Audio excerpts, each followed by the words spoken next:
editors started reading books that don't have any pictures in. Mid hasn't been her cruel self lately.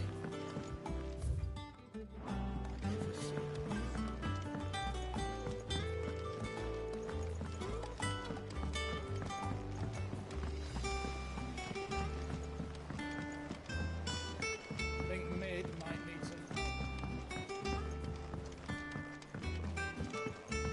If I don't come up with something soon. All right, Clive? What do you want? I'm going to visit Sid, and I thought you might like to come with me. Sorry, I'm too busy for all that right now. I've got to get this thermal displacement stack sorted. Thermal... Displacement stack. Here. And this is for... Only the fastest, finest ship the world has ever seen. The Enterprise. Me and my dad designed it together. Where other vessels rely on the fickle winds to drive them through the water, ours is fitted with mithril engines. And those things have got more push than a behemoth in a bad mood, and more heat than all the hells put together. Which is where the stack comes in. I may have already talked some tight-lipped shipwrights into putting the hull together for me in a little dockyard in Canva. But the stack's a bit more involved, so I'm building it here. Thing is, it's so involved that I'm running behind and it's starting to hold things up over at the shipyard. I'll come and see my dad, though, when I'm done. Whenever that is. Is there anything I can do to help? Good old Clive. I were hoping you'd say that. First things first, I need some parts meching. The stack will be made up of 3 major components. There's the plating, here, that channels hot vapors away from the engine. The helm over the top, that disperses all that heat into the air. And the shielding around the sides, that stops the rest of the ship from going up in flames. A full suit of armor, then? Probably best to take it one piece at a time. Then you'll need to start with the plating. Everything else fits onto it. I've got the designs and the list of materials here. Show these to Blackthorn. He'll know what to do. I can't make head nor tail of them. Luckily, you don't need to.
Blackthorn, can I ask a favor? Hell with it. It's for Mid. This my last chance to say I'm otherwise engaged. Spare myself the arseache. Go on then. What is it this time? She said you would know. Here.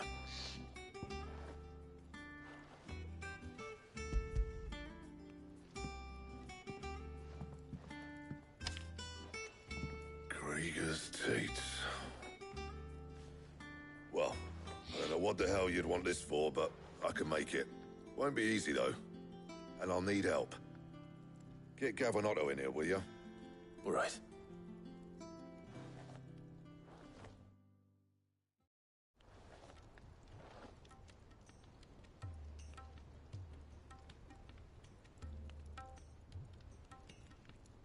So Mid's roped us all in here again, has she? Typical. Still, if that's what it takes to get her to visit Sid's grave, I'll do what I can. And, what is it we need to do, exactly? Take a look at this. It's this plating. The usual sword grade steel won't work. We need something that can get very hot, very fast, and still keep its shape. That means an alloy. Something that won't break or buckle at the temperatures she's talking about. Which is where you lot come in. I need materials, and I've got my work cut out already. You'll have to fetch them. Now, there's a special kind of sand I'm after that you can only find out in the Velcroy. Stardust, they call it. As for the rest of the stuff, my usual supply should have it in stock. It just needs buying and bringing back here. Well, we'll get it done quicker if we split up. One of us should probably give you an hand coat in the sand. And the other can go and get the rest from this supplier. Right then. Well, make your minds up who's going where, we can get this over with.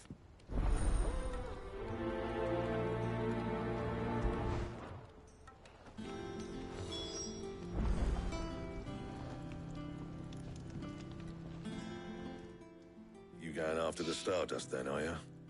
Which one of these two lucky souls is going with you?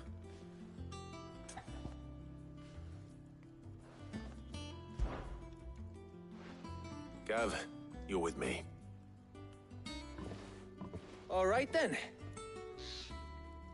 So, where do we find this Stardust stuff? There's a river that runs through the southern reaches of the Velcroy. It's the black sand that washes up on its banks that you're after. Southern reaches of the Velcroy, eh? That's down past Alamil. I'll go and scout the place out. See about hiring us a wagon to bring the stuff back to. All right.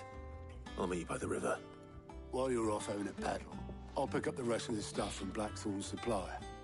Take care. You two, eh? Don't go letting them fleece ya. Fleece me? I like to see him try. In your own time.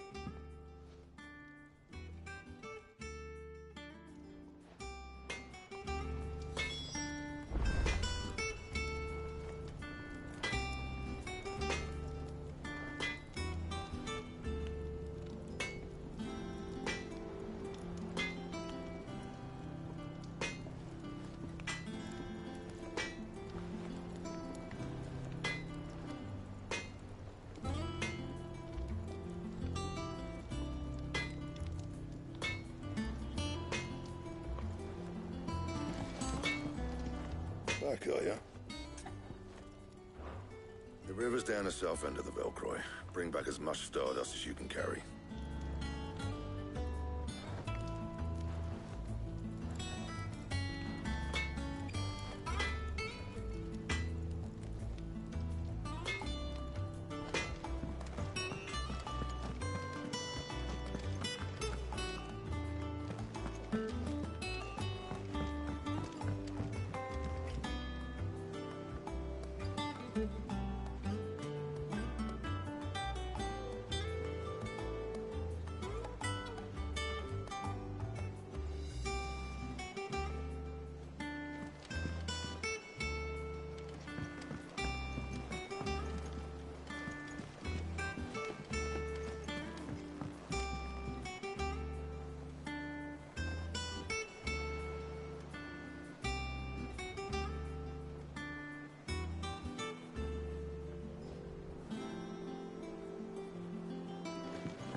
Looks like I found the river.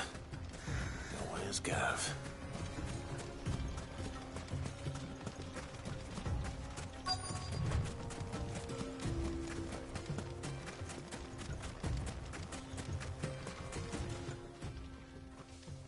Sorry to keep you, Gav. Better late than never. I've had a quick scout about, and I reckon round here's our best bet if we want to grab as much of this Stardust stuff as we can. Don't know what Blackthorn's planning to do with it, though. I asked over in Dalamil, and they seem to think it was worthless. But if Stardust is what Blackthorn wants, Stardust is what he'll get. There's plenty of this stuff lying about, just begging to be bagged. Then let's get bagging, shall we? We shall. Race ya.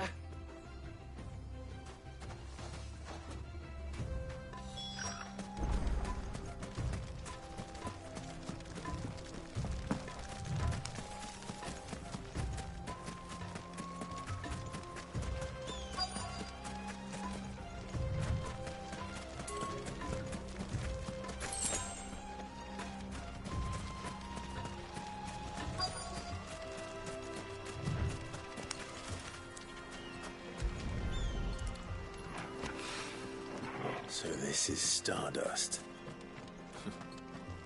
It just looks like black sand to me.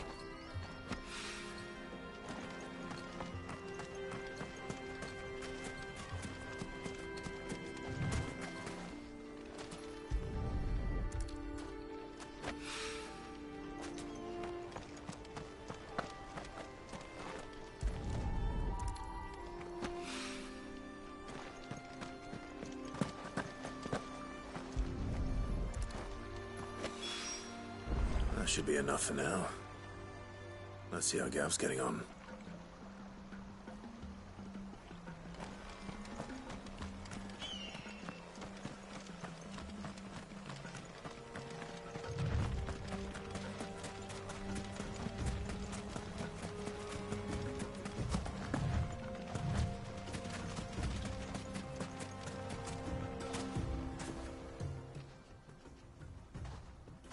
You finished? How much did you get? Enough. I hope.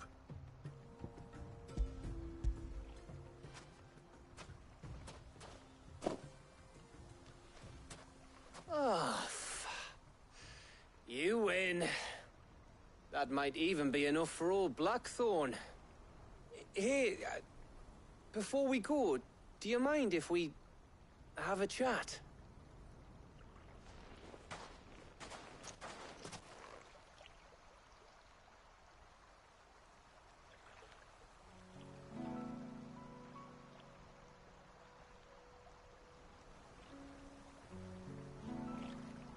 Feels like ages since we had the chance to talk.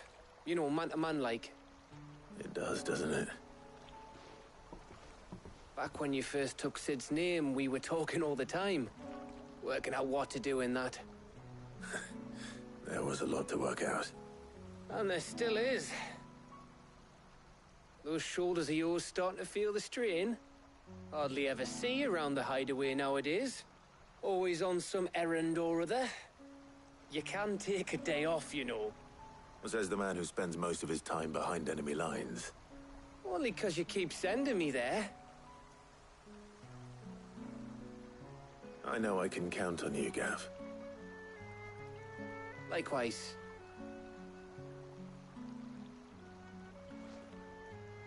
So you keep sending me wherever you need to, and I'll keep going. Safe in the knowledge that I have a home to come back to. Thanks to you.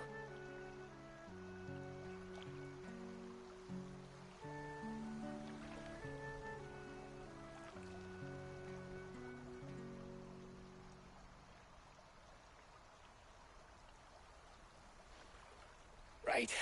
That's enough soppy shite for one day. We'd better get this lot back to Blackthorn before he slings his hammer at someone. You go on ahead. And try to get some rest once you're there. Oh, I plan to. Believe you me. After Blackthorn gets what he needs, of course.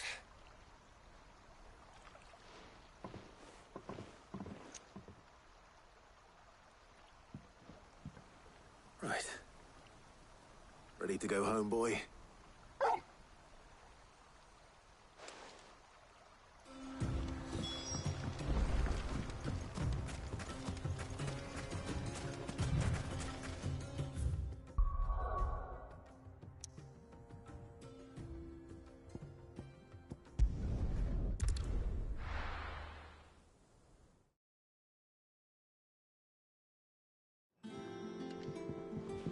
Let's hope this is all Blackthorn needs.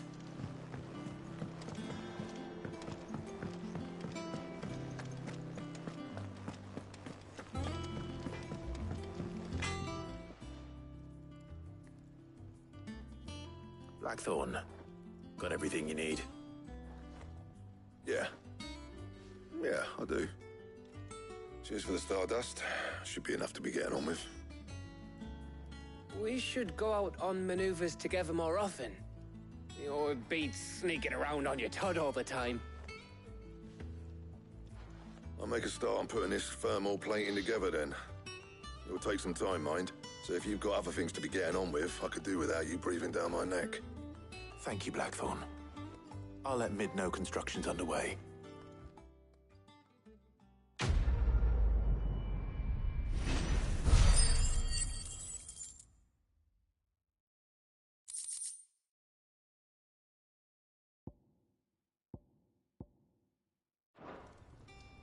Suppose we'd better be getting back to work too. Give us a shout if you need anything.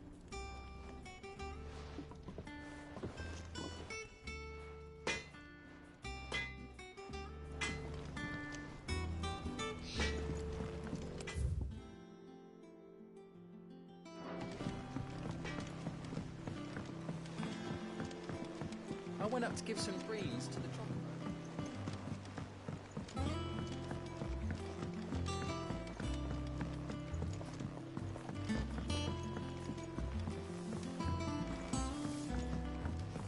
Mid hasn't been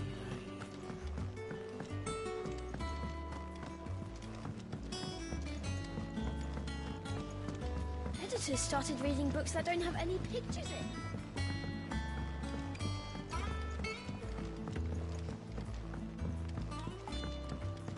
If I don't come up with something soon.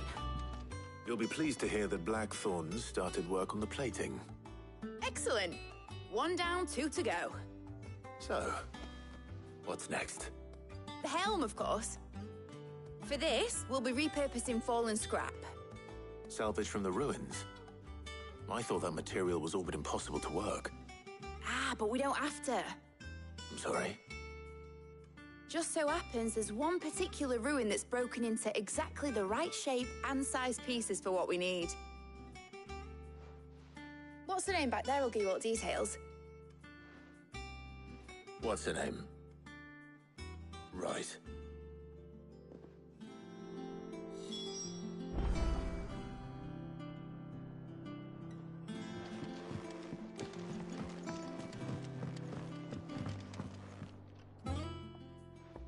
Oh, Sid, is this about the helm? Yes. Mid said I should speak with you. I'll show you the plans then. Here you see the mithril engine, in which mithril is burned to generate heat. That heat is then harnessed to produce motive force. Excess heat is dealt with by means of the thermal displacement stack, which disperses it into the surrounding air. Now, were we to rely on thermal plating alone to achieve this effect, the rate of excess heat buildup would far exceed the displacement coefficient of the plating. In other words, the reactor would overheat and eventually explode. This is where the helm comes in. It connects to the plating, you see, and serves as a sort of thermal sink to absorb all that excess energy. Our experiments have shown that fallen ceramics are remarkably thermophilic. They can withstand and absorb levels of heat far above anything we are able to make today. And not only that, they're also waterproof and immune to rust, making them the perfect material for our protective hood. Why, if sea or rainwater were to enter the reactor proper, it would vaporize instantly. The forces produced would tear the ship from stern to... You can stop there.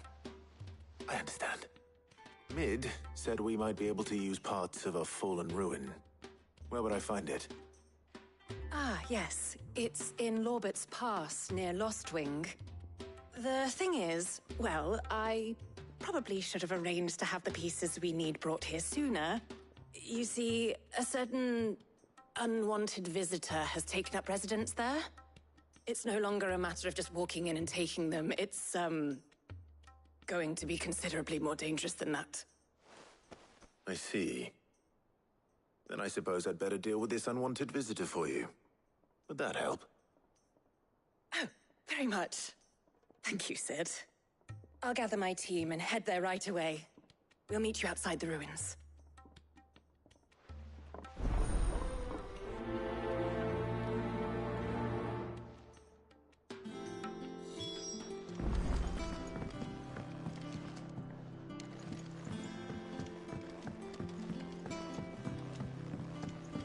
I think Mid might need some help tidying up that workshop. Thanks.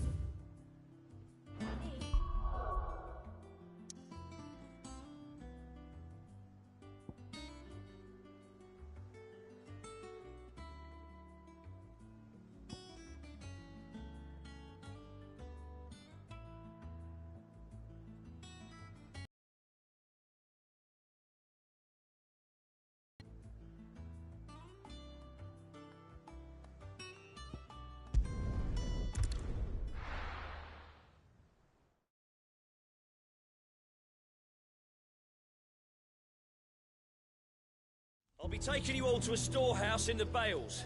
Leave anything you don't need behind.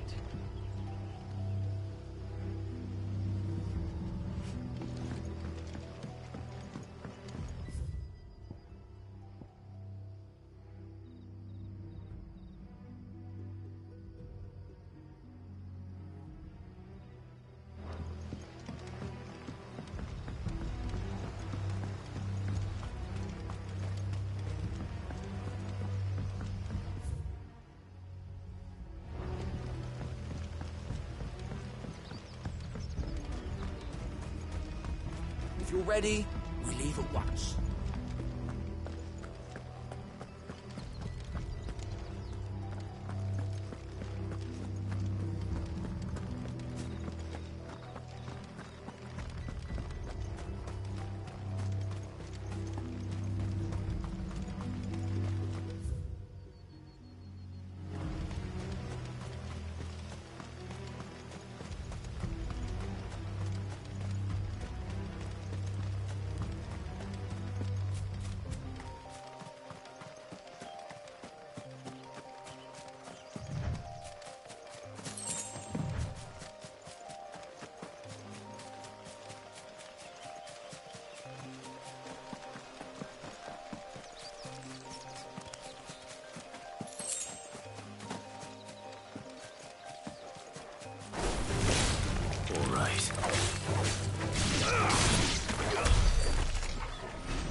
Oh, there you are, Sid.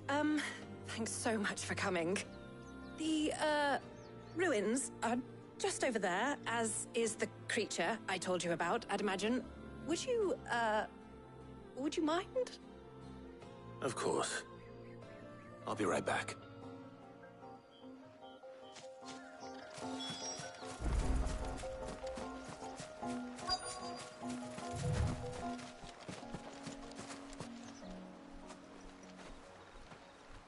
Anybody home?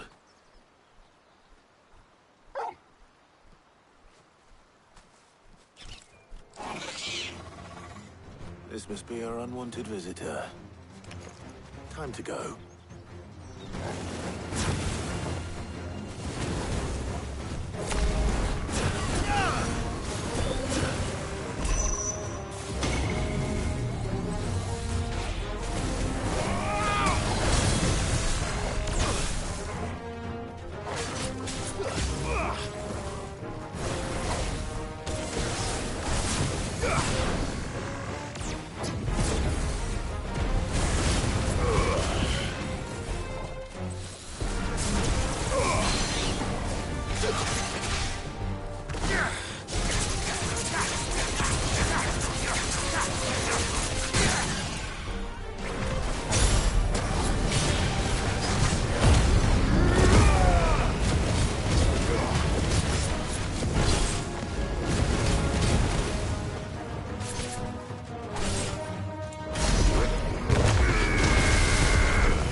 It's over.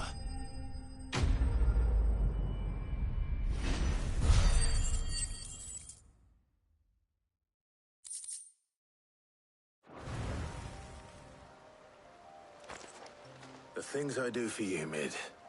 Sid! Oh, thank goodness you're safe. You shouldn't have any trouble now. Indeed. Well, don't let us keep you. We'll, see that everything is transported safely back to the hideaway. All right. I'll let Mid know you're on your way.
Don't come up with something soon. Mid. Helena has recovered the material for the helm. She'll be along shortly. Excellent. Another job well done. And just one remaining. Right. Right, the shielding.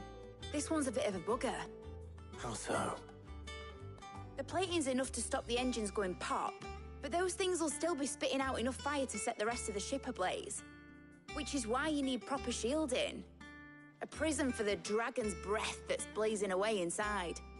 I thought a triple thick layer of tempered steel might do it. Or more of the stuff that the Fallen use, but they'd both be too heavy. The helm and the plating are bulky enough as it is. Add any more weight and the whole ship would be at the bottom of the briny before we'd even started. I need something light. But I've racked my brains and I just can't think what would do it. Well, if I were in need of obscure knowledge, I know whose counsel I would seek. Harpocrates. Tomes? Yeah, well, I'd thought of that, obviously. I've got all the details written down here. Can you take this to him, see what he makes of it? Right away.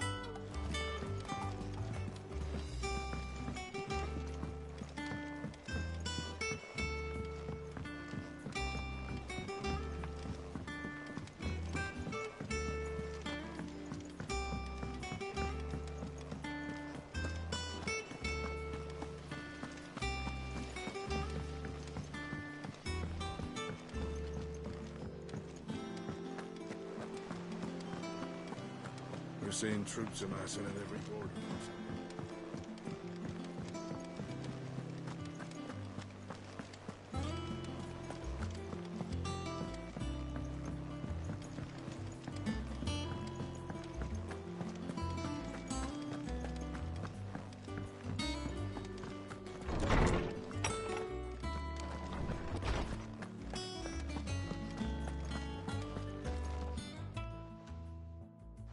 Hippocrates, do you have a moment? For you, Clive, always. Well, actually, it's for mid this time. Could you take a look at this?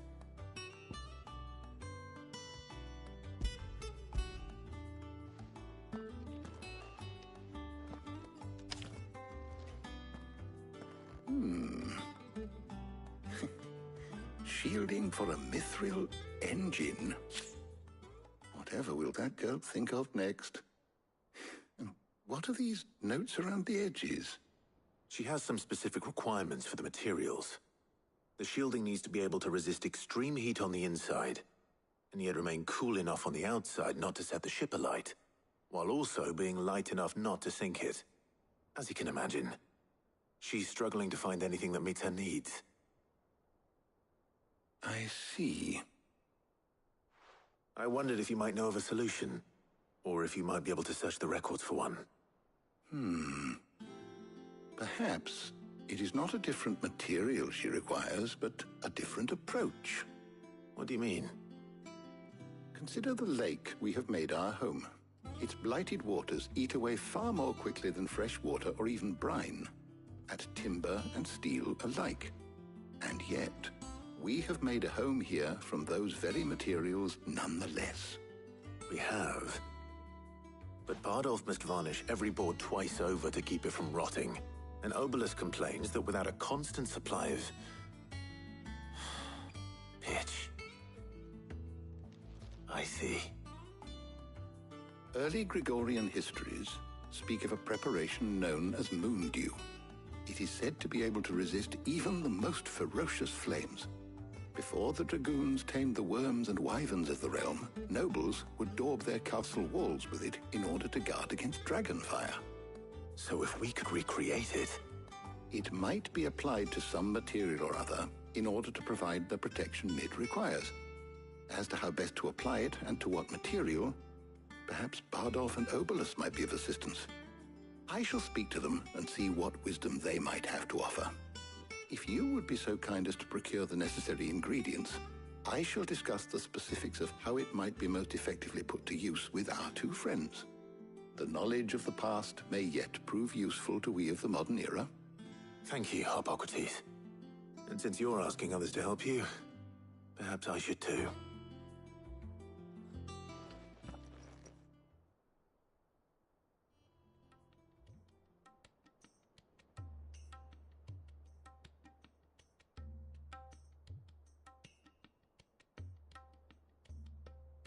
So you need a hand, do you?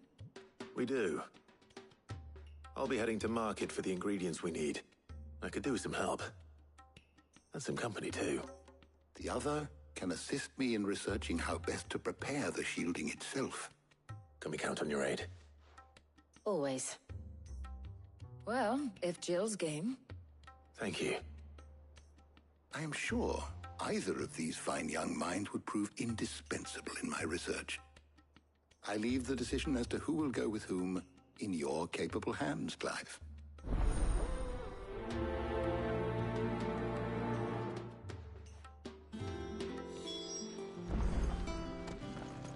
Shielding that guards against even the most ferocious flames.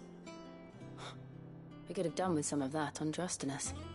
I doubt I would have survived that place with or without it. A trip to Northreach, though, I think either of us could handle. Shielding that guards against even the most ferocious flames. We could have done with some of that on Drustinus. I doubt I would have survived that place with or without it. A trip to Northreach, though, I think either of us could handle.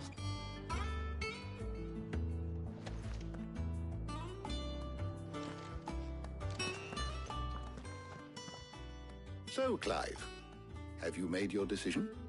Who will accompany you on your little excursion?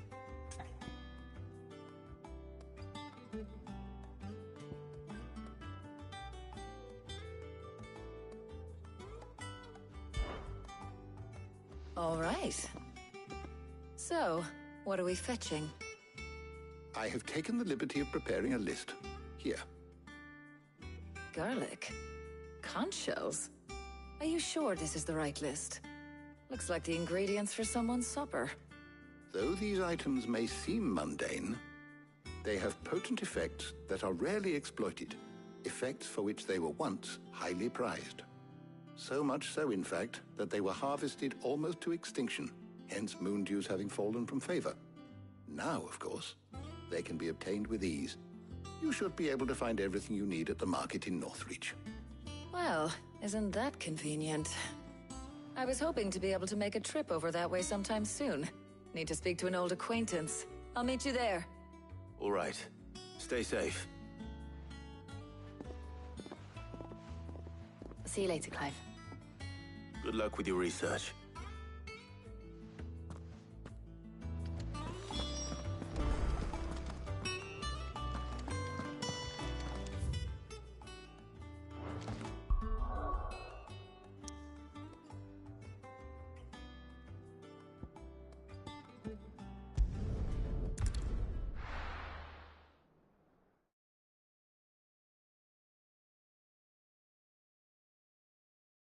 Now, where's Taya?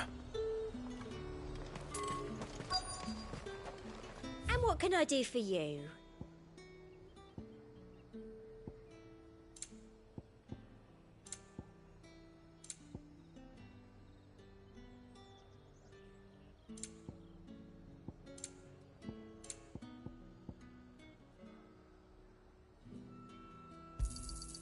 You've a keen eye. Keep them pilchards nice and chilled. Need to stock up on these. You spoiling and... There you are, Taya. Ah, and there you are. We shouldn't have any problems finding what we need in a place like this. But if time is of the essence, perhaps we should split up. Take a few items each. All right. What shall I look for? Let's see now. Why don't you take the garlic and the pepio nuts? Meet me by the gate when you've got them.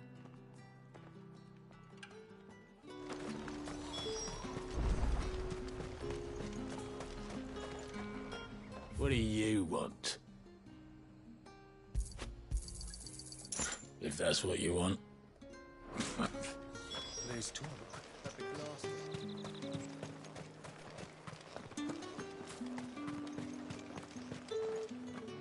Any friend of the innkeeper is a friend of mine. Ah, yes. Keep fighting the good fight. Hopefully Taya's finished too. Fresh cuts! Come and get them. Up! You'll not find a bruised pig. Well, did you find everything? I did. Here.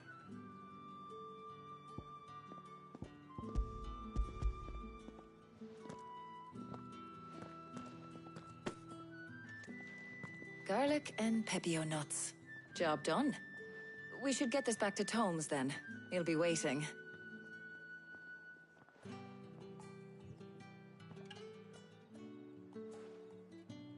But we're not in too much of a rush, are we? Quick chat.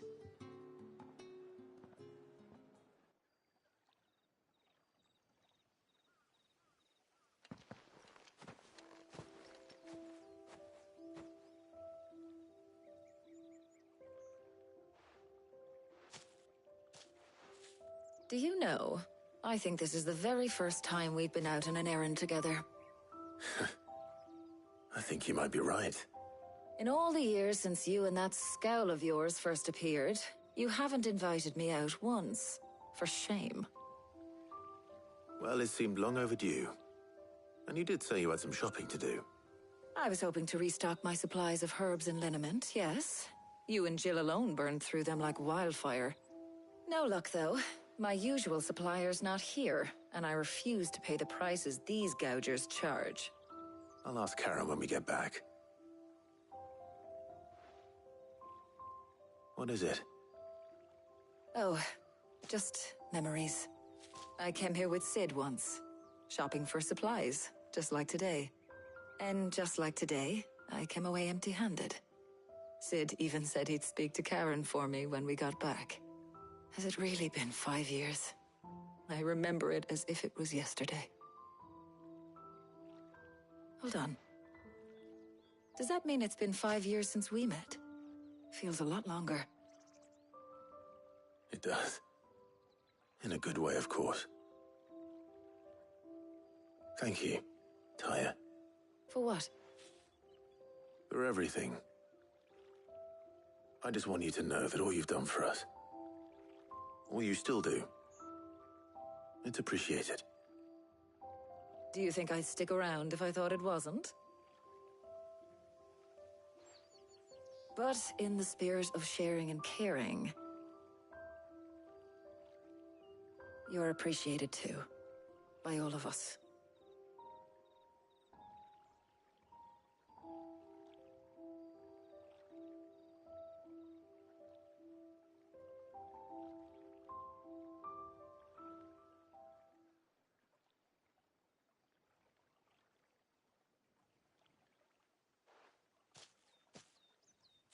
Well, I think we've tarried long enough. I ought to get these ingredients back to Tomes so he can make up this concoction of his. I'll meet you back at the hideaway, all right? All right. And thanks again. I heard you the first time.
I wonder how Hippocrates is getting on with the moon dew.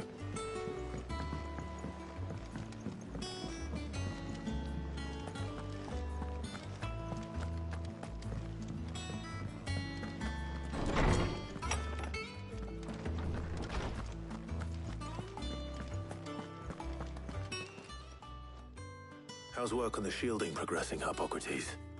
Well, very well indeed. And thanks in no small part to your kind assistance. I was just explaining to Tarja how we might best go about preparing the moon dew. And now that we have all the ingredients, we may begin. You can count on me. I've mixed more than a few mysterious concoctions in my time. I'm sure you have. What about the shielding itself? Work is underway, under the watchful eyes of Bardolph and Obolus. Apparently, it'll be ready soon. Thank you. All of you. Right then. Jill, would you join me in the infirmary? Many hands make light work and all that. Of course.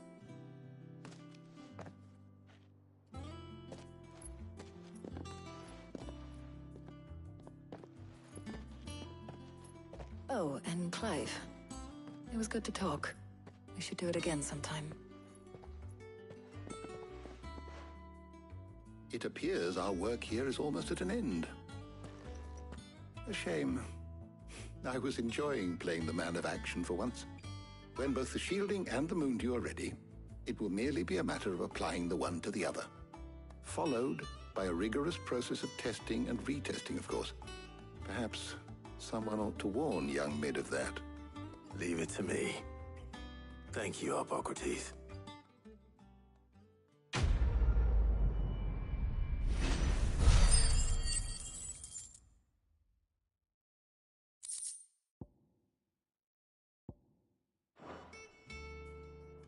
Well, I'd better go and give Mid the good news then.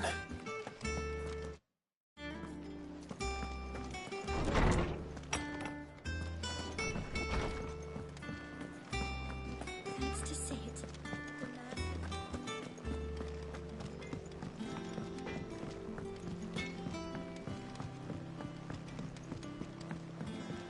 I went up to give some greens to the chopper.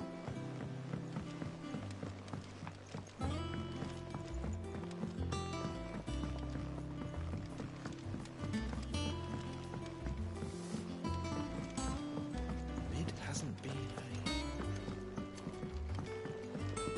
Editors started reading books that don't have any...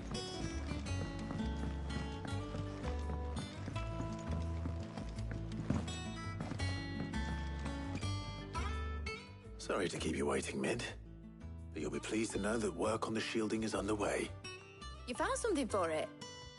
In a manner of speaking, Hippocrates knew of a substance that's highly resistant to heat. A coating that should provide the protection you need. He's supervising the construction and testing of the shielding as we speak. Brilliant! I knew you wouldn't let me down. Don't thank me. I'm just the errand boy. Right then, better start working out how to bolt all these bits together. To the Black Hammer!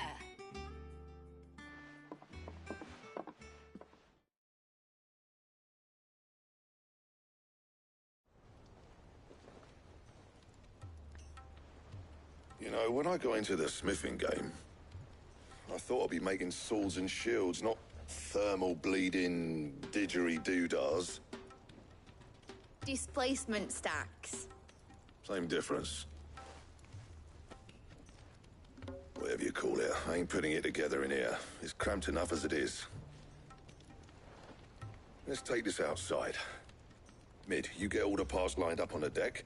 I'll take care of the rest. On my way! Oh, and bring me the biggest hammer you can find. This is gonna require some precision walloping.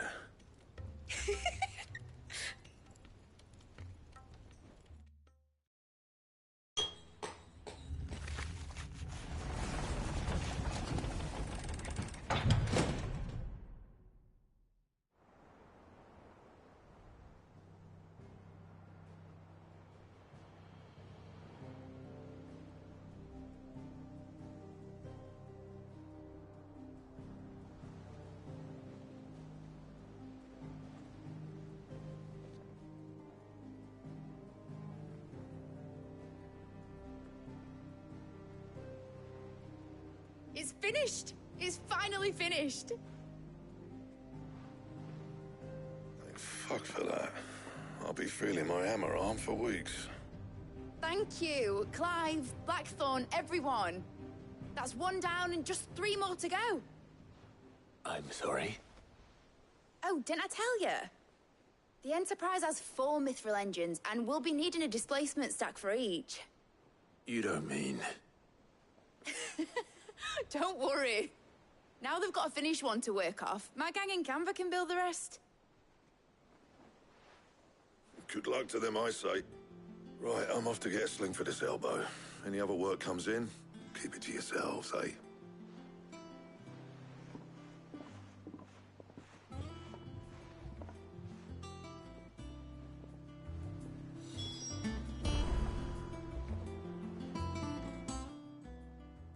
What's the matter? Nothing. Just daydreaming. Thinking about the Enterprise sailing off over the horizon to shores unknown. Searching for a land untouched by the Blight. Just like me and my dad planned. So if the worst came to the worst and every scrap of soil in the Twins turned black, we might still have a chance. That's what she was meant to be. You see, one last chance just in case we needed it. But now she's so close to being finished, I've realized I don't want her to be that. I don't want her to be just a lifeboat for us to cling to if things get desperate. I want people to sail aboard her by choice, not from the lack of it. In a world where we're not just trying to survive, but where we can actually live. I'm working on that. And I'll do everything I can to get you what you want. Don't you always? All right. My mind's made up. As soon as the Enterprise is fit to sail, I'm putting her under your command. Sod our plans, I'm trusting in yours. Are you sure about this? Something tells me it's what my dad would have wanted. He'd be proud of you. You were gonna visit his grave, weren't you? I was. And you can come too now that your little project is finished. Right. There's just one thing I need to finish up first. Won't be a mo. All right. I'll let Otto know you're coming. Meet us in the mess when you're ready. Aye, aye, Captain.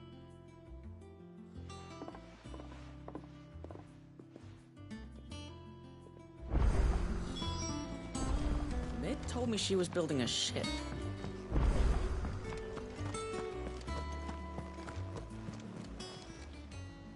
Oh, I wasn't expecting you back so soon. Come to claim your just desserts? You earned this. Best of luck out there, Sid.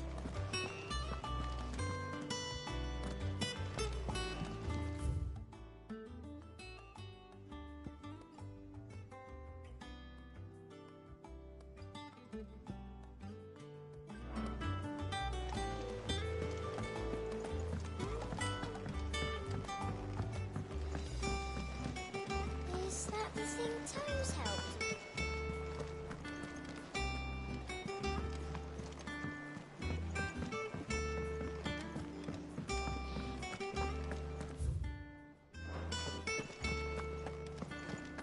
He cracked the crystal too?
Hopefully it's nothing.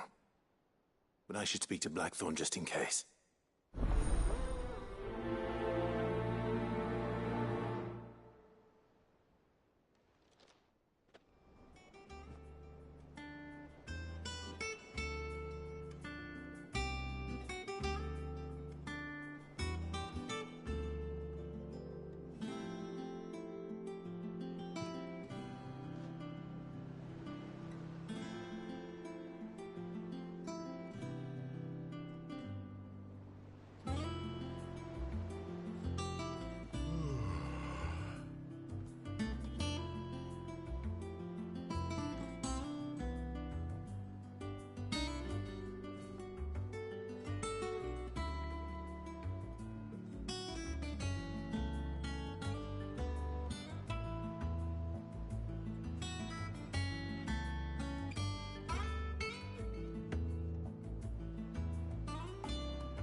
Trouble with the ledgers.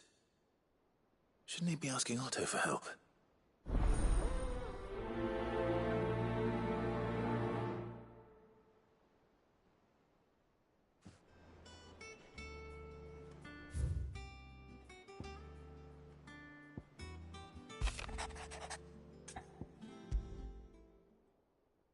What could be wrong with Torgor? He seemed well enough when I last saw him.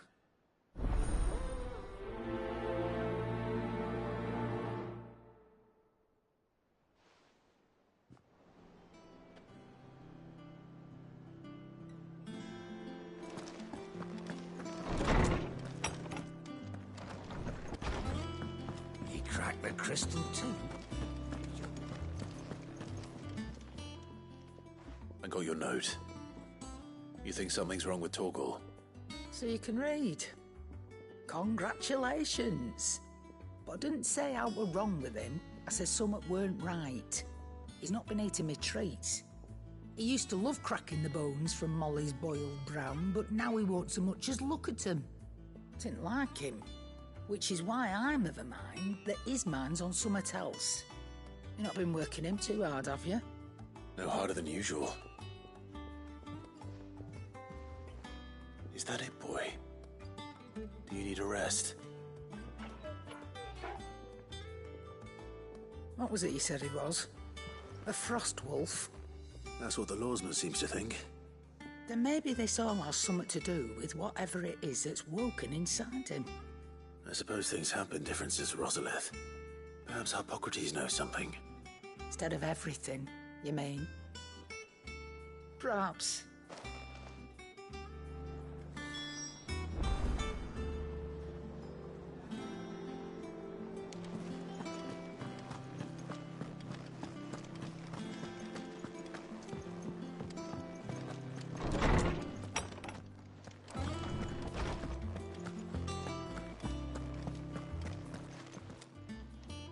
Lawsman, I need to ask you about Torgor.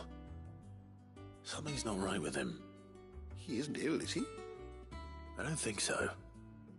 But according to Lady Karen, he seems to have lost his appetite, which is certainly a new development.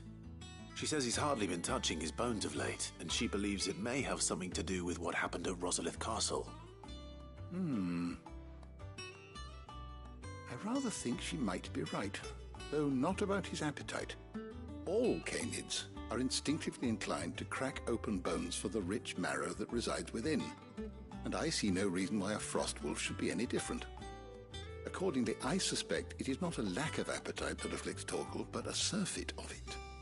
If we assume that his newfound magics require additional nourishment to sustain, it may well be that the bones Lady Karen is accustomed to providing are no longer sufficient.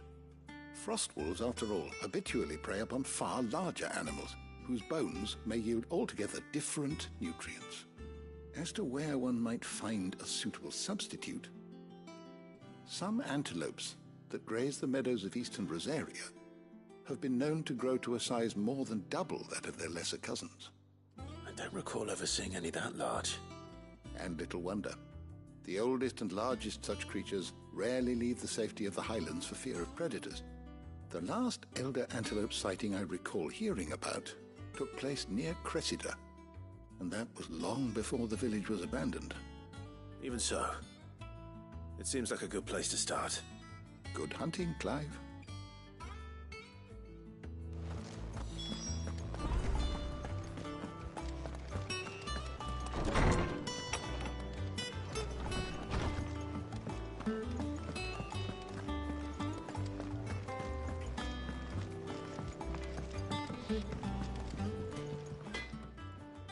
Blackthorn, do you have a moment? Not really, no. This won't take long. I just wanted to ask how you're getting on. August was worried about you. then you might still be doubting your craft, even after learning the trick of that cuirass. Is there something else weighing on your mind? Perhaps sharing your thoughts might help. That bastard's like a dog with a bone. Still, he's got a keen eye, I'll give him that. He's just, well, Karen showed me something. Something I've never seen before. And that was? A sword. An odd-looking thing with a single-edged blade. The metal itself wasn't anything to write home about, but fuck me, the edge on it. You could slice a man clean in two with a weapon like that, and he'd be halfway home before he even realised he'd been cut. So that's what's troubling you? Nah. Not troubling me exactly. More distracting. Can't stop thinking, how do you get an edge that sharp? It's driving me mad. And if you knew how to do it, we could arm the curse breakers with even better blades. That's about the size of it, yeah. I'll see what I can find out. Sharper swords are always welcome. And we can't have our master blacksmith being distracted. You're a soft touch, you know that. But I can't say I'm not grateful for it. Good luck, eh? Thank you. Let's see what Karen knows about this sword.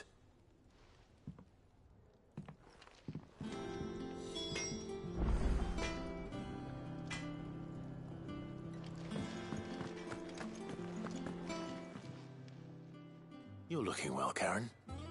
What do you want? Out with it. I want to know about the sword you showed Blackthorn. Single-edged and extremely sharp. Running around after him again, are you? I suppose I am, yes. But I need to help him find out how to work an edge like that. It's driving him to distraction. Little wonder, I suppose. There's not many like that make it as far as the twins, and those that do go straight into private collections. Which made it nice and easy finding a buyer. Can you tell me who bought it? Where is it now? You think I tell people who my clients are? Suppose you're not likely to go nicking him off me, are you now? Fine. If you stop mooning at me like that. Lord Ignac's the man you want. Dalmekian bloke. Collects weapons and the like. And he's got more money than sense, which is why he's one of my favourite clients. Reckon he'll still be at the inn in Dalamil, where I left him. Thank you, Karen. Oh, and he's a touch eccentric, if you take my meaning. I appreciate the warning.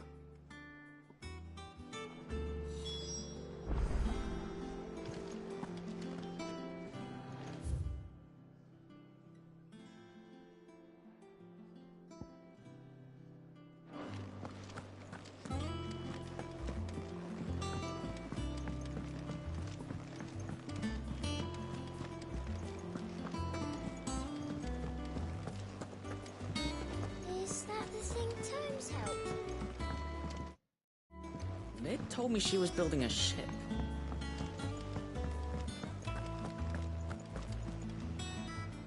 Clive, did you get my letter? That's why I'm here. Shh. Otto won't be listening. Is this better? A little.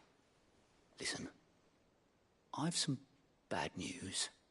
It turns out the Hideaway may be slightly behind in its payment to certain lenders, and it may be my fault. But I swear to the goddess, I thought I had the numbers square. Sadly, that square turned out to be more of a circle. Zero, you might say. I can straighten it out, I swear, but it's going to take some time. And I'm gonna need help keeping it from Otto. Be late for that, I'd say. There you are! What a surprise! So let me get this straight. You forget to pay our lenders what they're due, and instead of coming straight to me, you get Clive to come to you. And I will dig you out of the hole you've dug for yourself. Clive, the man in charge of the place you've been cheerfully trying to bankrupt. And you thought this was a cunning plan. Why? Well, who needs paying? Oh, just Martha. And the dame. And, well, Lady Karen. But only 500 talents. We owe 3 of our most trusted friends 5 million gil. Each. 5 million each. They lent us the bulk of the money we used to rebuild the hideaway, you see, and, well, I must have made some sort of oversight. Those ledgers were my responsibility, and it was my decision to entrust them to you. This is my fault. Do we have that much to hand? I can always ask my uncle. No, we don't. And no, you won't. We've lightened Lord Rosfield's purse enough. After the king's ransom we had off him, he deserves better than to see our begging bowl. Besides, we'll need to learn to stand on our own if we're gonna make this work. All right. But that doesn't mean you have to shoulder the burden yourself. Is there anything I can do to help? There might be. How'd you fancy taking these to Martha and the dame? Rocks. Rocks, he says. Worth 1,000 talents apiece, these are. A little something Sid and I set aside for when times got lean. And I reckon 15 million in overdue debt probably qualifies. I just hope our associates' eyes are a bit more discerning than yours. I'm sure there will be. Should be me making the rounds, really. But you know how it is with this place. Orders to bark, arses to wipe, and all that. I know. Which is why I don't mind going in your place. Go. Do you know why I only gave Master Clive here 2 star rubies? Because you'd rather Lady Karen killed me. Because I'd rather Lady Karen killed you. Yes. Well, I suppose this is goodbye then. Don't worry. I'm sure Karen will understand. Really? Do you think so? No, I don't.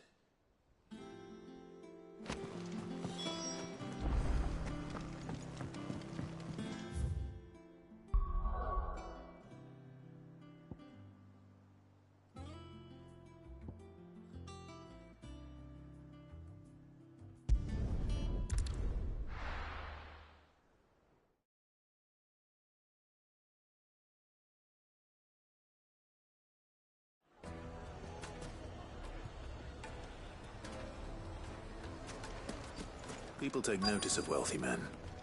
Shouldn't be too hard to track down Karen's collector. Back again, are you? Any more trouble and you'll be barred for life, however deep your friends' pockets might be. They're saying Drake's fang is gone. Here. Mother Crystal, gone. What are we gonna do? I've got this theory. The Fallen, I don't think they all fell. Some of them are still living among us. You could be one of them. I could be one of them.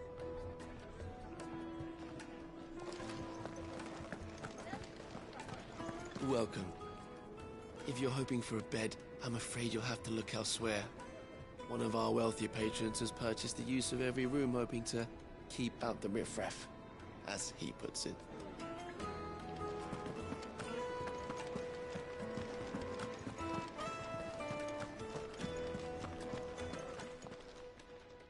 My reputation will be ruined! Ruined! Calm yourself, Lord Ignac, I beg of you, before you do yourself a mischief. Pardon the intrusion, but... Out! Get out! I paid for these rooms so I wouldn't be disturbed. Leave me be! Please, allow me to apologize. His lordship is going through a difficult time, and he's never been fond of guests arriving unannounced. Radim! Get rid of the filthy oaf this instant! Very good, Lord Ignac. Would you mind stepping outside for a moment?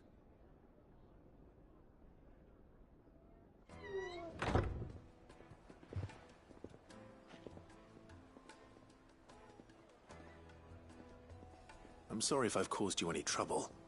That? Oh, no. That's just how his lordship is. Though the morning's events have left him somewhat fractious. He has been dispossessed of his luggage, you see. The thieves also made away with a considerable amount of coin. Coin the innkeeper will soon be keen to collect. I don't suppose a certain blade was among the stolen items. A single-edged sword. It was purchased from a merchant friend of mine. Ah, you know Lady Karen. Yes, I'm afraid it was. Then I'll retrieve Lord Ignac's luggage. But I have one condition. You have but to state it. You are welcome to anything that is within my power to grant. I want an audience with Lord Ignac. A few minutes should be enough. Then I'll be on my way. A condition I would be a fool to refuse. Of course, you shall have your audience. I don't suppose you saw where the thieves went? I did not, no. Though some discreet inquiries made on his lordship's behalf mean that I know where you might find them. The bandit's bed. Every ill-gotten coin in Dalamil is said to pass through that disreputable corner of the Valcroy. And that's where I'm heading. I shall speak to Lord Ignac in your absence, and arrange for an audience upon your triumphant return. That will be very kind of you. Farewell, and best of luck.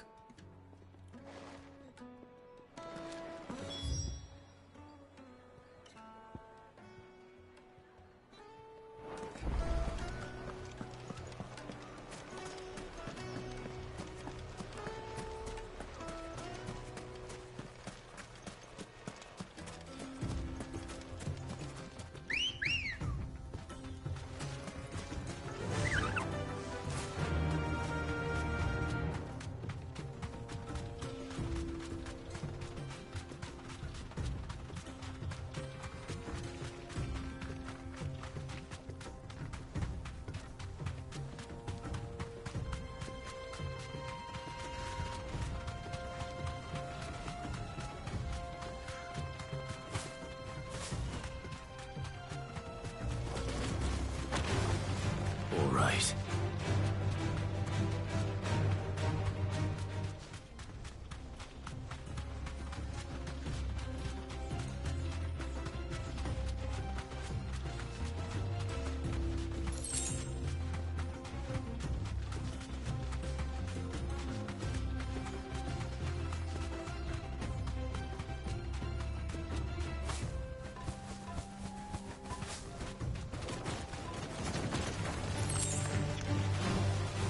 Safe.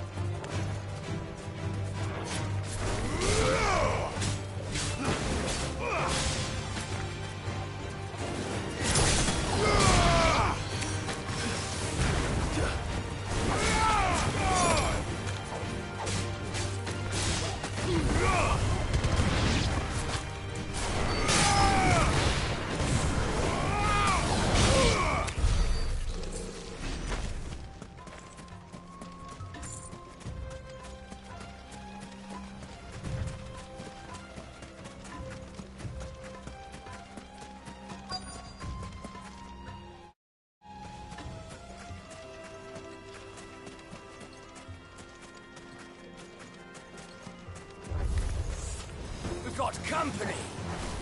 Come on, lads, let's tear the bastard's head off! Too slow.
Too slow.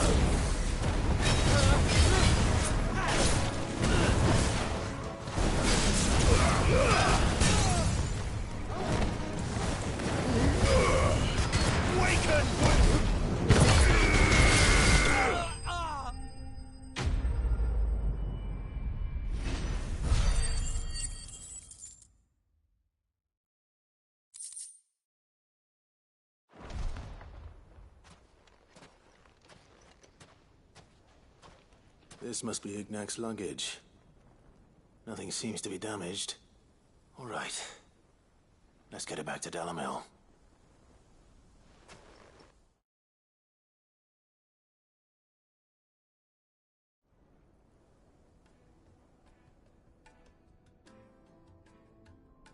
I hear I have you to thank for the return of my effects. What shall I call you, my good man? Wyvern. Glad to make your acquaintance. A formidable name indeed. Well, Wyvern, I appear to be in your debt. Redeem here tells me you wished for an audience. Is that all? A few moments of your time should suffice, yes. You're a peculiar fellow, Wyvern. All right, speak. Master Wyvern was wondering if you could tell him about a certain single-edged sword you recently acquired. Oh, a true work of art, that one. Karen drove me hard on the price, but I would have sold her Radim here to get my hands on that sword. It was made in the Outer Isles, far beyond the Twins, and is used exclusively by the practitioners of a unique school of swordsmanship. They believe no combat should ever exceed a single strike, and hone their blades to such perfection that none ever does. Each sword is made for that one perfect stroke, and for that stroke only. They crack upon a second blow. There's a brutal sort of beauty to it, really. But how do they hone such an edge? Fine question. Why, they use a whetstone, of course. Whetstones, rather. A whole array of them, ranging from the coarse to the fine. 10,000 more. But it is the final stone which lends the blade its legendary sharpness. A mineral quite foreign to this great realm of ours. And that is the key. The secret ingredient. Wyvern, it occurs to me that my little lecture is hardly equal to services rendered. Take this, together with my regards. The very stone of which I spoke, far rarer among collectors than even the blade itself, and a far more fitting payment. Thank you. Pardon the intrusion, my lordship. However, it is long past time we prepared ourselves to depart. So it is. I am locked in bitter competition with a rival collector of curiosities. I am one step ahead of the unscrupulous scoundrel, but he is hard at my heels. Are there many other collectors out there? Too many to count, but only one do I consider my nemesis. Lord Byron Rosfield. And is a perennial thorn in my side. I can imagine. Farewell, Wyvern. May our paths cross again. Radim, we mustn't dawdle.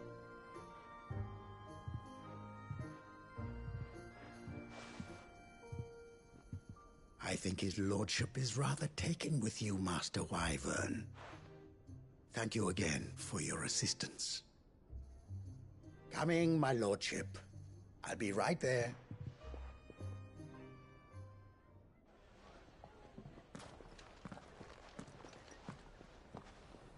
Trust Uncle Byron to find such an interesting rival.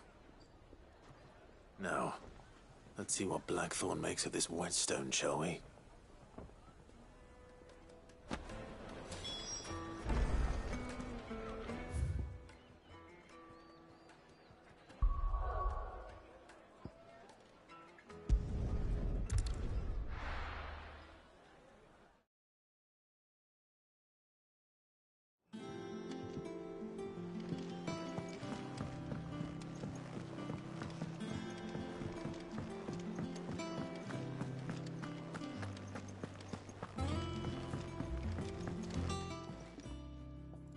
Sorry for the wait. But hopefully you'll agree it was worth it. You learned something about that sword, then? I did better than that.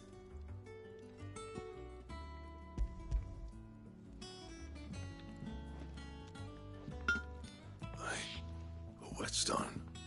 Yes. But not one you'll find anywhere in Valisthea.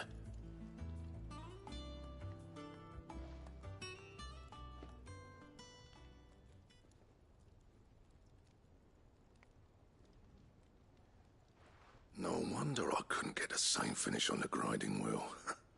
One hit and all done, eh? Might not be so bad if all you ever fought were duels. Good luck on the battlefield. Your second opponent would be your last, no matter how good you were. Even so, is there some way it could be used to give the Curse Breakers an edge? I think so, yeah. With this whetstone and the right kind of steel, I could probably even make a twin of the blade that rattled me.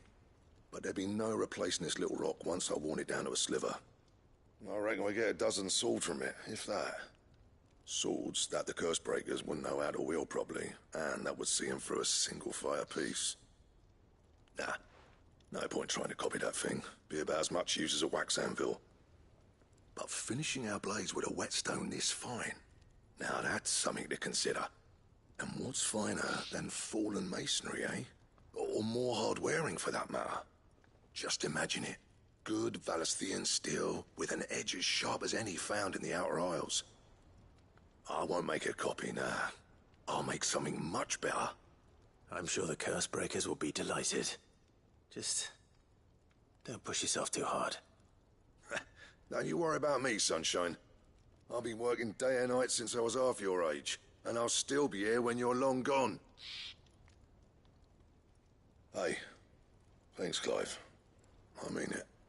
I owe you one, August too. It's good to know someone's looking out for me. He'll be happy to hear you said that. And I'll see that my debt to you's paid. First new blade I make's got your name on it. You come and find me when you've got the materials. All right. I will.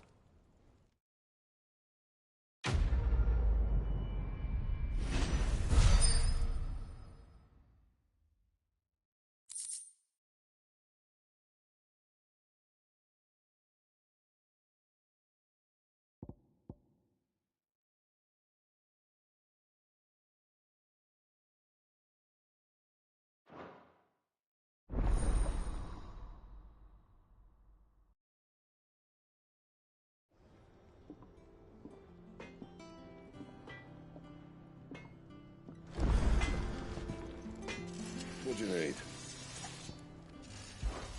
So, what'll it be?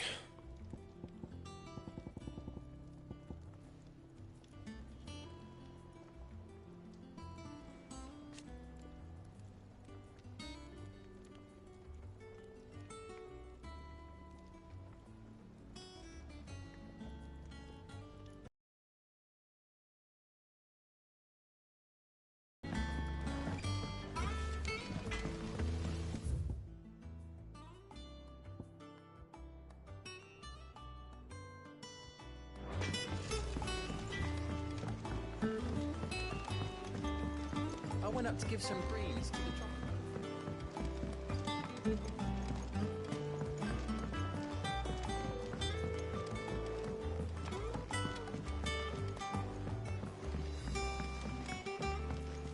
Wish I could take one of our birds.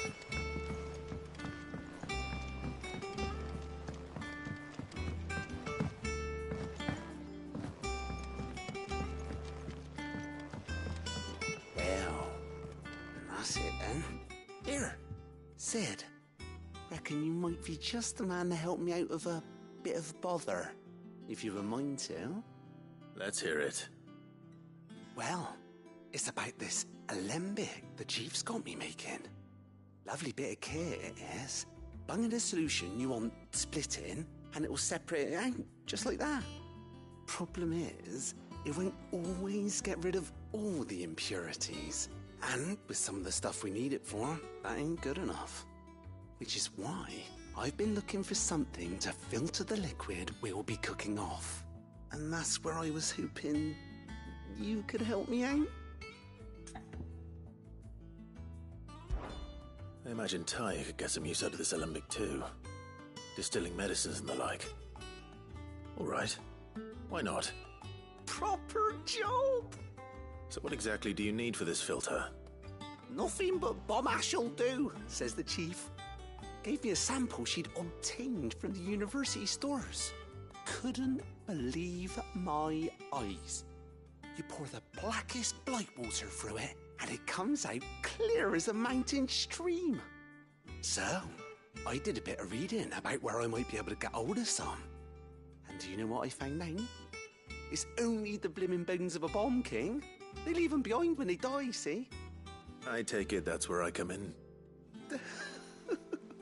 If you wouldn't mind. I saw a billet on the hunt board for one just the other day. Would have gone myself, but, well, fighting dirty great balls of flame isn't exactly my forte. You, on the other hand... All right. I'll see what I can do. Thank you kindly. And good hunting, eh?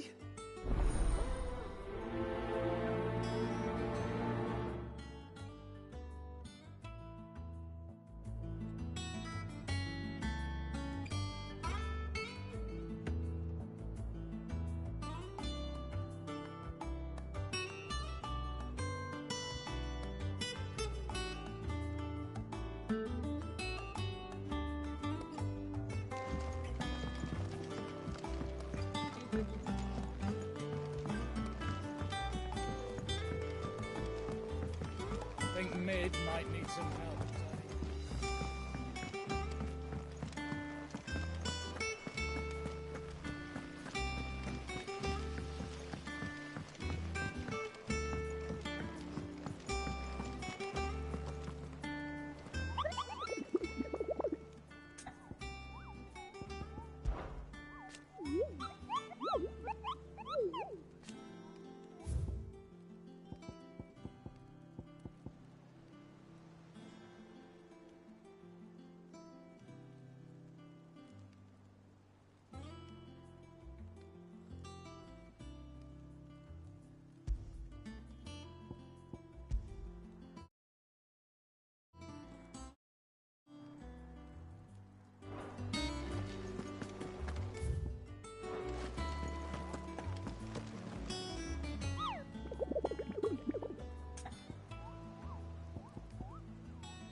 There's talk.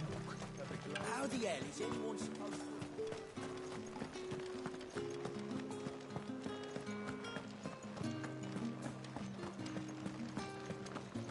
Did you hear? The gate's to heaven. I want to see you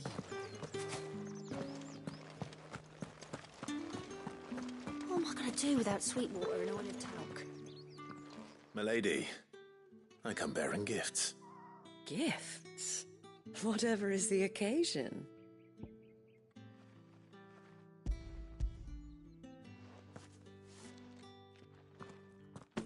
Oh my. Clive, you really have outdone yourself. Otto asked me to give it to you. To settle the Hideaway's debt with the Veil. And to compensate you for the time it took us to do so. You disappoint me, Clive. I thought you might finally be warming to me. Tell Otto he can keep his baubles. I tried to tell him as much the first time around. The man owes me nothing, nor does the Hideaway. My contribution to the restoration effort was made freely and willingly. It was the least I could do. You once told me Sid did you a kindness. I'd like to do the same. Please, accept it. For my sake. And for Otto's. For all of us. For all you've done. It is rather fetching, isn't it? Very well. Otto is lucky to have you, Clive. I doubt anything could ever replace his son. But you and the others at the Hideaway are the closest thing he has to family. Otto had a son. Long ago, yes. Sid told me Otto lost him when he was just a boy, and blamed himself for not being able to stop it. I don't know how it happened, whether there was anything he could have done, but it was clear that it weighed heavily on him. I didn't know. How could you have? I doubt anyone did. Besides Sid, I've never met a man more keen to bear his sorrows in stoic silence. An ill habit, given that both have always been surrounded by friends desperate to help them. I'm beginning to see that.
You deserve a rest.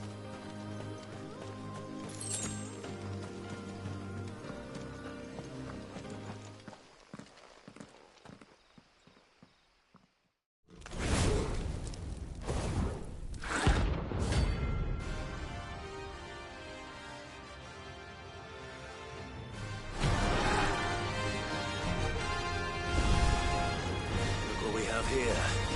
Greetings, Your Majesty.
Your reign is over. Now to collect the ash. This looks like the stuff. Let's see if there's any more.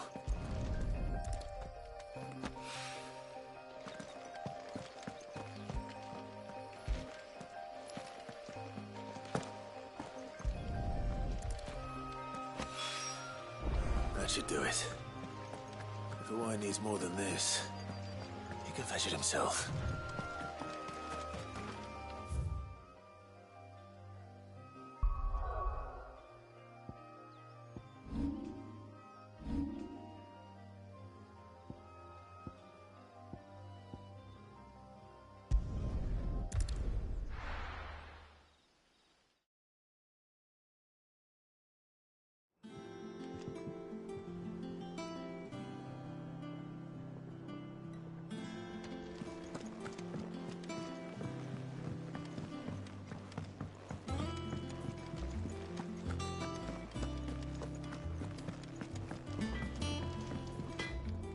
What do you need? What do you want? No scratches, all right? And?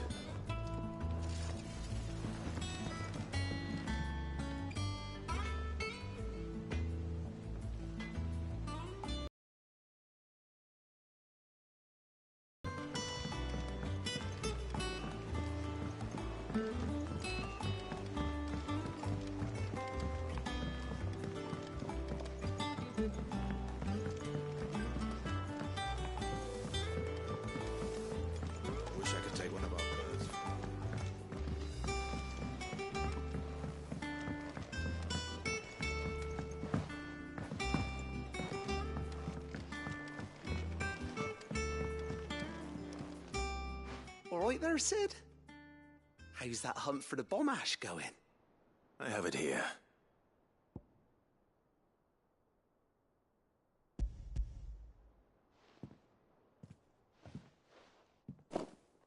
That's the stuff.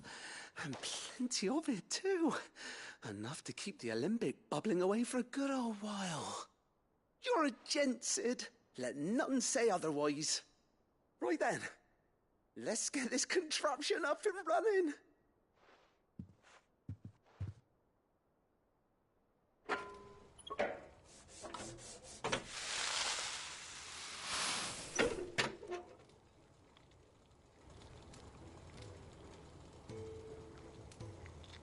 There we have it. The Telemon Alembic. And it works just like the chief said it would. Very impressive. Says the man who cut down a burning boulder. Speaking of which, I still haven't returned the favor. There's no need. The good it will do for the hideaway is reward enough. Don't be silly. Why don't you let me take a look at that bag of yours? The one you keep your potions in. Reckon I could work some magic on that. What kind of magic? Well, we happen to have isolated a substance in our test run of the alembic that I reckon will make even the toughest lever supple as anything. Thought we might use it to breathe new life into old boots and the like. Save the hideaway a few gil. Ah, I reckon if we slap a bit on your bag, it'll loosen it up enough for you to squeeze in a bottle or two more. Well, it can't hurt to try, I suppose. That's the spirit. Leave it with me. I'll only be a mo.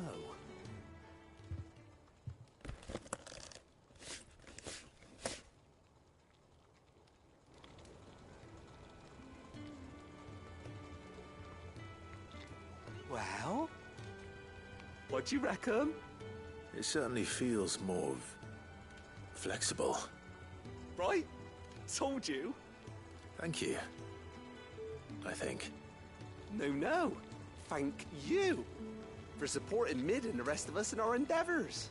Without you, we'd never have been able to discover wonders like that stuff I rubbed on your bag. And I'm telling you, there's plenty more where that came from.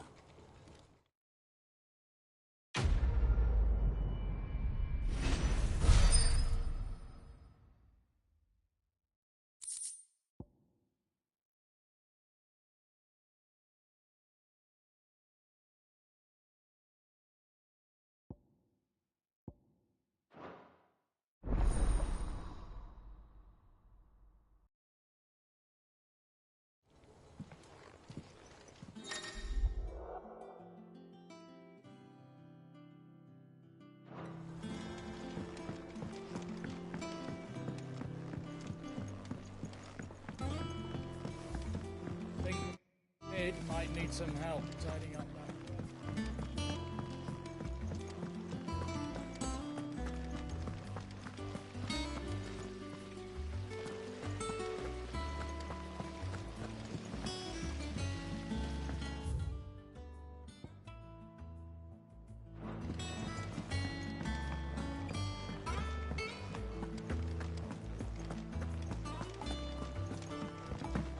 Mid told me she was building a ship. Is that the thing Tomes helped?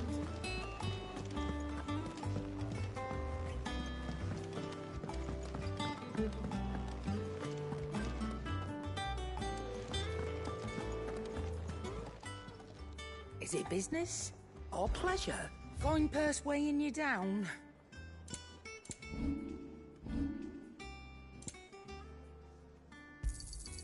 It'd better all be here. You're rubbing me blind, you know. You'll not find a better price than that. Finished, are you?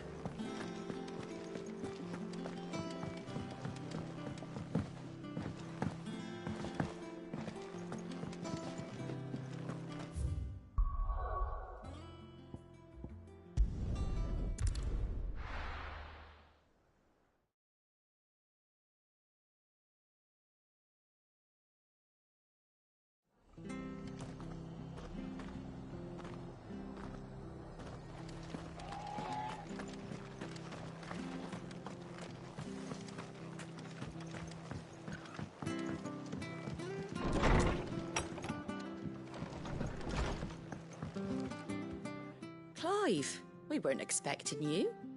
I wasn't expecting to be here, but it seems we still owe you a considerable amount of coin for your help with our rebuilding efforts. And though I doubt it's what you were expecting, we were hoping you'd take this as payment.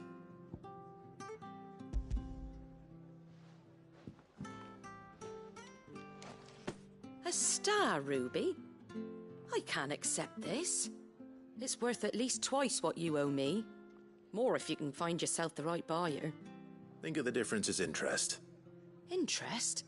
If word got out I charged that much, no one would ever borrow from me again. Anyway, why are you the one here asking me about this? I'd have expected Otto. Bit much sending the Lord Marquis out to settle your debts, isn't it? The old goat working himself to death again. Something like that. Most days I think he's the only reason the hideaway's still standing. Same as always, eh? Back when the place was nothing but a twinkle in the eye of a recently retired Lord Commander, word is he was the first one Sid reached out to. Probably knew that without his strong arm and level head, the idea would never get off the ground. Sid may have been the face of the hideaway, but Otto's always been the backbone. And when Sid passed away, we were all worried that would be the end of it. That Otto would just give up. His death was hard on everyone. But it must have hit Otto hardest of all. But he didn't give up, did he? Quite the opposite, in fact. If I recall, he was the one who nominated you as Sid's replacement, and rallied the rest around you. I reckon what he saw in Sid, he saw in you too. And don't we all? Doesn't hurt that you're half as stubborn and twice as handsome, neither. That, and you keep good company. I suppose I do.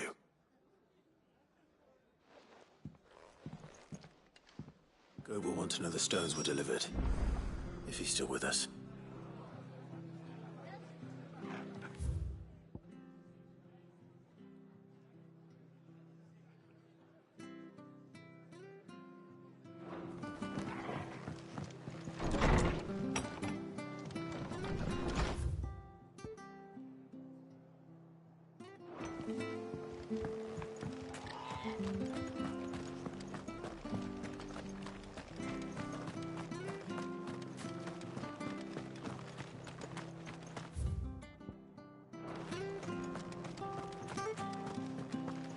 Naught but wild beasts this end.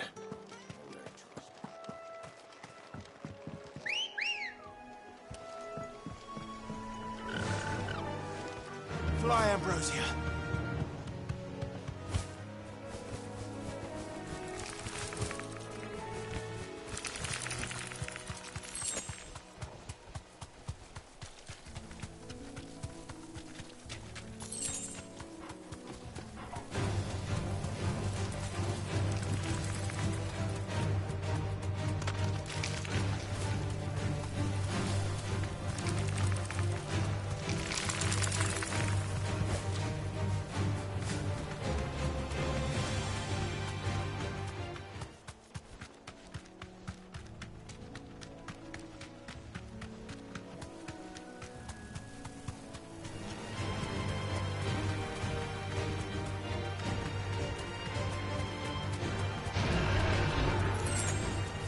Deserve a rest.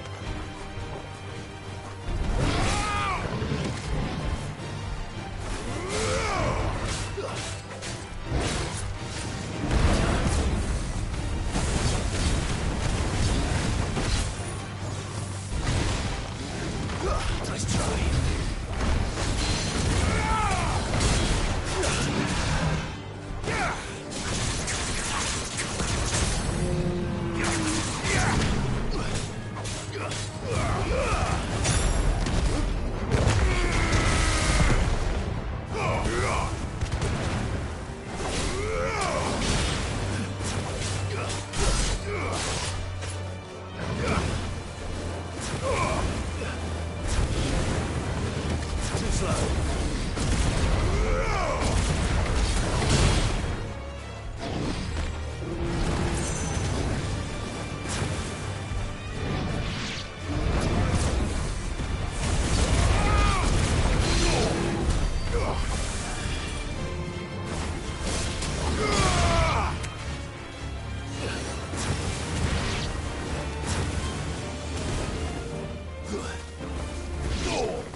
quiet. If I were a giant antelope, it would seem like just the place.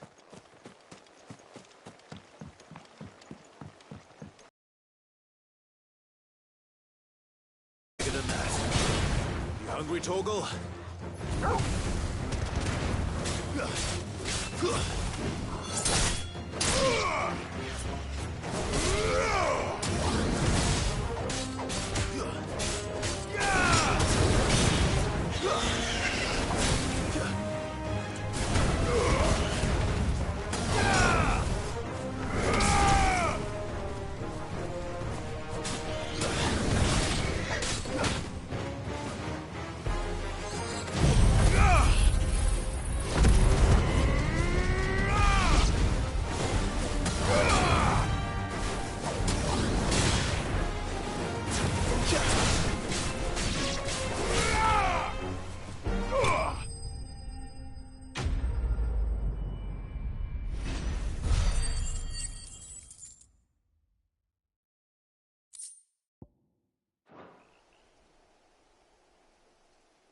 Now,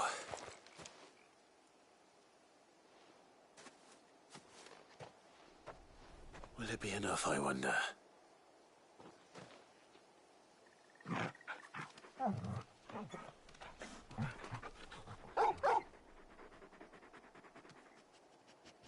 I say that answers my question, which means we owe the lawsmen our thanks. You're just a big puppy, aren't you? A very big puppy.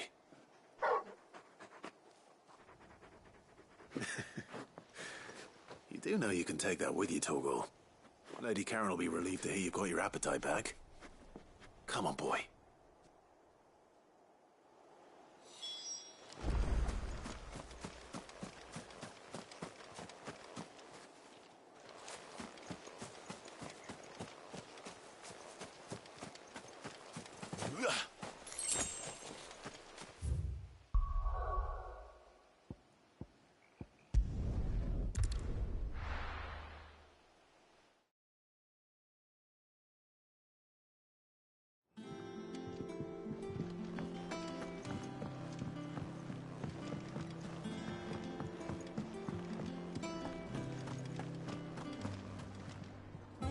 I noticed you and Torgal had gone off somewhere.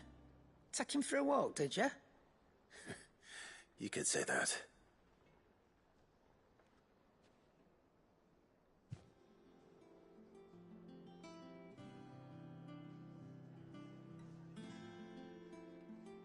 So, Molly's leftovers weren't good enough, eh? That'll teach me for treating you like you're still a pup. All right, no need to shout. Now we know what you're after, I can see about getting some in. Speaking of which, I brought one for later. Can I leave it with you?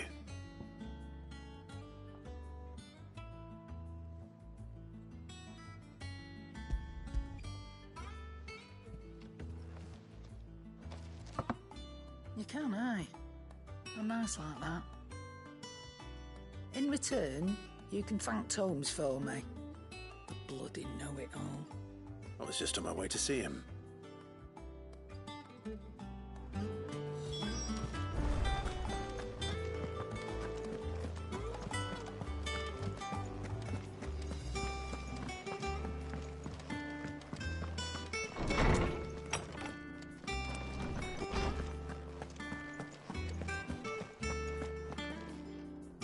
Ah, Clive. Were you able to locate your quarry? We were indeed, Lawsman. You pointed us in exactly the right direction. And Torgal's been a very happy hound ever since. Very good, very good. Lady Karen sends her thanks, by the way, for your part in solving the mystery. Ah. But that reminds me. After your last visit, I found myself pondering Torgal's talents. Do you recall our conversation concerning Lady Jill's role in Torgal's transformation? About how she somehow woke the power within him. Precisely that. A reasonable conclusion, I thought. But one which raised certain questions in my mind. You see, the Fenrir of legend served Shiva and Shiva alone. And while the powers attributed to him are certainly impressive, the records imply they are somewhat different in nature to those you described Torgal as having used. What are you suggesting? That Torgal may be the beneficiary of more than one Icon's power. Consider that in addition to Lady Jill, he has served as a loyal companion to you, your brother, and even the late Cid. In short, the Icons hitherto near at hand, or should I say at paw, have been diverse and plenty, and that number has only grown as the realm's dominance have fallen to your sword. One can but speculate as to how all of this has affected Torgal. He has seemed more fierce of late. And if I am not mistaken, he will grow fiercer still. We are fortunate indeed to be able to count him amongst our allies and not our adversaries. Oh, he's more than an ally. He's a friend.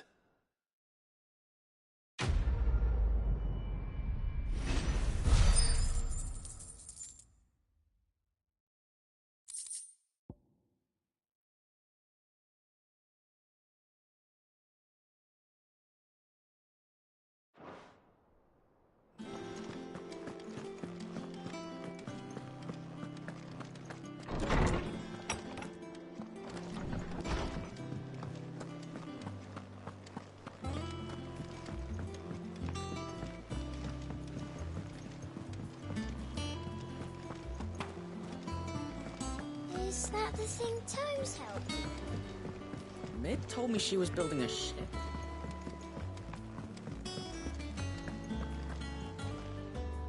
Goat. Still alive, I see. So Lady Karen accepted the ruby. Ah, about that. I tried my best, but she was just too stubborn to take it. She threw it right back in my face, in fact, and told me I could stick my stupid stone where the sun don't shine. Karen refused payment. I hope it wasn't something I said. I'm sure you were as tactful as ever. Let me see what I can do. Oh, wonderful. I hope you have better luck than I did.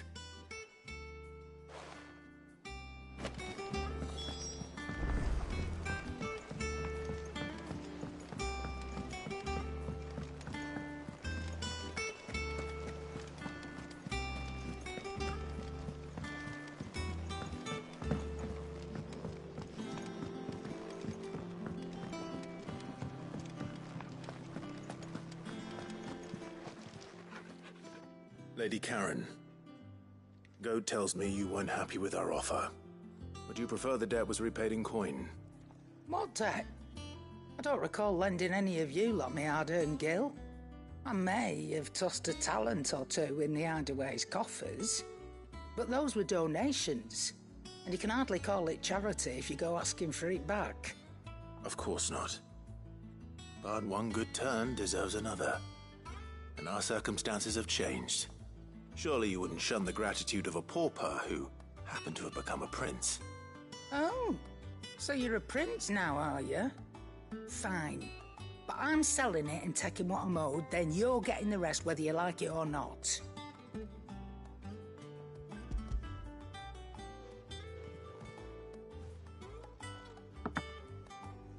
Where'd you even get this? A decent trader might nab 1,000 talents for a star ruby. A canny one, meanwhile, might claim it were nicked from the belt of Cid the Outlaw himself and ask twice as much. Might be I already have a buyer in mind. Might be you even know her. A fine continental maid whose beauty's only eclipsed by a guile in commerce. You wouldn't mind, would you? Not at all. Just be sure to tell her that it's always a pleasure doing business.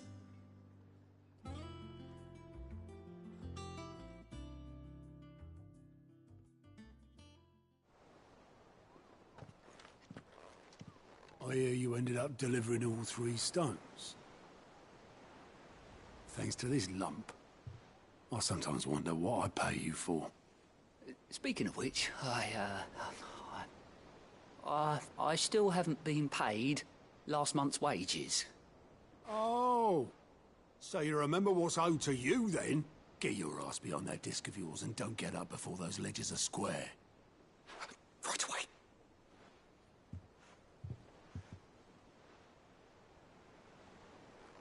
I've seen that before.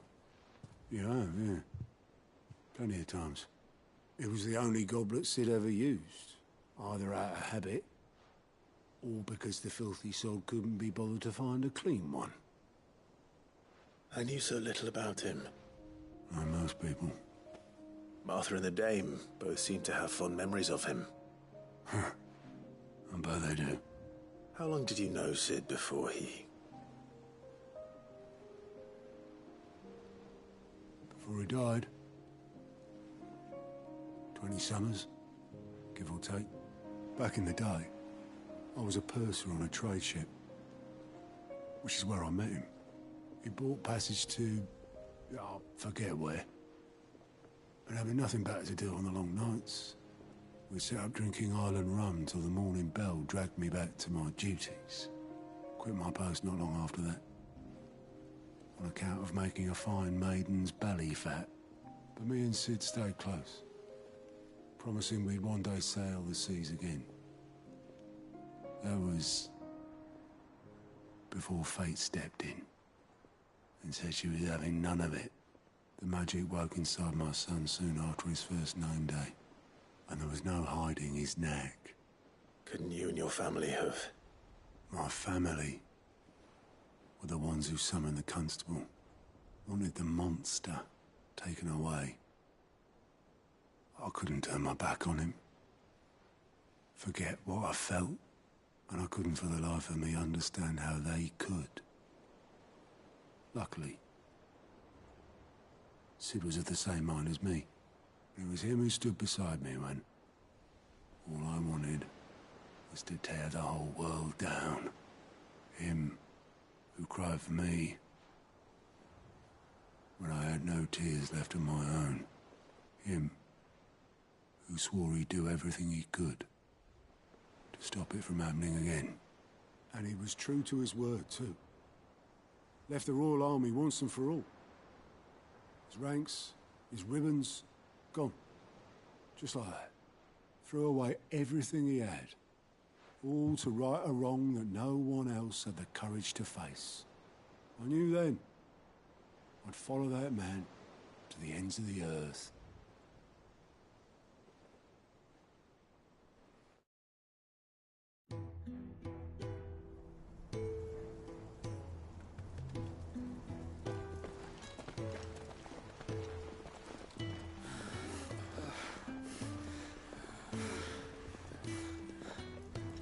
He was always too clever for his own good, was Sid.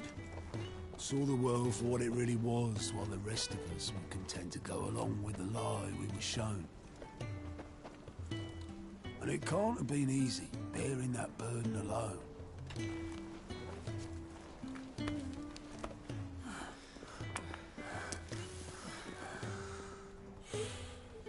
But he didn't let it stop him.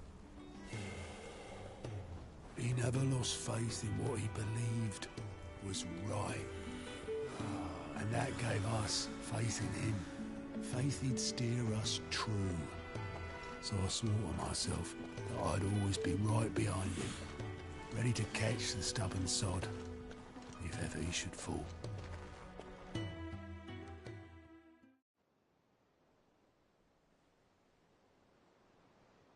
But I couldn't even do that.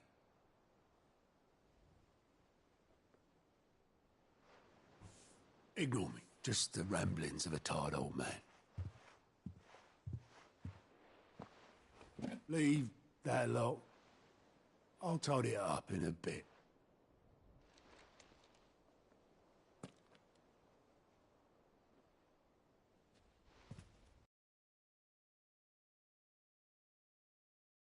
Sid's handwriting.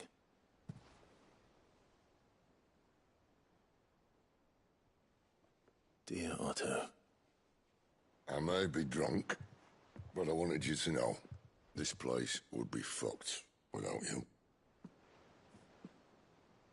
Love you, you grumpy old sod.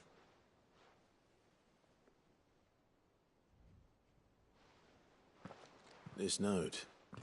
Hmm? What about it? Sid was right. Without you, we'd all be lost.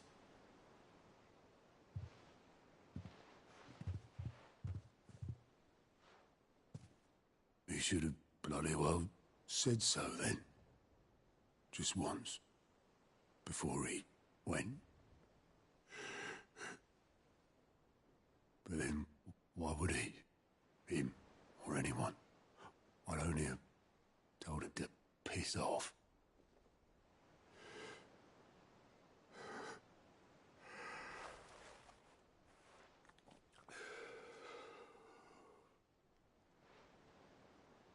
You're wrong, though. Both of you. It was never just me keeping the hideaway afloat. It was all of us. I just shoved people in the right direction. I barely seem to be able to do that anymore.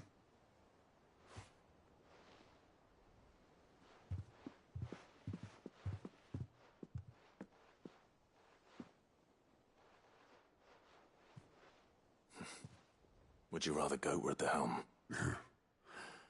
Well, maybe I've got a few more years left in me. I'm going to hold you to that, Otto. Before you go, Sid would have wanted you to have this. But that's... This'll do me just fine.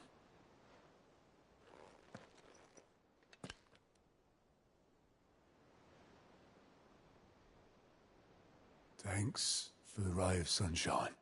I'll see if I can't pay you back. Already have.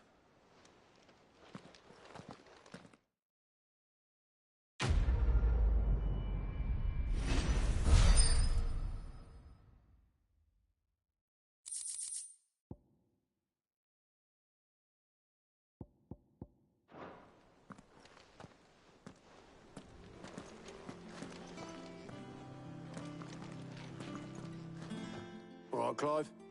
Asterix. We'd finished sending half the hideaway traipsing across the twins, has she? I swear, that girl'd do anything to put off visiting her old dad's grave. No excuses now, though, eh? Not quite. She said there was one final thing she had to take care of. I'm sure she'll be finished soon enough. She said that? In those words? She did, yes. Clive? Were you born yesterday or something? There is no thing. She'll probably be halfway to Canva by now. Mid. I might still be able to catch her.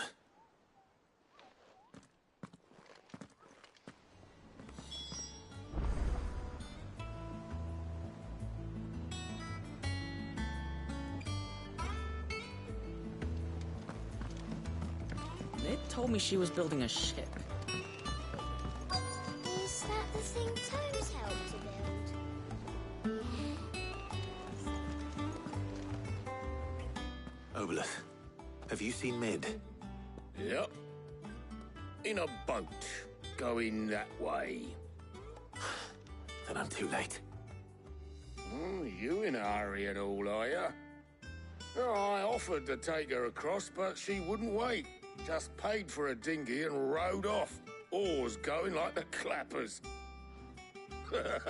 Got some life in her, ain't she?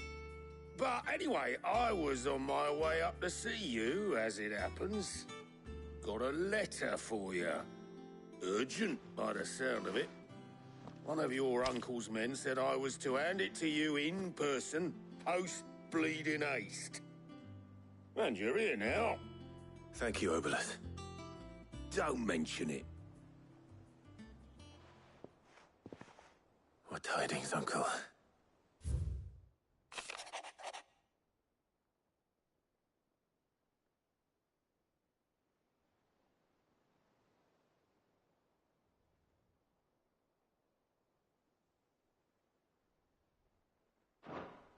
Trouble in Canva.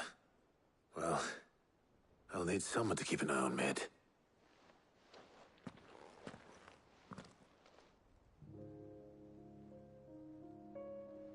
So what? Mid got us to do all the dirty work and then just sailed off into the sunset? It, seems that way.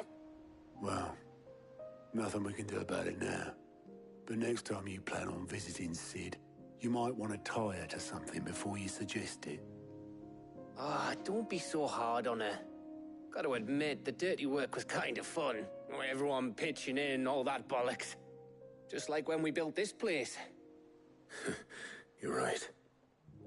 Anyway, we all set to head to the old hideaway. I could do with getting to Canva pretty sharpish.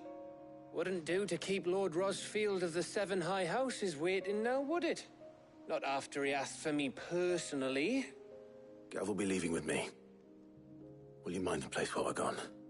You can count on me. Just be sure to give Sid and the others my regards. All right. Oh, by the way, Jill will be joining us too. She's got some things to take care of, but she'll meet us there. I hope she's telling the truth at least.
Well, Sid, I remember what you told me.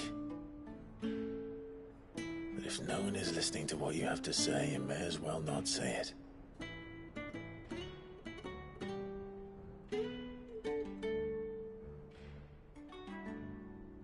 But I will say this, old friend. Hugo Kuka is gone. His shadow looms over us no longer. It's a pity the Phoenix can't be in two places at once. If he'd have been with us, maybe he could have done something for the lost. Not even the Phoenix can bring people back from the dead. Life has a beginning and an end. So we must live while we have the chance. And not as slaves to the crystals, but as free men. May we join you?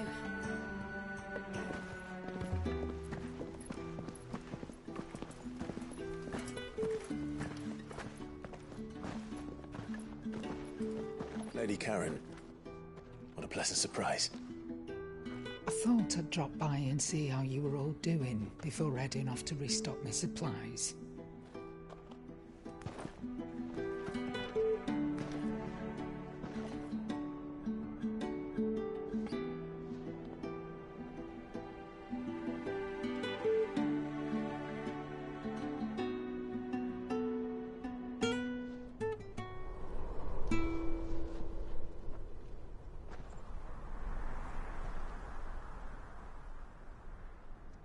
It wasn't the most scenic view back then, but it were never as bad as this. I know. The blight marches on.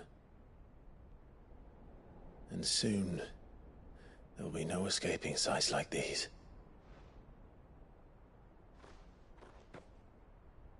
So our mission remains unchanged.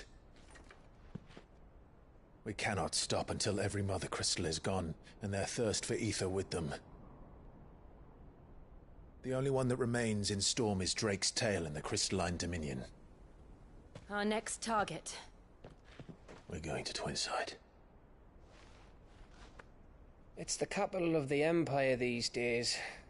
I wouldn't like to think how tightly guarded they've got the place. Not that that'll stop you, but we do well to scout it out before you go charging in. We would indeed. If you're off to the Dominion, you can take this great lump with you. Goods.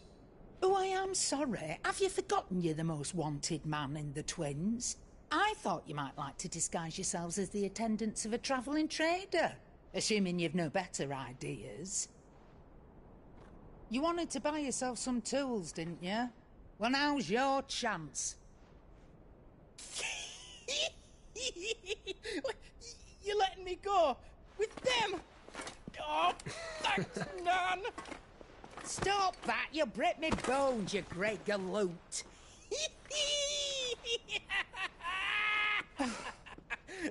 There's a caravan that runs back and forth between the Dominion and the Bocklad markets.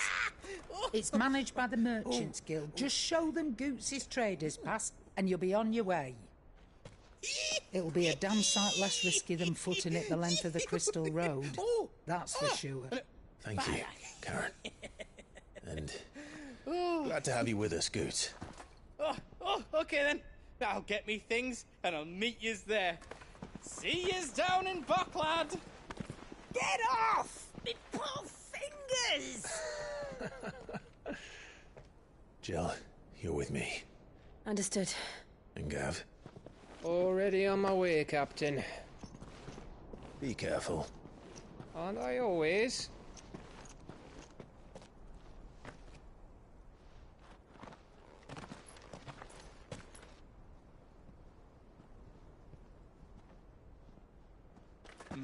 Do you see that, Sid? Your protege's making a proper little outlaw of himself.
How are you feeling?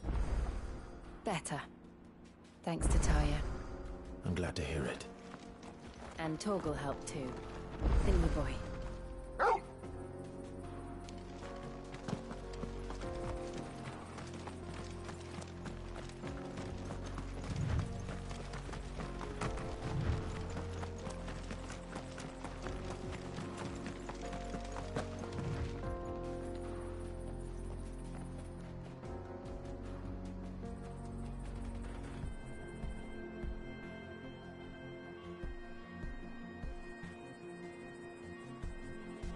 This used to be a trade route for merchants crossing the Scars, till the Republic laid a new road wide enough to let wagons pass, and all official traffic moved there. Leaving this one for those living outside the law. Indeed. I doubt we'll be the only outlaws on the trail today.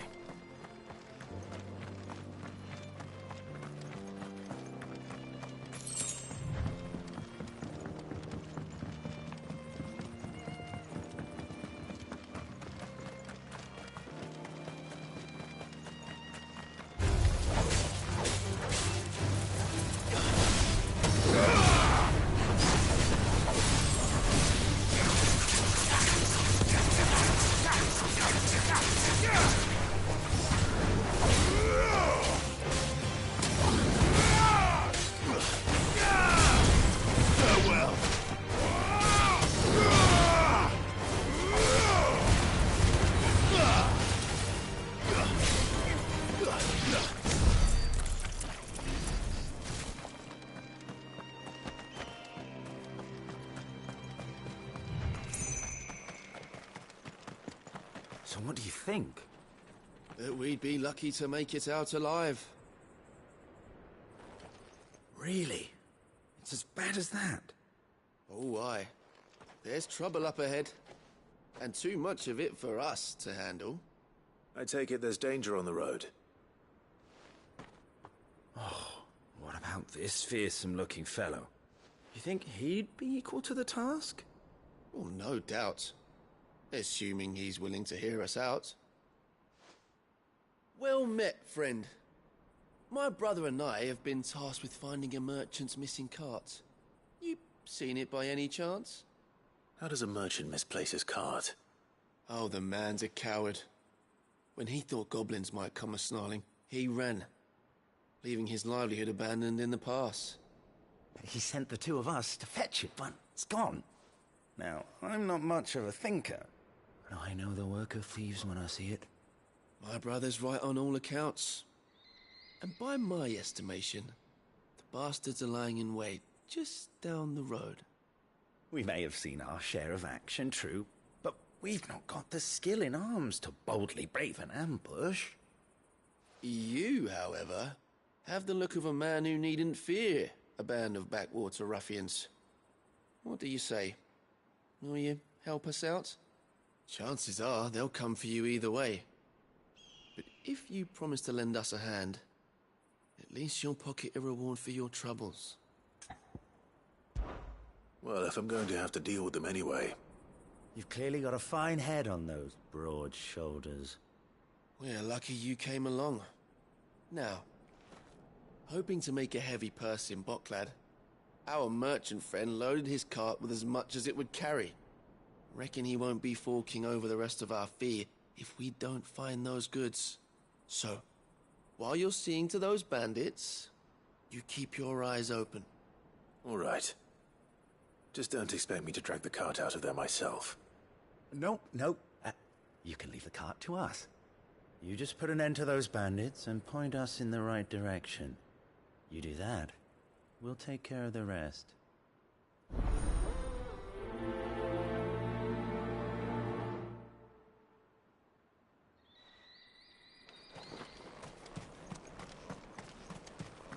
I'm not sure I trust those two.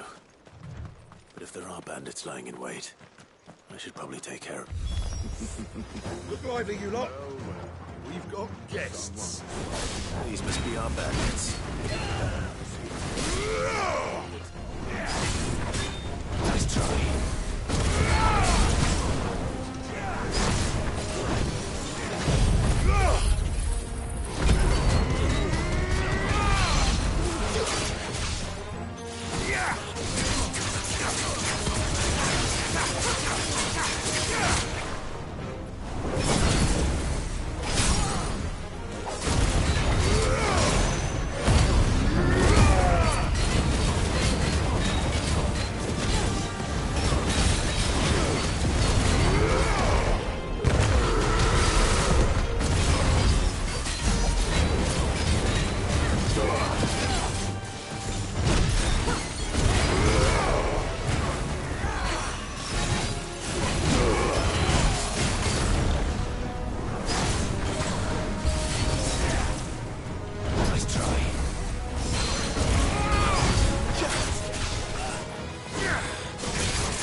That's them dealt with. Now, where's that cart?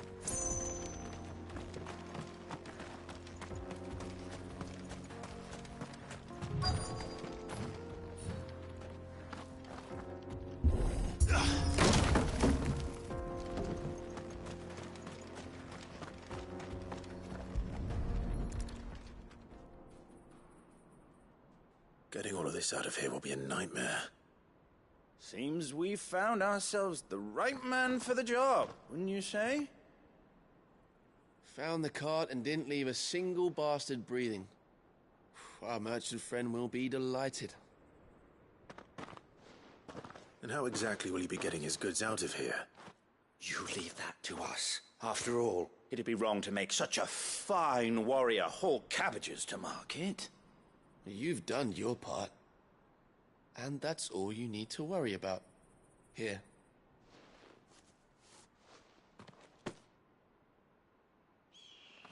It's been a pleasure. Now piss off. There's no need to be so rude, brother. What if we want his help again next time?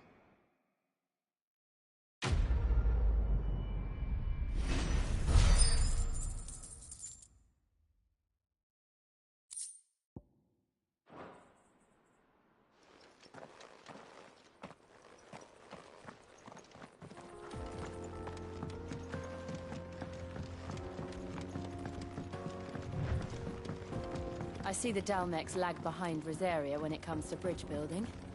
The fallen ruin should hold, at least. The path continues on the other side.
So this is Zemeckis.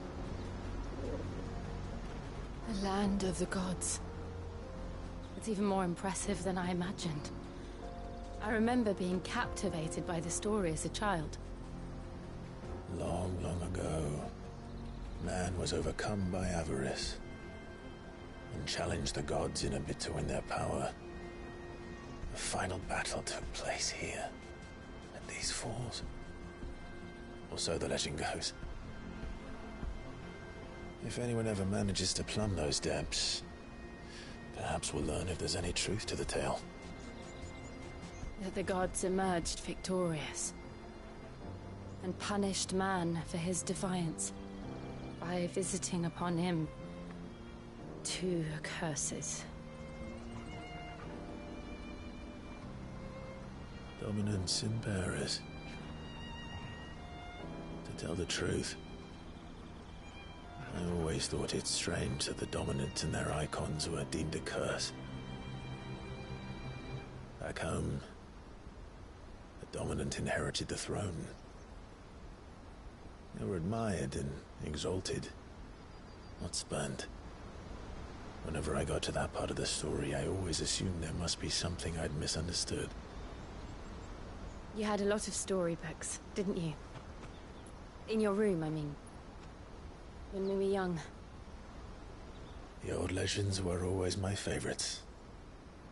Epic battles between gods and men. Father encouraged me to read as much as I could. He thought it good for my education. You really were a boy like any other, weren't you?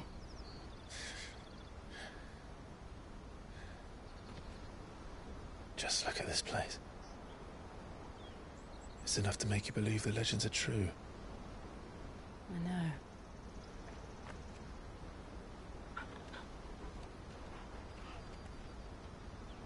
We're not far from Boklad. The road will be busier up ahead. Then we'll have to keep our wits about us.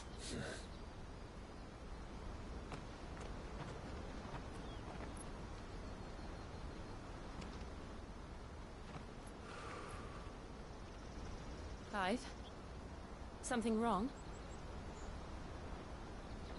Nothing. It's nothing.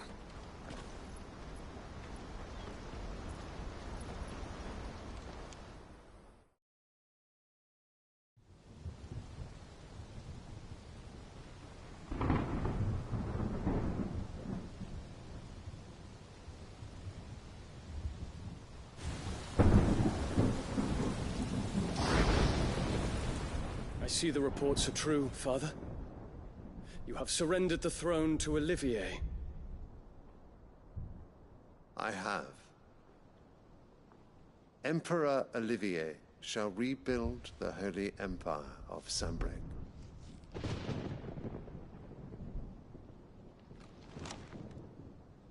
How is he to rule an empire? He is but a boy. I shall advise him until he comes of age. Father, please. Or for as long as I am able. The empire we seek to build needs young blood to rule it, and I can think of none better suited to the task.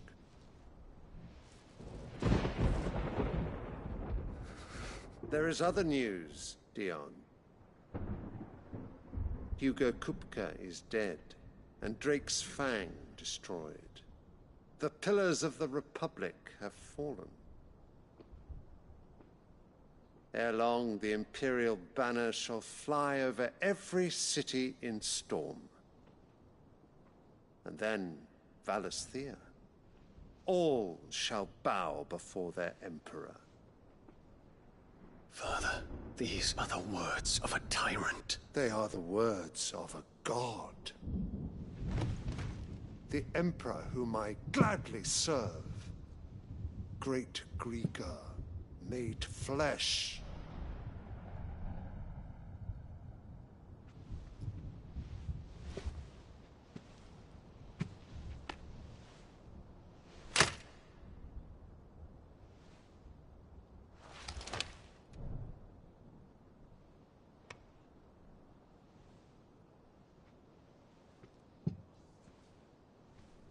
Return to your camp, Dion, and ready your forces.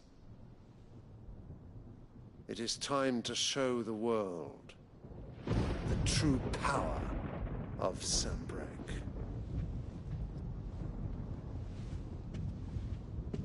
Father. I find you much changed. Is this truly the path you wish to tread? Or are these the ambitions of another? Of Ultima, perhaps? What nonsense is this? I speak my mind, and my mind only.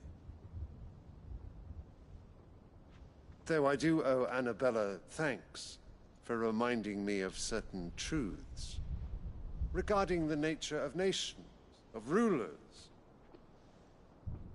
and of the divine. You would trust the words of this traitress? She betrayed her country. She slew her husband.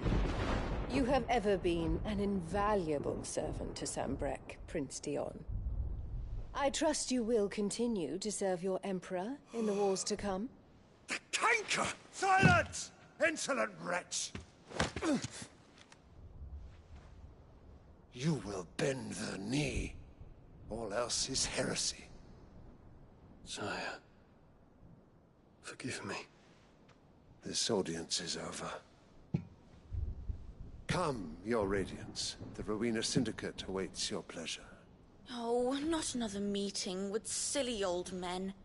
They're so boring. I'm hungry, Father. Can't we have luncheon instead?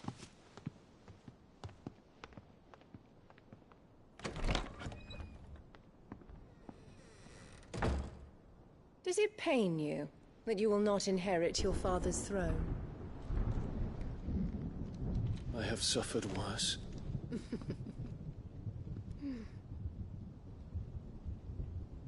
Count your blessings, Dion. For a base-born child to be chosen by Bahamut is miracle enough. You have risen high on his wings, but you shall rise no higher, lest your impure blood stain the throne. What do you know of my blood?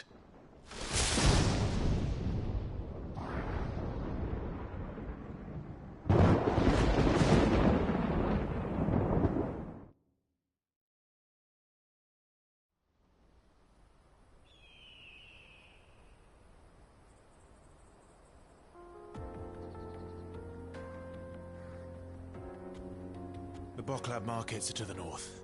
We just need to hug the coast.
Infiltrating the Dominion.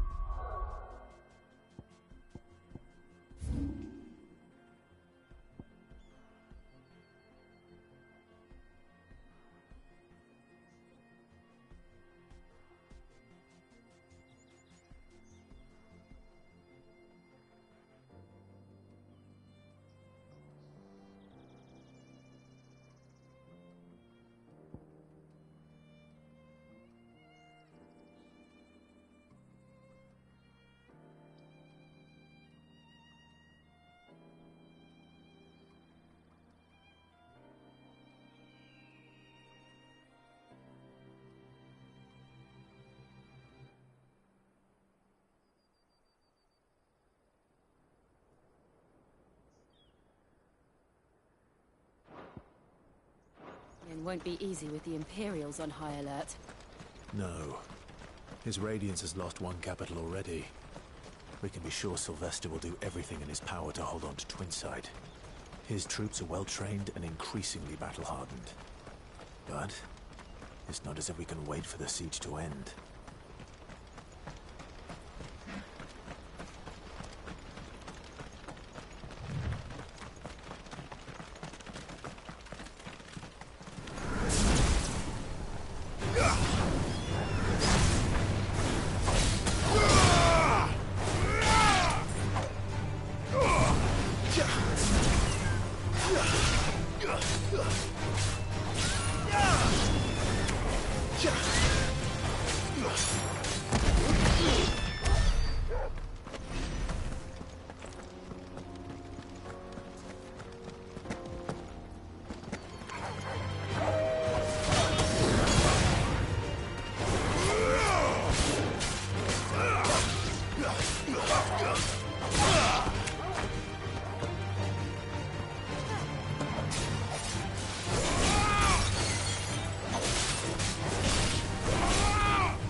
refugees.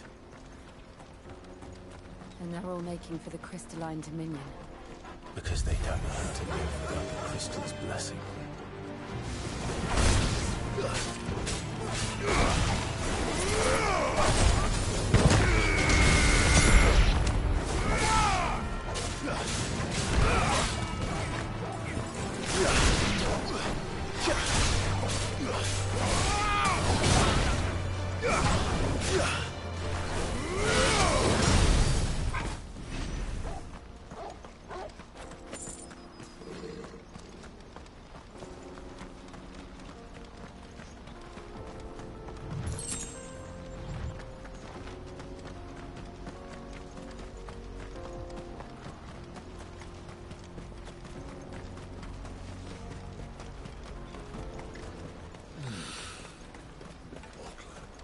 There are no crystals here. We have to keep going. This is where we're supposed to meet Goots, isn't it? That's right. He said he'd wait for us here after replenishing his supplies. I dare say he'll have finished by now. What do you think, girl?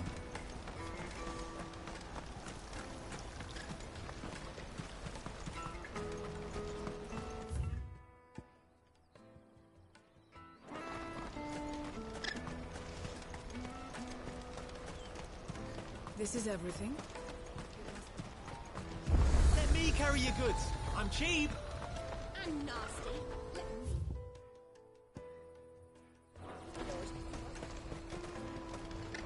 What are you looking for?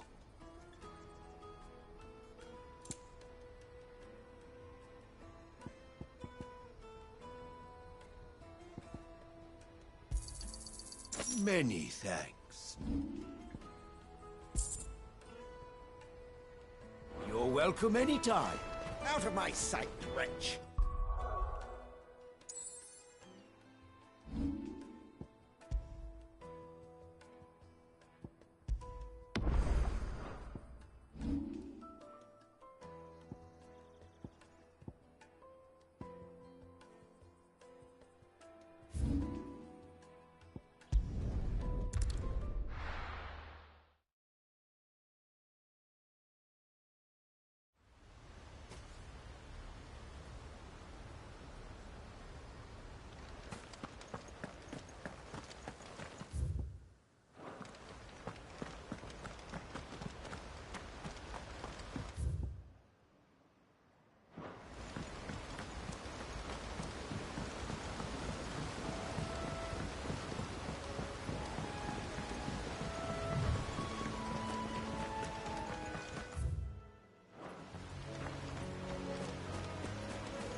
back to the stables, girl.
Seems this one has a little more life left in it.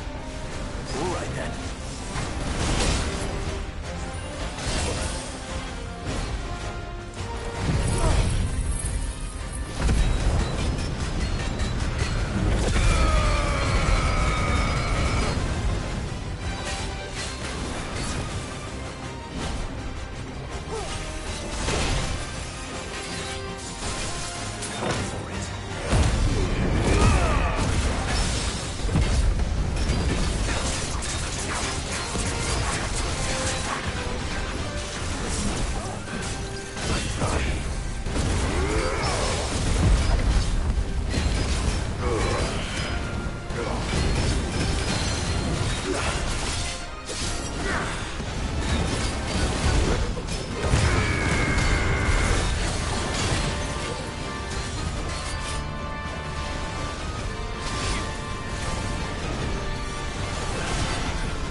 Easy, boy!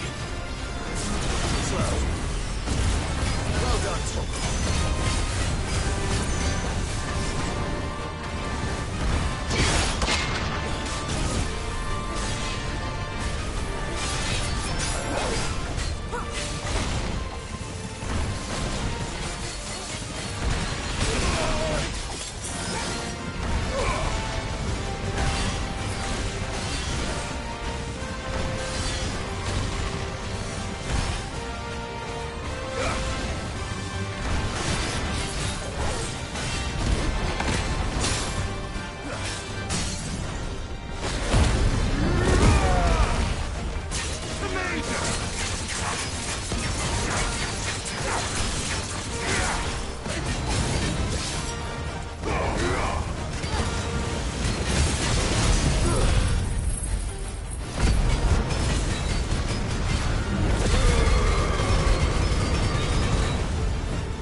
It's over.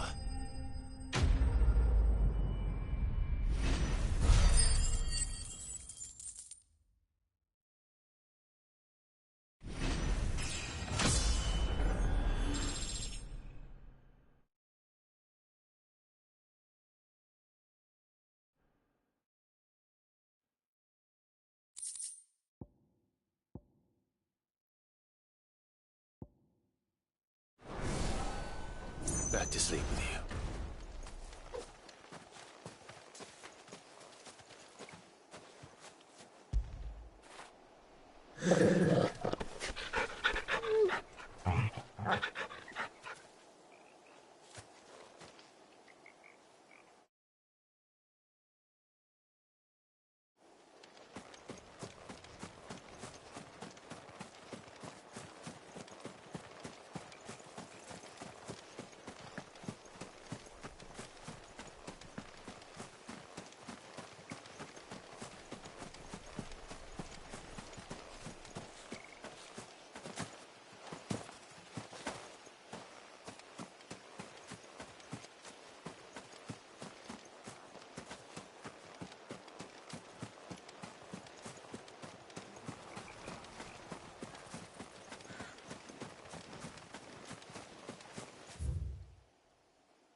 Well, don't just stand there gawping.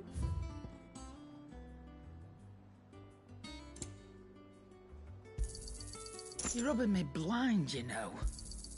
It'd better all be here. You're rubbing me blind, you know. Come again. Or don't. I'm not much bothered either way.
told me she was building a ship.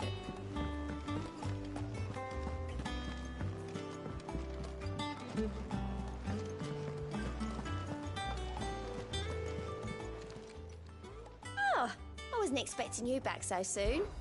Come to claim your just desserts? All yours. All done?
Ready, go?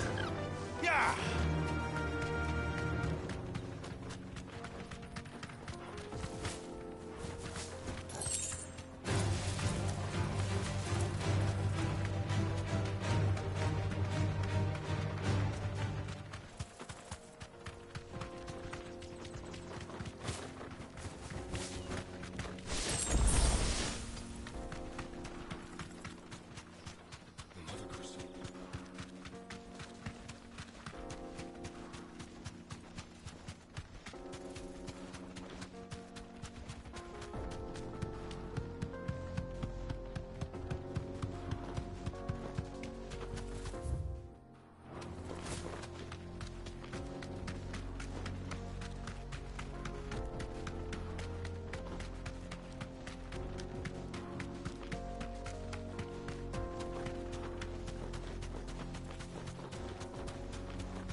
This might take a while.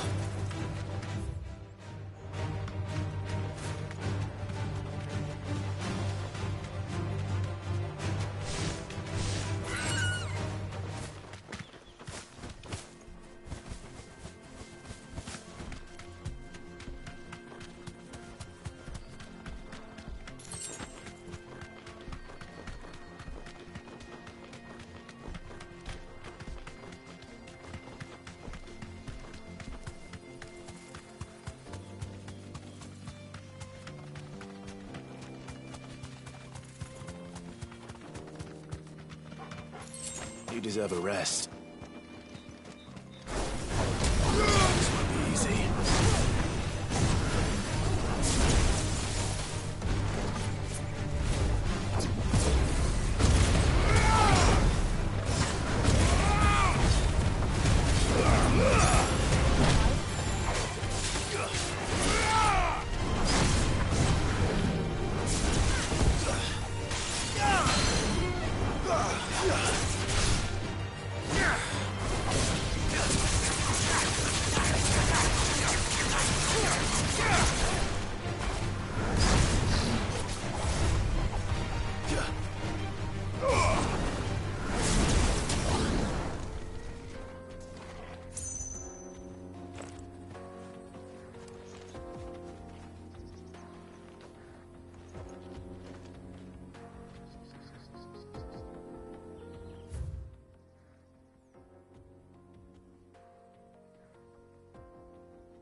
To me, Blade!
Peace at last.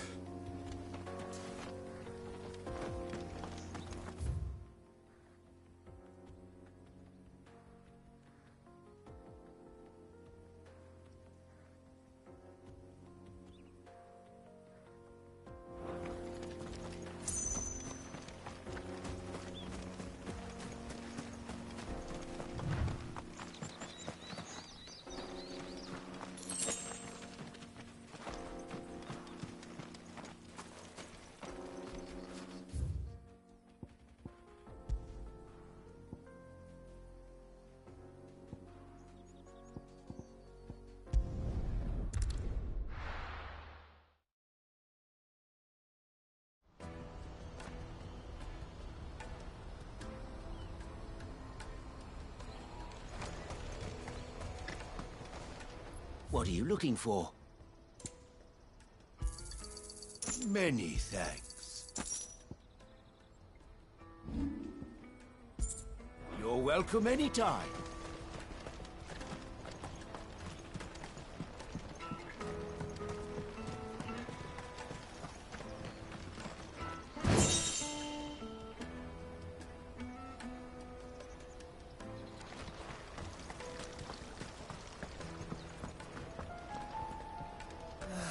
If our new arrivals had brought any coin with them, we'd be rich.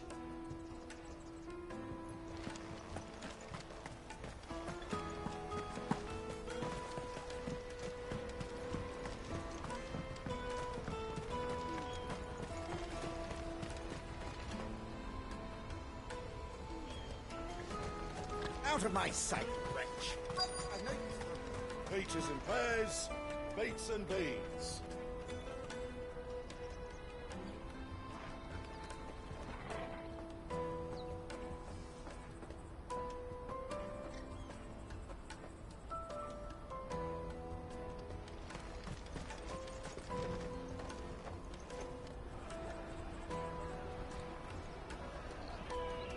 Wonders from across the water. Come one, come all. Feast your eyes. Good sir, can I interest you in...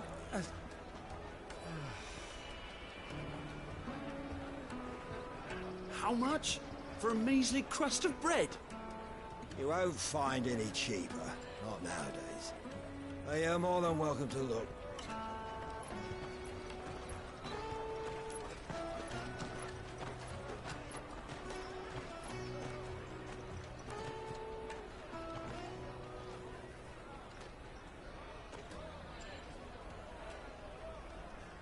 The Empire's unlawful and illegitimate occupation of the Crystalline Dominion is still in effect. Only those whose business in Twinside has been officially approved by the Republican Army will be permitted to cross the border. All who seek entry are to form a line and ready their documents for inspection. It looks like we aren't the only ones who are eager to leave. And they're checking everyone. Can't you make an Not for the likes of you. We won't get through without that pass. Let's go in and find Good, shall we?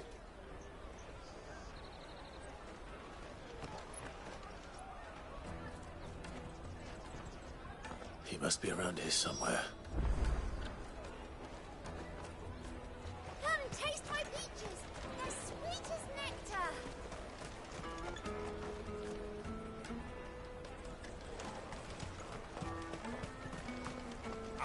take the large one. An excellent choice. Ah, good. There you are. Clive, I'm so sorry. Don't tell Nan, will you? Slow down, Goots. Just tell us what happened. It's me trader's pass. It's gone. We cannot ride the caravan without it. We won't even be able to get through the flipping checkpoint. Do you remember when you last saw it? It was in my pocket a minute ago. Then a bairn bumped into me and... Yeah. You don't think that they might have nicked it, do you? It wouldn't surprise me. A busy market like this is prime territory for pickpockets. So, to get the pass back, we need to find this child. Where would we even start? I know where! I've got a pal in Bocklad who might be able to help us. No one knows more about what goes on round here than she does. Where do we find her? She's the owner of the Crimson Caravans, up that way. Sign's got a red chocobo on it. No time like the present. You two go on ahead. I'm gonna check the rest of my stuff, make sure no one else is missing. All right. We'll meet you there.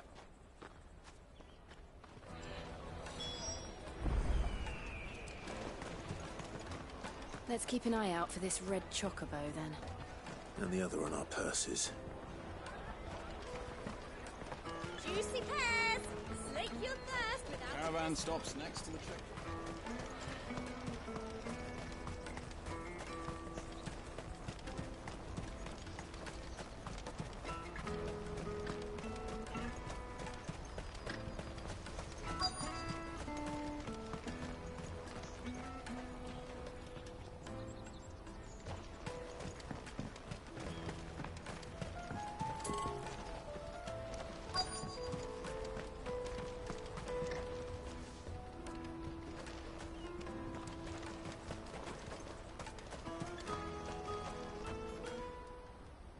Looking to hire a coach? It's 10 million for a two-birder to the Crystalline Dominion. Take it or leave it. Oh, we're not here for that. Then I bid you good day. Oh, wait! Don't go, El! He's me mate. As I live and breathe. Goots, what are you doing back in Bocklad?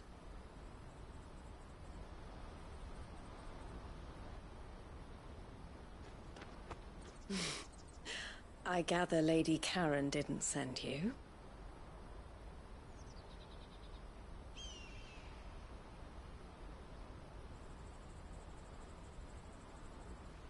So what trouble have you got yourself into this time? It's me trader's pass. It got stolen. By a little bairn. Of all the... You're the size of a marble. Honestly. Ugh. Goots told us that you know the markets well.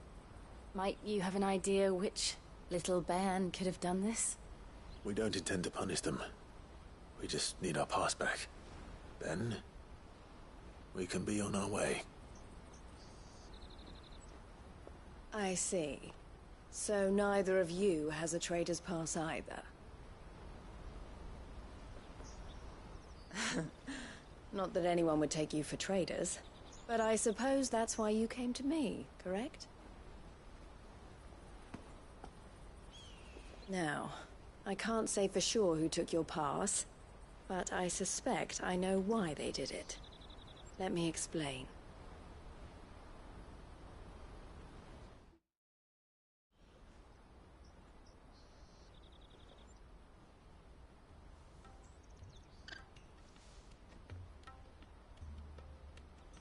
Ever since the Fist marched on the Dominion, the Republic has been clamping down on any commerce that might aid the Empire more than it does us. Which means traders' passes have gone from being merely a way of easing one's progress to being essential if one wishes to cross the border at all. And with demand outstripping supply, they've become a precious commodity, leading some to seek to acquire them by less than legitimate means. So the children are stealing passes to sell on the black market? Yes, and no. Passes are inscribed with the names of their owners, and yet none of the victims' names have appeared on the register of those passing through the checkpoint. Which means? That someone is doctoring the stolen passes. The same someone who is encouraging the children to steal them. And the same someone who has Goots' pass, no doubt. Whoever they are, they're ruining the livelihoods of honest merchants, which is why we've decided to take a stand. Will you stand with us? You want to get your pass back, and we want to ensure that no more are stolen. Catch whoever's behind it all, and 2 birds shall be slain with a single stone. Is there any other way of getting to the Crystalline Dominion Goots? They won't let you in if you're not with the caravan. It's that, I don't know, try swimming across the strait. But the guards will definitely spot you if you try and do that. Like, we don't want to get spotted, right? So either we find the people who took the pass, or give up all hope of entering the Dominion. All right. We'll help. Thank you kindly. But I don't know your name. Eloise at your service. Clive. A pleasure doing business with you, Clive.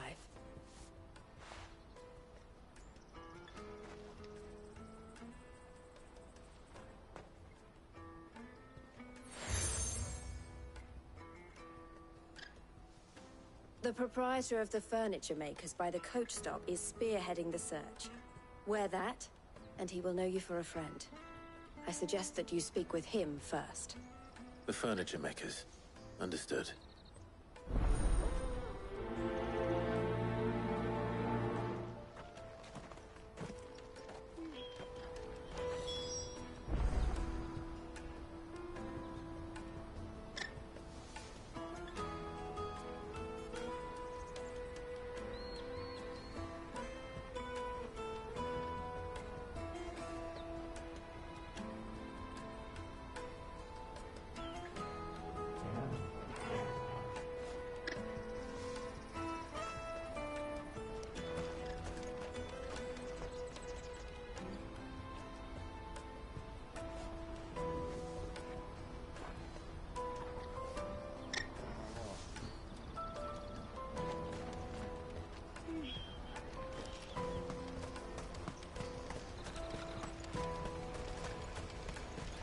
Out of my sight, wretch.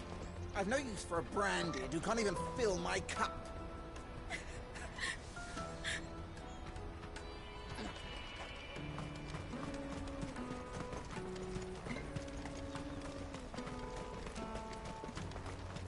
Come on, come on! Jug of snake spit for the road? The caravan stops next to the train. Are you the furniture maker? Looking for something in particular? Ah, Eloise collared you too, eh? Then I expect you want to know more. She told me you were leading the hunt for the pickpockets. What have you learned? For one, that they're targeting the traders carrying the biggest packs. Harder to watch your back, see? And less chance of the mark giving chase if they're spotted. Not that they'd be likely to catch them. Those imps know every inch of this warren like the backs of their hands. Their eyes must have lit up when they saw Goots. The fishmonger round by the gate's been trying to track down the children involved. You should go and have a word with her. Thank you. We will.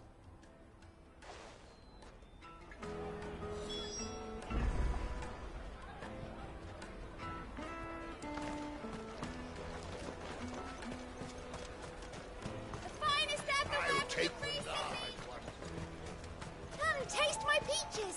They're sweet as nectar! You should come with me to the Dominion. Life will be... Fish for sale! Fresh sorted and smoked! Can I interest you? Ah, sorry. Message from Eloise, is it? She's asked me to help her. To help you find the pickpockets. Is that so? Suppose I better tell you what I know, then. For one, this isn't a family operation. All the traders say the children who stole their passes were dirty, dressed in rags. Street urchins, by the sound of it. We get a lot around here. Orphans from the wars. A few, perhaps. You saw the refugees gathered by the entranceway? They're all looking for a new start in the Dominion and beyond. Some of them take it as an opportunity to rid themselves of unwanted baggage. The shame of it.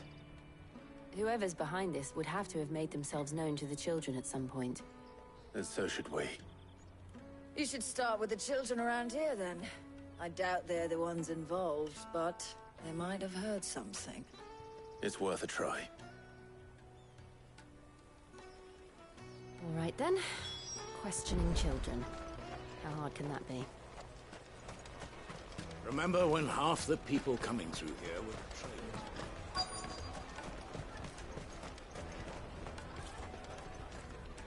Excuse me.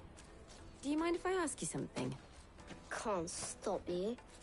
I was just wondering if anyone has asked you to do anything out of the ordinary recently. Anything you grown-ups ever ask us to do is shut up and go away.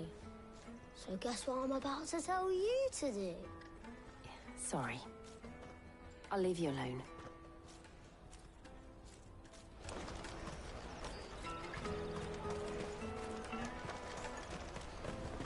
I'll take the large one.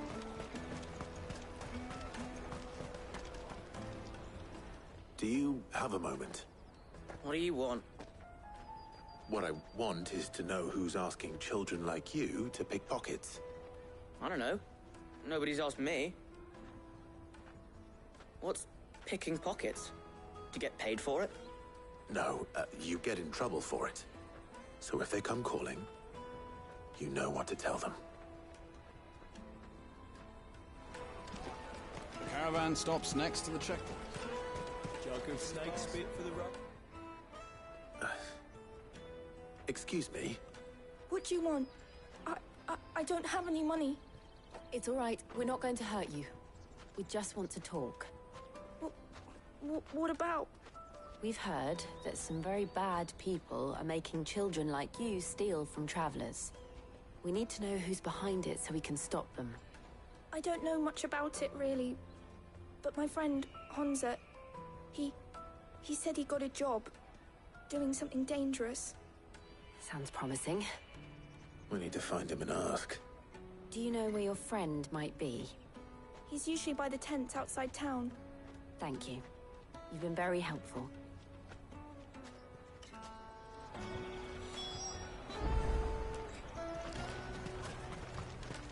Come on, come on!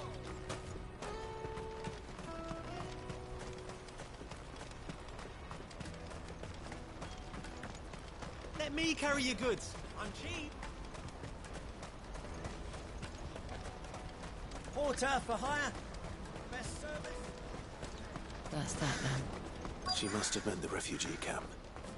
Let's hope he's still nearby.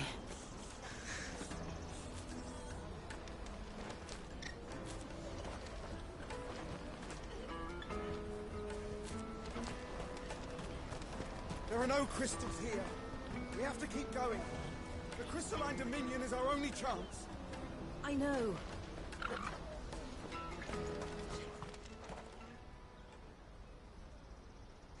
That big fat donkey was easy pickings. He wouldn't have noticed if we'd robbed his boots off him. Yeah. Wish we hadn't handed over the pass, though. Could use one of those things to get out of this dump. Chance would be a fine thing. The moment they found out, they'd string us up by our guts. Would they now? Perhaps you'd like to introduce us to these charming characters. Shit, we're in trouble now. What do we do? You two get caught if you want. I'm off. Hunter, where are you going? So that was Hunter, eh? Jill, you watch these two. I'm going after him. All right.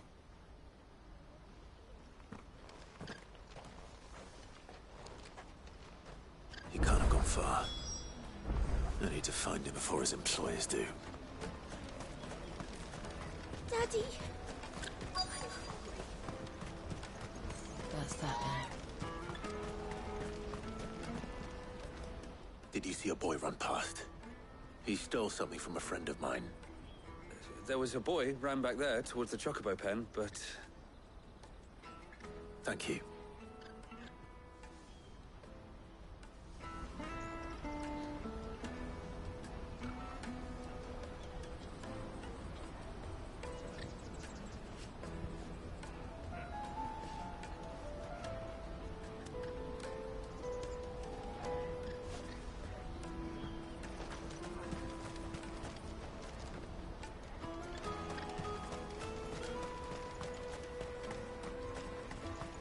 Let me carry your goods. I'm cheap. And nasty. Peaches and pears.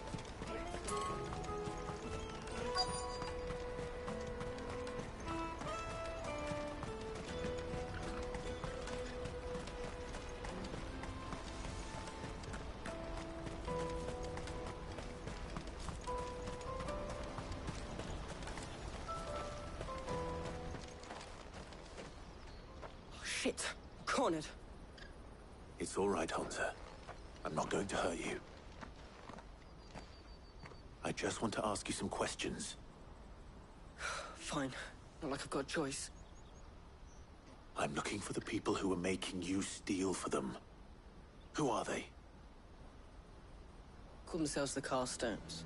They said they'd give me a good gill if I did what they told me. I knew they were bad, but bread doesn't come for free. Didn't come at all half the time, before I started buzzing for them. You know, if I didn't do it, they'd just pick on someone else. Someone they could push around easier. Hansa. You found him then? Jill. Where are the other two? Eloise is watching over them. She sent Goots and I to look for you. You're... him! I haven't got your pass anymore, if that's what you're after. I gave it to the Carstones. Whatever you do to me, I can't get it back. Not that I go against them, anyway. If it weren't for their gill, me and my mates would have starved.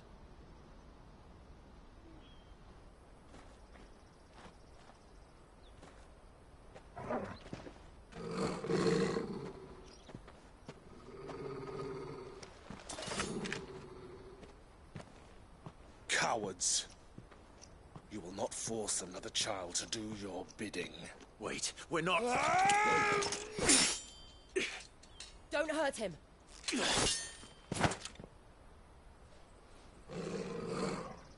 You're making a mistake. We're on the same side. Like hell we are. That brooch. Where did you get it?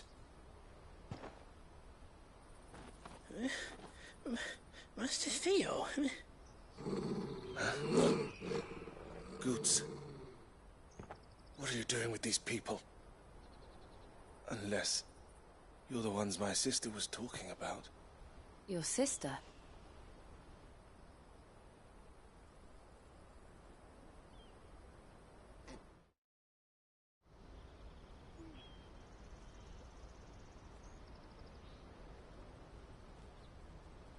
Eloise didn't tell us she had a brother.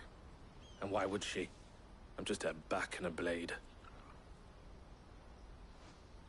Theodore, at your service. Sorry about before. Theodore, what do you know of the Cast Stones? Vultures who have made Boklad their hunting ground. They prey on the desperate, stealing from those with gil and bullying those without it into joining their flock. I'd been looking into their activities in hope of sparing the refugees any further hardship.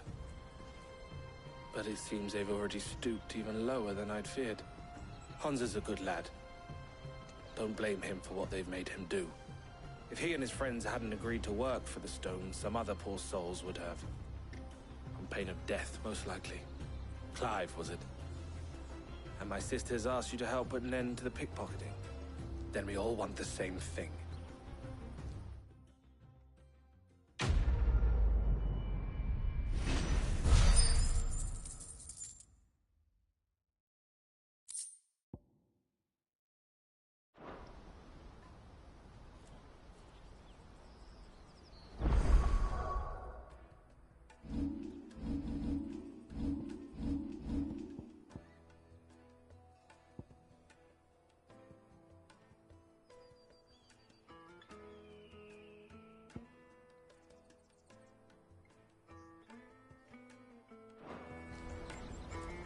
now.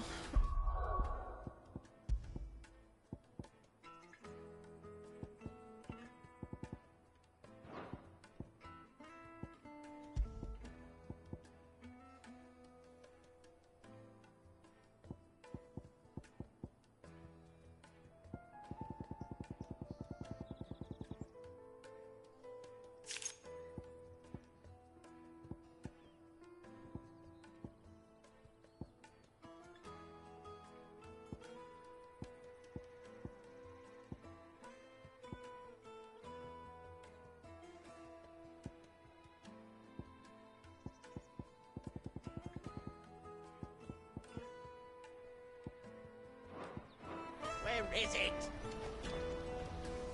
So, what's the plan? What else? We find the cast stones, and we crush them. You get your trader's pass back, and I make Boklad a safe place again. All right then. All right then. Honza, where are they camped? Don't worry. They'll never know you told us. Couldn't if I wanted to. They always come to town to collect the passes. Meet us outside the gate. I tried following them once, but they spotted me halfway down the trail. Said they'd string me up. We'll try it this time. Which way were they going? Back down the road towards Lateney's Cleft. To Lateney's Cleft, then.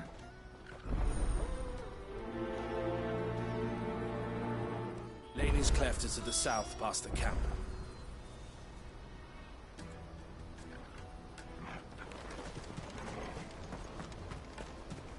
No, you better not have scared any of my dogs.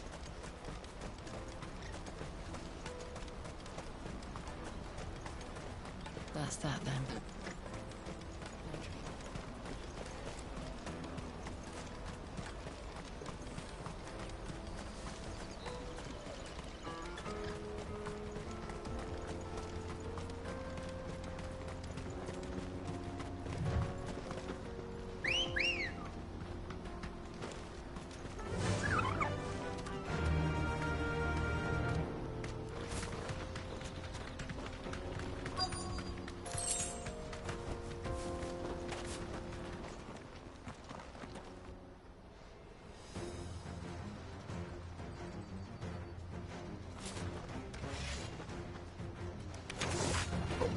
That's the one who's been sticking his nose in our business.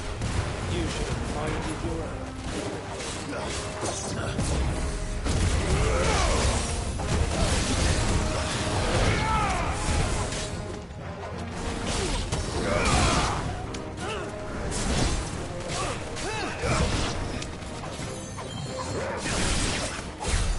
I doubt these were the ringleaders, but at least we know we're on the right track.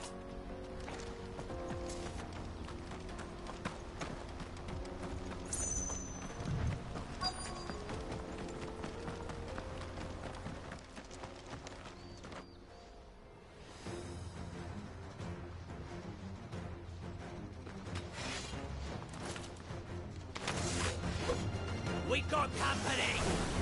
That's the lot.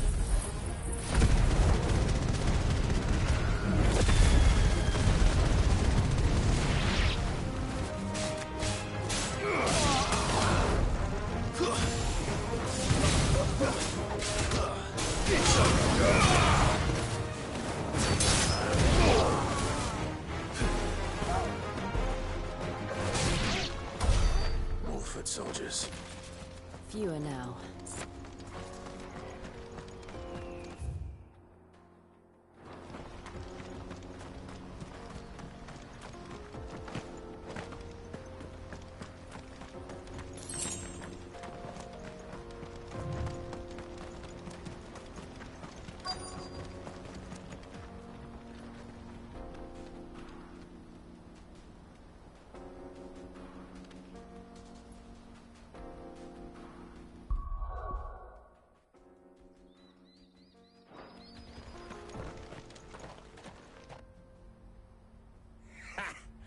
Not a bad haul today, eh? Aye.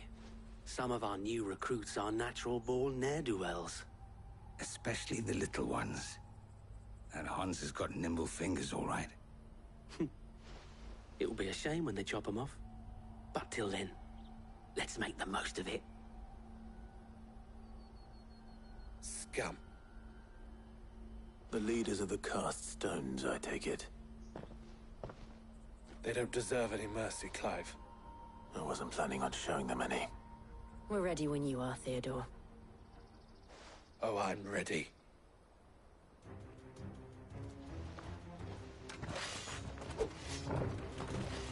Fuck!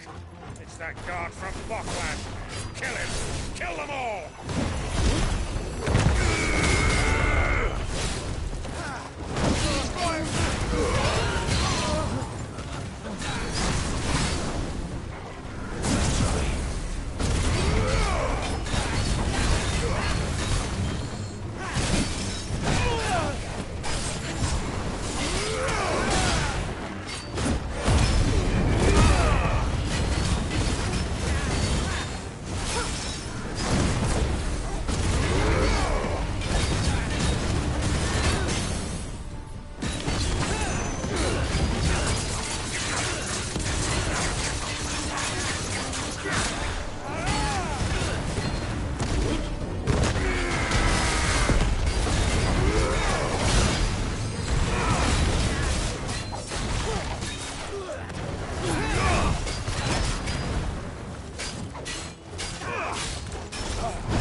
And they say crime doesn't pay. Gold chains, rings, purses. And traders' passes. Dozens of them. Have the names been changed? Not yet. I recognize some of them. No doubt Goots's is somewhere among them. Now I just need to sort through it all and return everything to the people it was taken from. We should go and give Eloise the good news. Can we leave things here in your hands, Theodore? Of course. Oh, and, be sure to tell her of the part I played, won't you? We'll be glad to.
Daddy!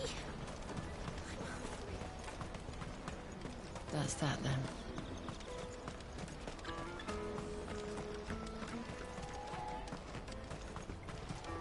Hurry, man. I must leave for the Dominion. Bloody crimson cowards. Ah, Clive. How goes the hunt? My brother isn't getting in your way, I trust? Quite the opposite.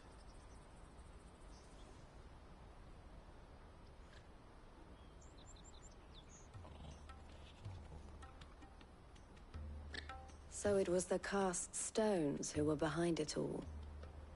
Theo told me he'd been on their trail. And their demise solves 3 problems at a stroke. That of the pickpockets, the bandits pulling their strings, and the passes they were stealing. I only hope yours is among the items you recovered. Only time and Theo's return will tell.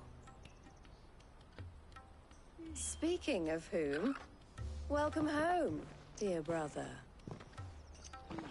You are too kind, Eloise. Here, Clive. Goods' pass. Ask him to keep a closer eye on it from now on, would you? I will. Thank you.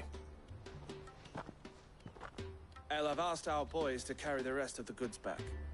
Can I count on your help in sorting through it all? Of course. I'll make some space in the storeroom. I expect you'll soon be on your way then. But it wouldn't do to leave without introducing yourself properly. Would it now? Sid. Don't look so shocked. We're on the same side. I don't understand. As you now know all too well, we at the Crimson Caravans are always happy to help those in need. For a small fee, we will move anything that needs moving. Be that goods to market, or bearers away from it. I was the first my sister helped escape. If it wasn't for her, I'd have been branded as a boy. I had no idea. It just so happens that we are seeking to expand our operation. And who better to join forces with than the leader in the field? Wouldn't you agree, Theo? I would. It seems our purpose is the same in more ways than one. So what would you say to working together again? It would be our pleasure. And our honor. The honor is ours. Here, Clive. This is for you.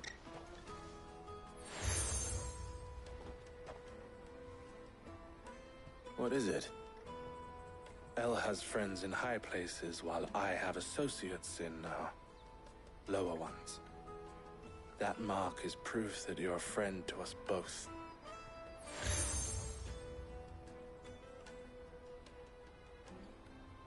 I shall bear it with pride.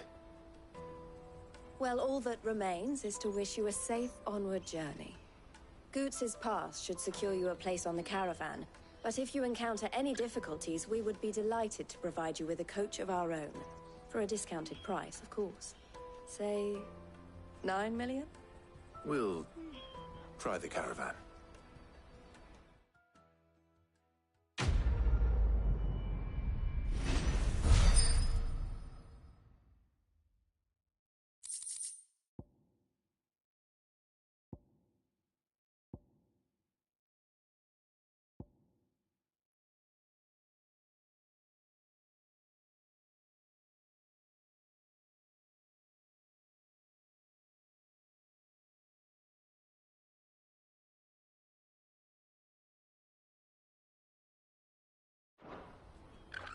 Right then. Let's get this back to Goots. And then it's on to the Dominion.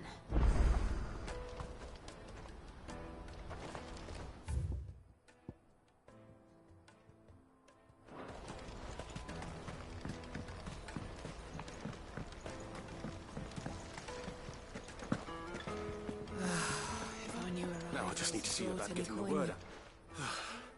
I want to know right away. Bad news. Good, actually. Something worth celebrating for a change. Only trouble is, the serving girl's still new to the job, so I can't leave her while I go and invite those I'd like to celebrate with. What exactly are you celebrating, if you don't mind me asking? I've come by a particularly fine bottle of red. A Gotan 66, no less. Gotan Rouge is the only good thing to have ever come out of the Empire. And most wouldn't part with a 66 if you held a knife to their throats. So I've heard. Oh, so you know of it then? Clearly you're a gentleman of taste. A gentleman who might sympathize with my predicament, perhaps? Would you pass the good news to a few friends of mine? I'll give you a little something for your time, of course. Sounds simple enough. So you'll do it? Marvelous. Thank you. You won't need to go far. All three of them should be right here in the market. There's Aldrich the porter, Milan the butcher, and Bolek, a guard over at the north gate. Three of the finest fellows in Boklad, if you ask me. Tell them to come to the tavern when they finish for the day. Stop by again when you let them know, and I'll give you your little something. I'll be right back.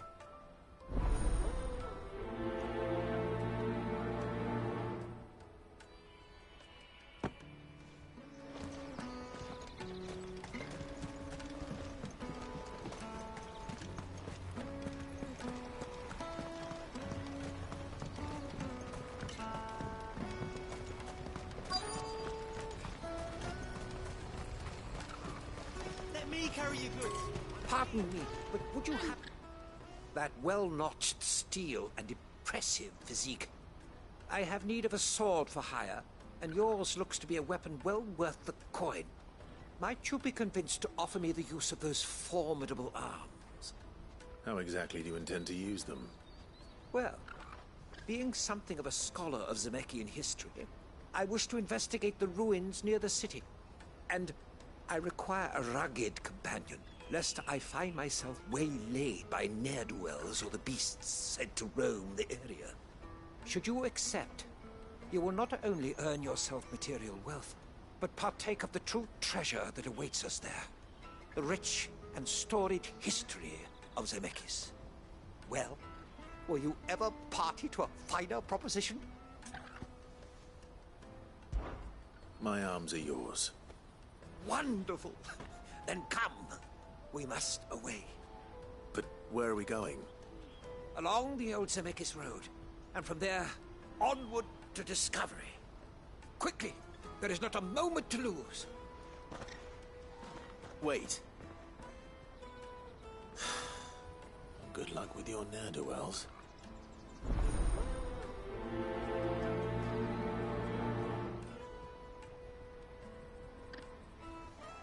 I'd better make sure he doesn't get himself killed.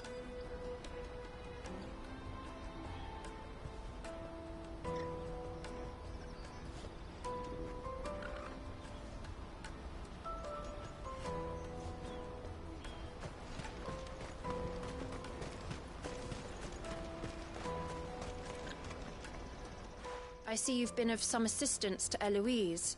Perhaps you can extend me the same kindness? Perhaps. What would I be doing? Finding someone. You see, I've been having trouble with thieves, and despite the many pains I've taken, I can't stop them from rummaging through my packs.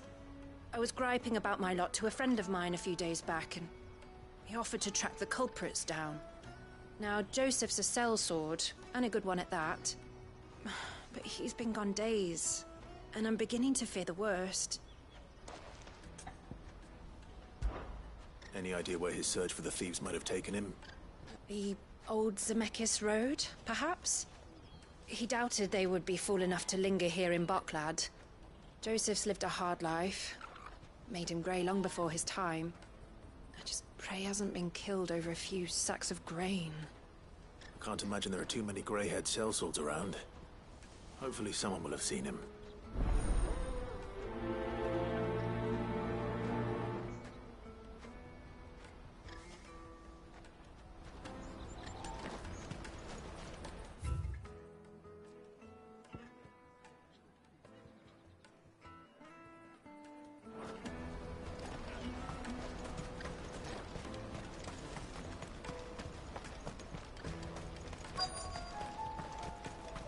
Hurry, man.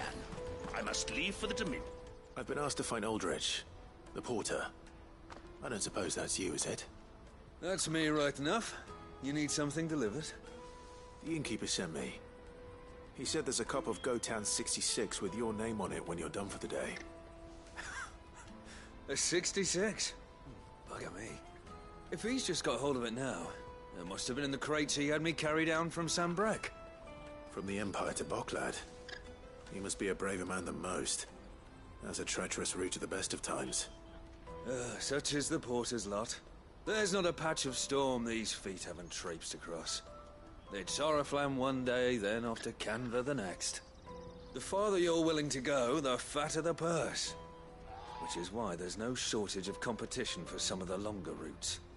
I'd say I've done enough for today to earn myself a cup of something tasty. Thanks for letting me know.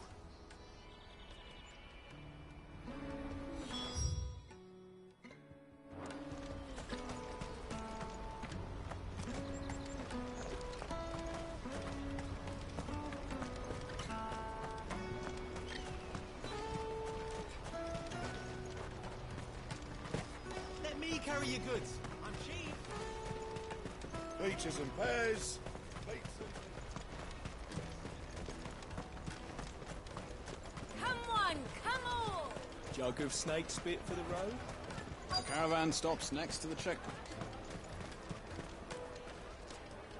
Are you Milan, the butcher? That's me. What can I do for you? The innkeeper's just had a special delivery. He thought you might like to join him for a cup of wine after you pack up for the day. He knows me only too well. And I've got a ham here that will go handsomely with a nice drop. Wine and ham to spare. Barclad clearly isn't suffering then. Comes with being the place everyone has to pass through to get to everywhere else. Those who travel the Crystal Road bring all manner of goods with them. We get meat from Sanbrec, herbs from Rosaria. Why, sometimes we even see curiosities from across the Narrow. My old man knew what he was about when he set up shop here all those years ago. Anyway, thanks for the good news. Oh, you know what? Maybe I'll shut up shop early. Wouldn't want to keep our friend waiting.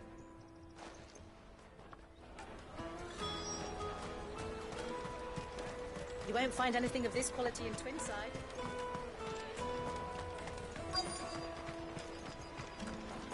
The Empire's your enemy, not us. I'm looking for Bolek. I was told he'd be guarding the gate. Well, you found him. You're not here to enlist, I take it? The innkeeper sent me. He's just taken delivery of a rare vintage, a Gotan 66. He thought you might like a cup. I've never said no to a goat hand. I'm not about to start now. Thanks for letting me know. You must be a busy man. The market would be flooded with refugees if we weren't here to stem the flow. Oh, my heart goes out to them, all right, but we've got our orders. No papers, no passage. Plenty try to slip past us nonetheless. And every now and then, one of them's foolish enough to try and force their way through. And when they do, well, things can get nasty. You know what? That wine's sounding better by the moment. Well done. I wonder if the innkeeper might spare a cup of that wine. Through! Remember when half the people coming through here were traders from the Empire? You should come with me to the Dominion. You won't find anything of this quality in Twinside. The caravan stops next to the checkpoint. Jug of snake spit for the road? Come on, come on!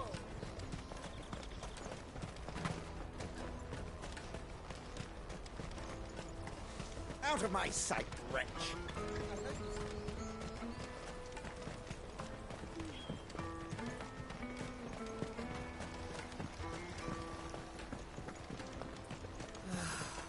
New arrivals.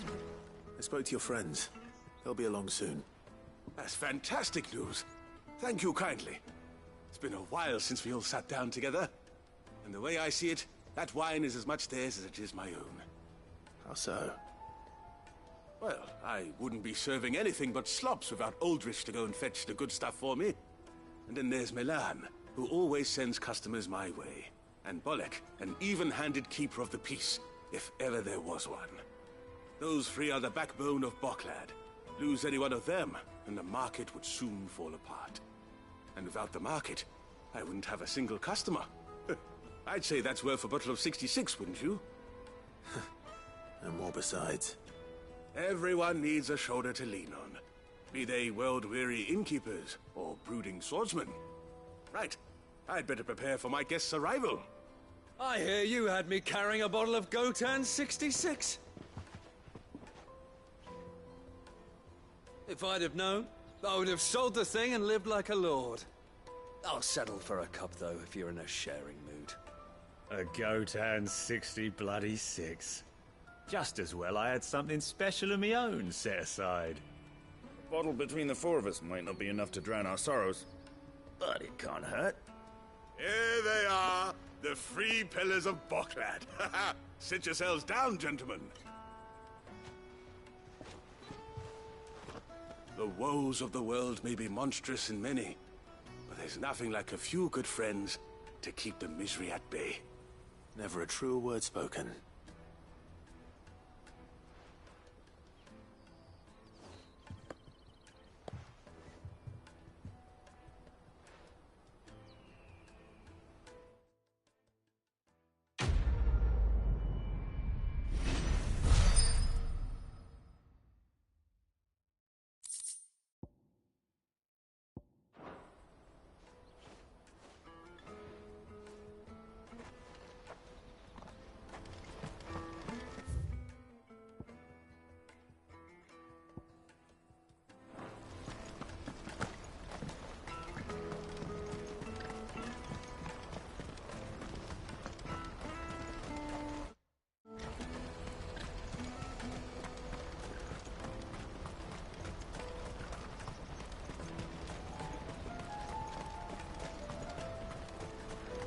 That's that then. There are no crystals here. What do you want? I've no coin on me. Just information. Has a sellsword passed through here? Grey hair. Now you mention it, there was a young man with salt in his mane sneaking around out there a while back. Which way did he go? How am I supposed to know? Buggered off down the road, I expect. Now why don't you do the same and leave me be?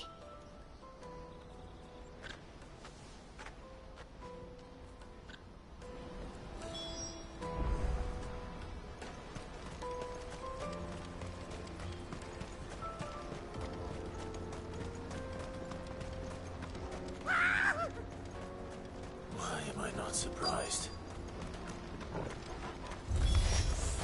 You'll hand over your coin if you know what's good for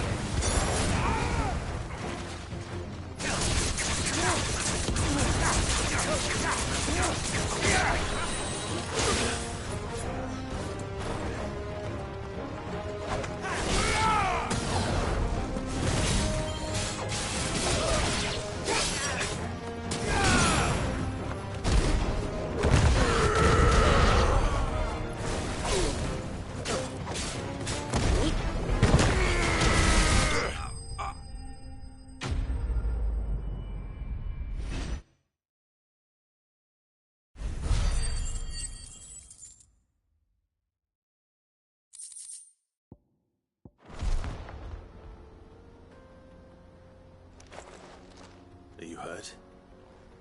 Happily not, good sir. Thanks to your timely intervention. More importantly, we have arrived. Now, feast your eyes upon the marvel before us. Ruins, a relic of the fallen civilization. A sight so common that man is oft blinded to its wonder. Colossal vessels, dashed from the very heavens. Airships, we call them, with very little thought to what wonders such a word might describe. Oblige me if you would. Does anything strike you as peculiar about this particular specimen? Though we ourselves find fallen ruins to be nigh indestructible, whatever gouged the final sin from the rock cleaved clean through the structure you see before you. A tantalizing mystery, no doubt, but merely one of countless enigmas in which Zemeckis history is steeped. Come, good sir. Our expedition continues, and we still have much to learn.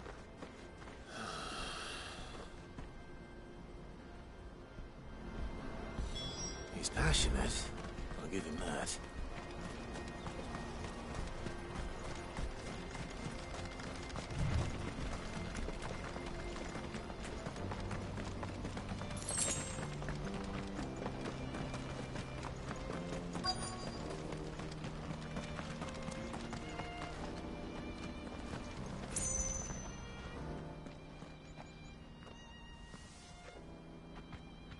We don't want any trouble. Neither do I. I'm looking for someone. A grey-haired mercenary. Well, we haven't seen him. Yes, we have. We saw him climbing up the rocks. Those ones, over there. Maybe he found his thieves. Mum won't let me near them. She said there's goblins up there, and that they eat little boys for dinner. Shush, now. You've said quite enough already. I only told him what you said. I'd listen to your mother if I were you.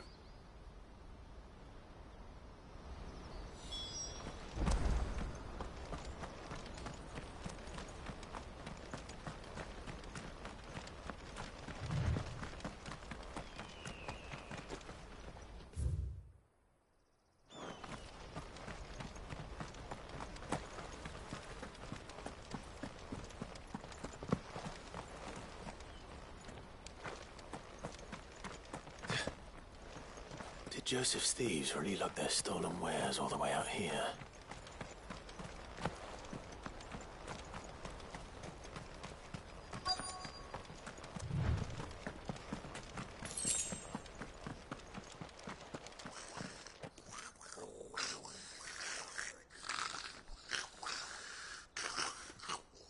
I think we've found our thieves. They don't look happy to see me.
Let's get this over with. Stop! Don't kill him, he's just protecting his home. Joseph? So the boy was right. I don't know you. Your porter friend sent me to find you. She was worried you might have got yourself killed. Have I been gone that long? It wasn't hard finding the thieves. The problem was knowing what to do with them when I did. I take it things are more complicated than they appear.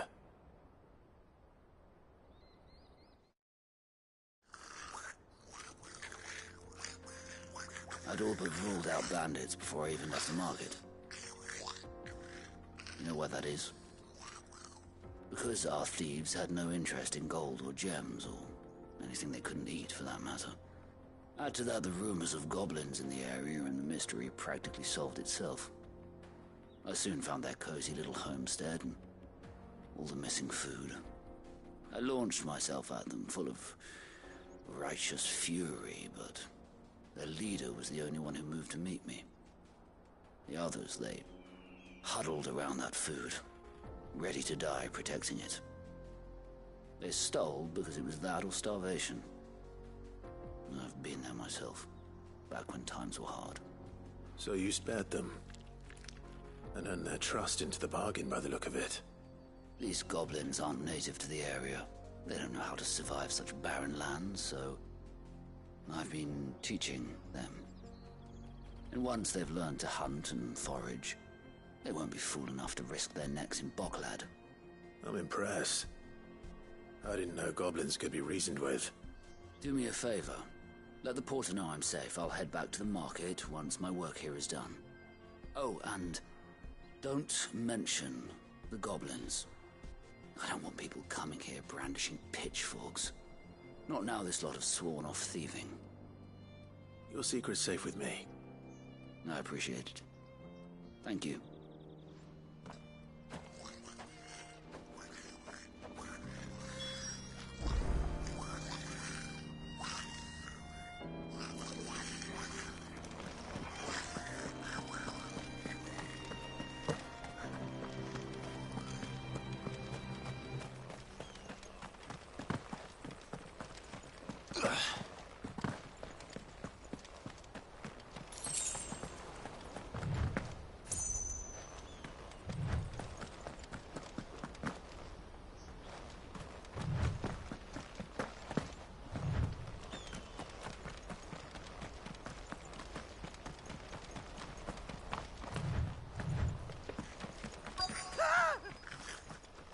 Not again.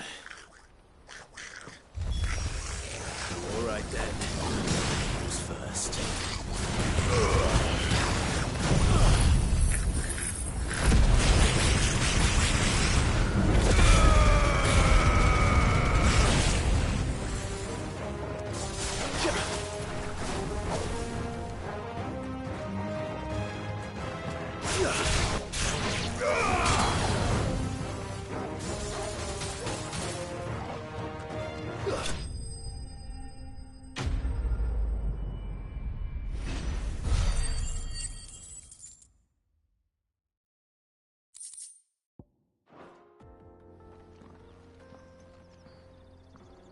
You're going to get yourself killed.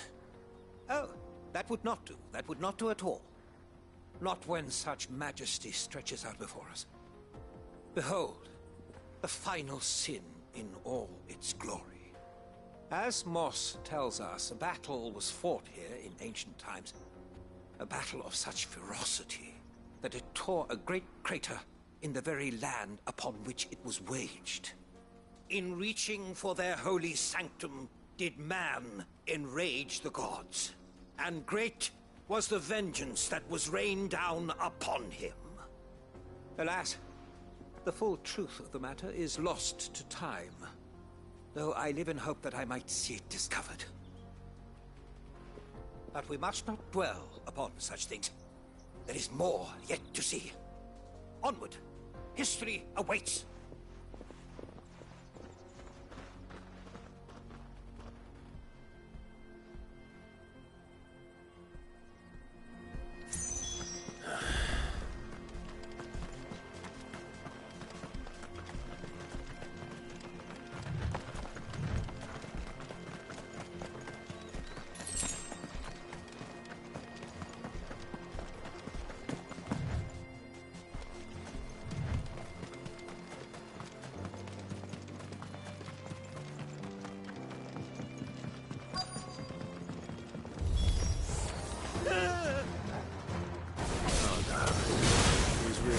Into trouble this time.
Still in one piece?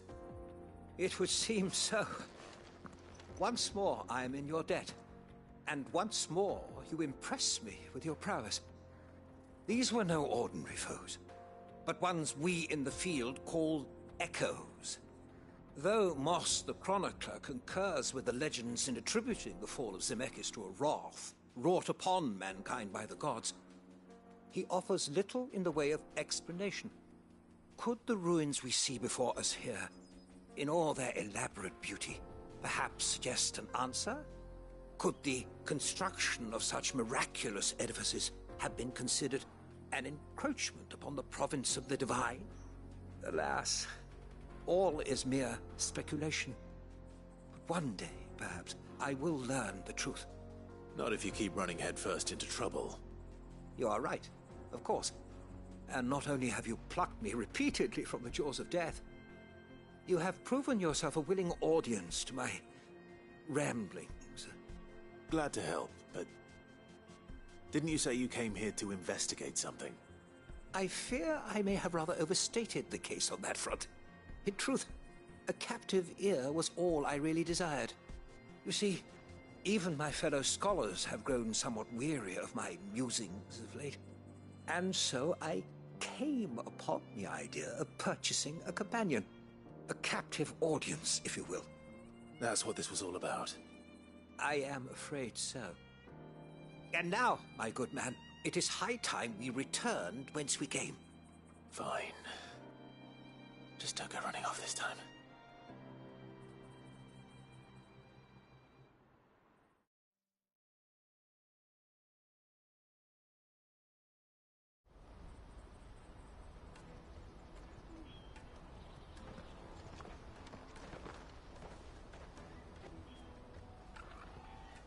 And so ends a delightful day.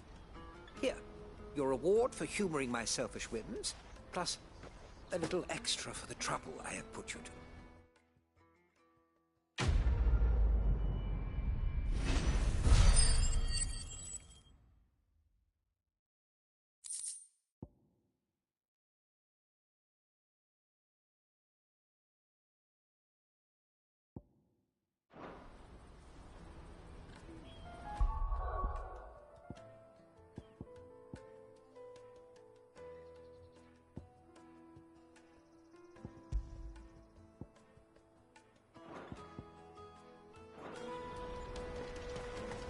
Let me carry your goods. I'm cheap. And nasty. Let me. Water for hire. Best service at the... Joseph's fine. We'll be back once he's tied up a few loose ends. That's a weight off my shoulders. He certainly knows his business. He found your thieves all right. And I dare say they won't be coming back. A good man to have around, that Joseph. And if he says there'll be no more thieving, that's good enough for me. Thank you for putting my mind at ease. Here, for your troubles.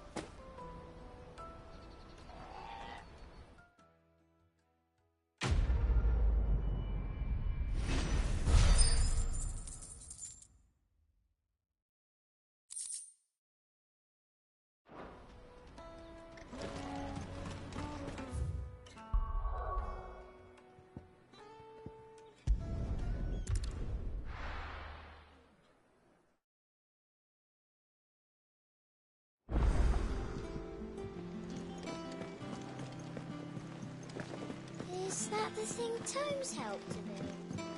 Mid told me she was building a ship.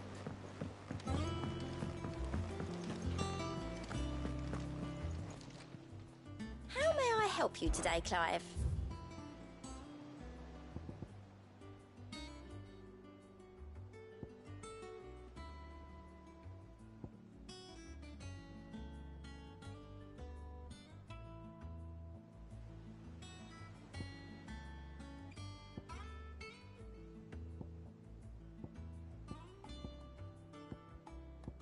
All done?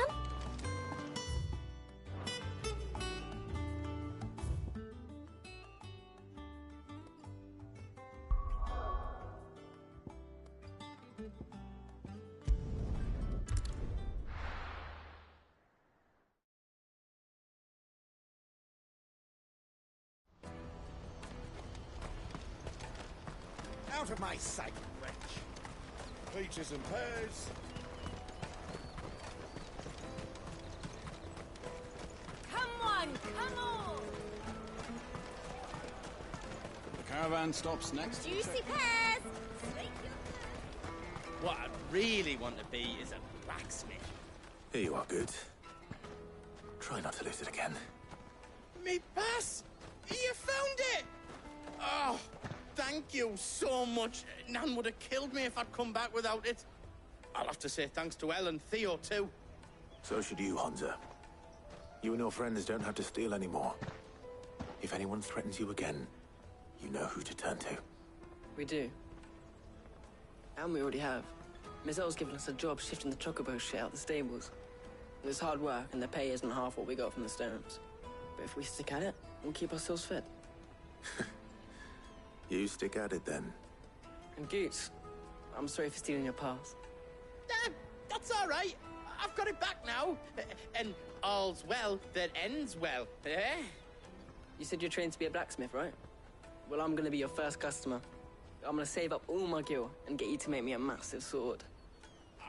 I'll do me best. Till then, eh?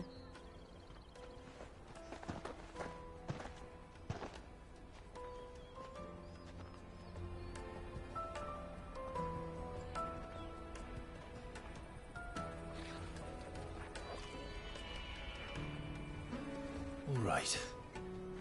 We have a place on the wagon.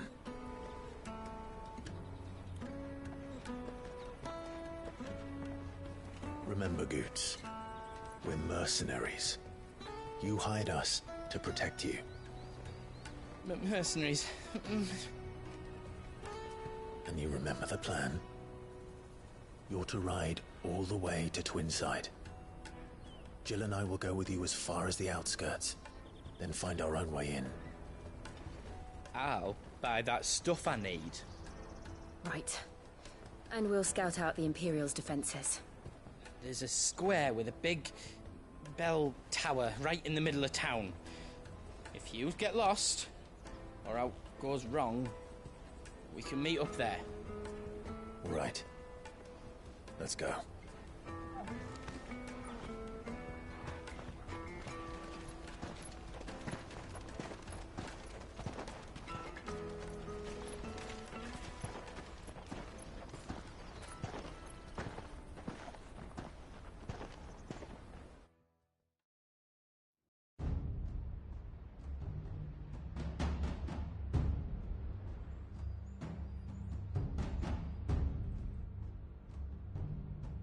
I see. And you're quite certain your father has no knowledge of Ultima? I am.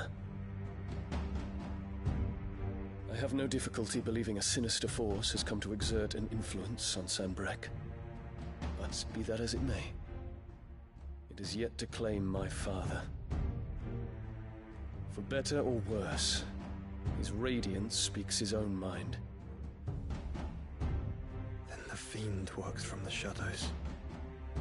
I confess, when first you told me of this fiend, I had my doubts, and more than a few at that. A beast that labors to plunge Valisthea into turmoil, all in pursuit of your brother. But that wound is proof enough that evil is afoot. Then I have your answer, Your Highness. You will join me in my fight. I cannot. Not yet. Your Highness, please. As you are aware, the Dhalmekian army is at our gates. They have lost their mother crystal, and with it all hope of a negotiated withdrawal. It is but a matter of time before they invade. If Bahamut is not here to meet them, my people will be slaughtered.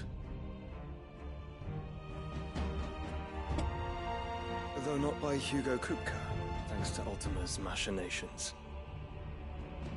I know the fate of your people weighs heavy on your conscience, but if we do not put an end to Ultima's plans, they shall face a far darker fate. The chaos he would wreak would sweep all of Valisthea into the abyss. The lives of every man, woman, and child in the Twins are at stake. I believe what you say, Phoenix. But I have duties of my own, and I must discharge them. Come what may.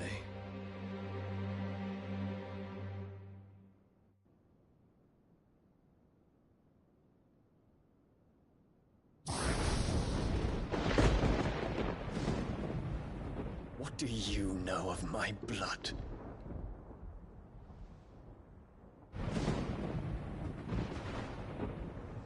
I know that it is wholly unworthy of the highest offices of state, which rightly belong to those of purer breeding.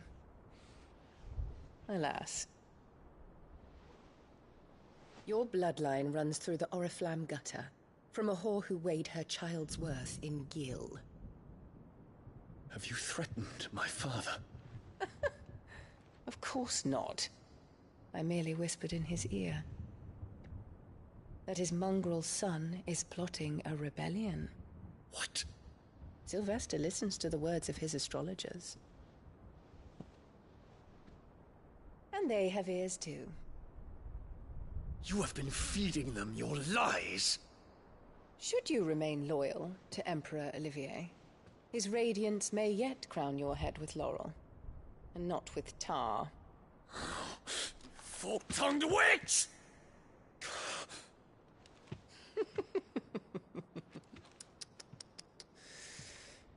In consideration of your long years of service to the Empire, I shall forgive this uncharacteristic rudeness. Now hurry and make ready, Your Imperial Highness. Emperor Olivier expects much of you, Dion. Or should I say, of Bahamut. May your fire reduce his enemies to ash, till all of Valisthea bows to its rightful ruler.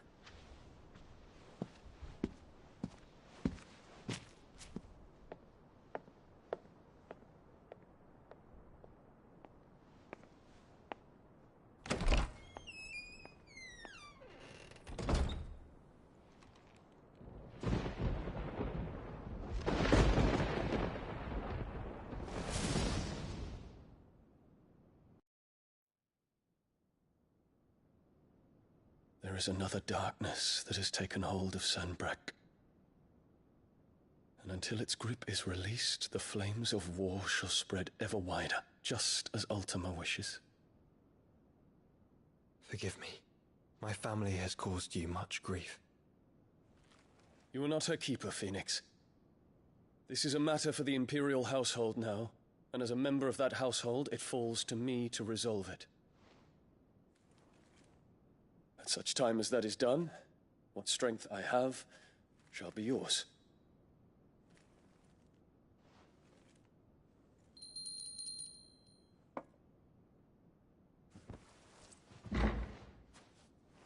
Thank you, Your Highness.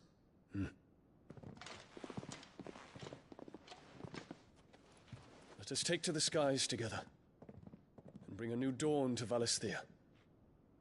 I should like nothing more.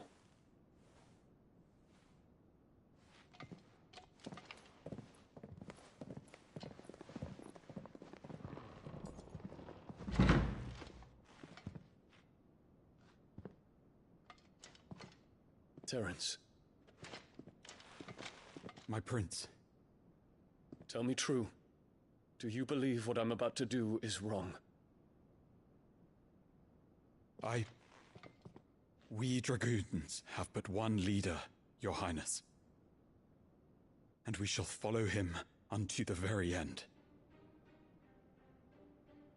Thank you. This is my decree. For their crimes against the crown, the traitorous Annabella and her usurping son shall be put to death, and the Empire restored.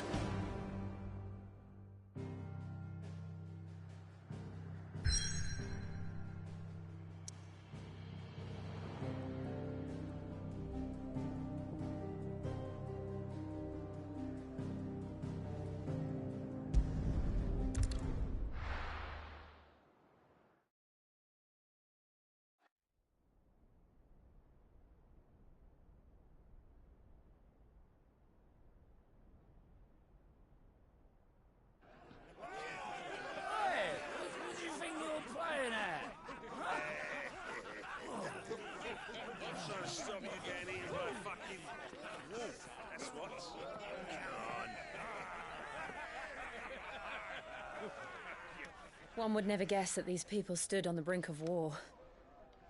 And they're afraid. They turn to drink to forget their fears. Anything you want to forget?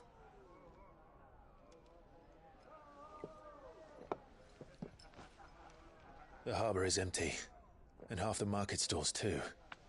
The city may seem peaceful on the surface, but it's balanced on a knife edge.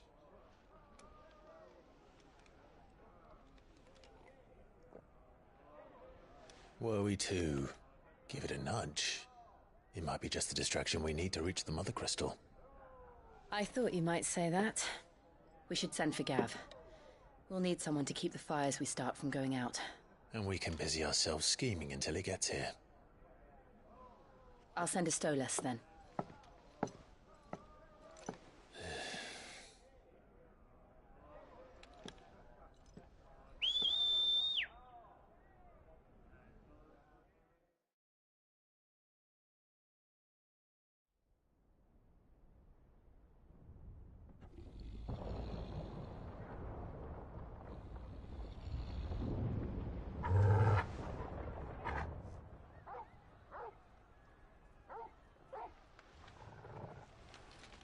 What is it, boy?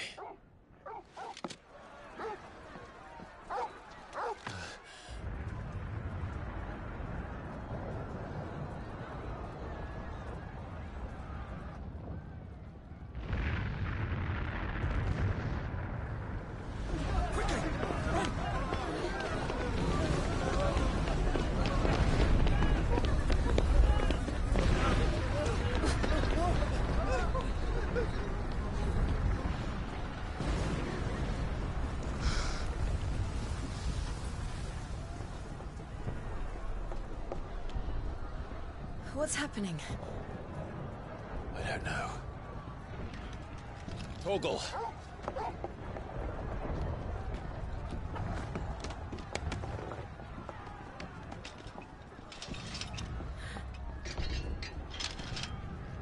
This way.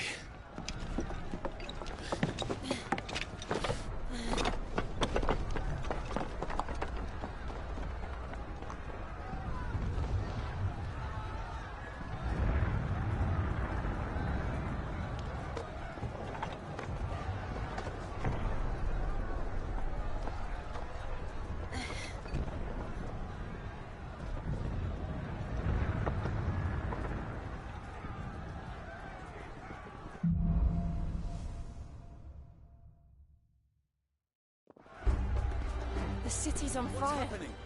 I'm sure Goots is fine. He'll be making for the square. The one with the bell tower. In the middle of town, right?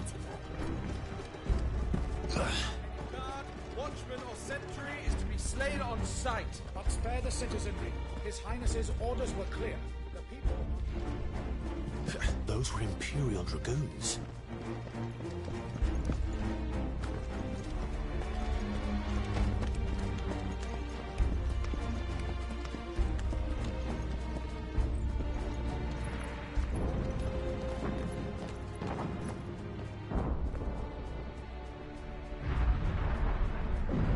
What in the hell is going on?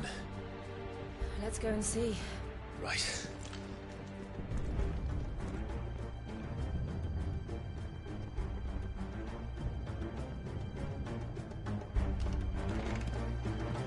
But first we find Goots. I just hope he's all right.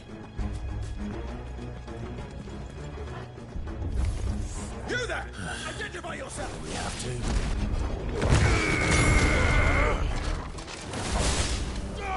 Kill my fighter!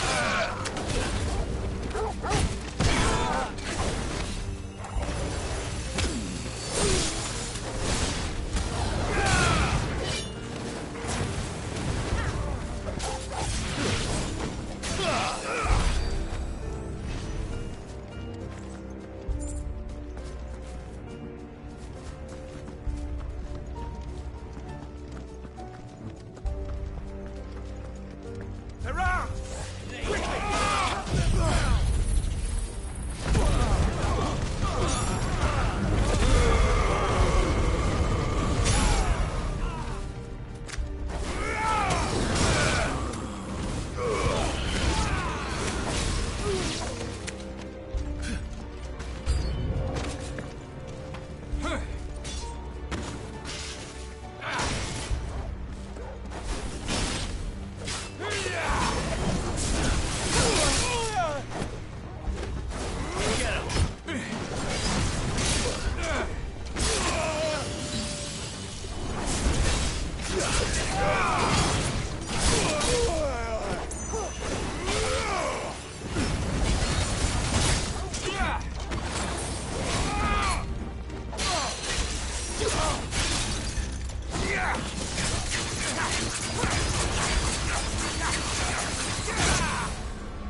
Never thought I'd be glad to fall into a sewer.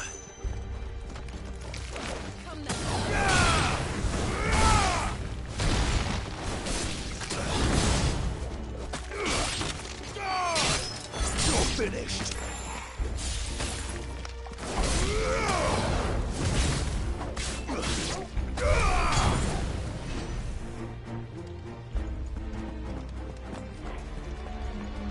Ward secured, Captain. None of the Emperor's forces remain. Gather the men! You press on to the council chambers. Yes, Captain. What of the men and women in the market district? The evacuation is complete. Good. And all that remains is to keep Rome to protect us. There it is. The bell tower. Right. Let's go.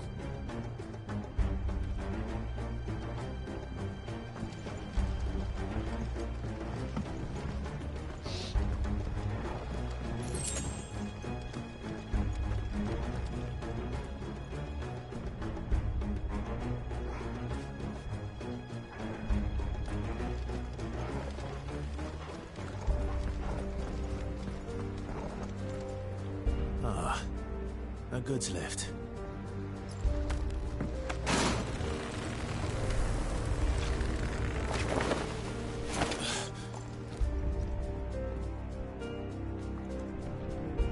Where in Grigger's name did you come from?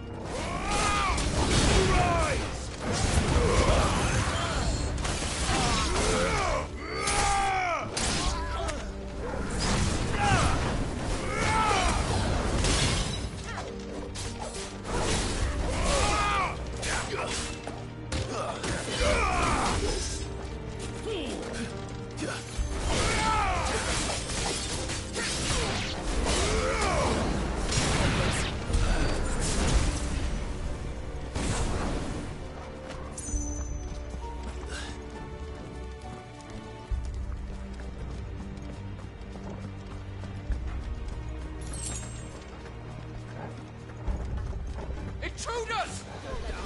Defend the gates! To me, Flames!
his name, none shall pass.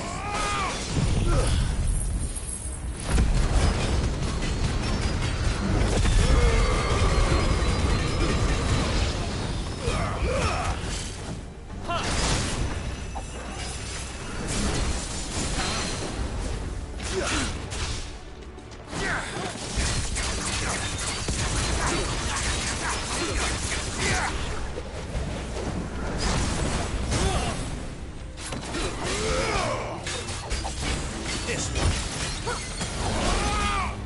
Get him.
Enemies on the ramparts! Kill them!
Can you see him anywhere?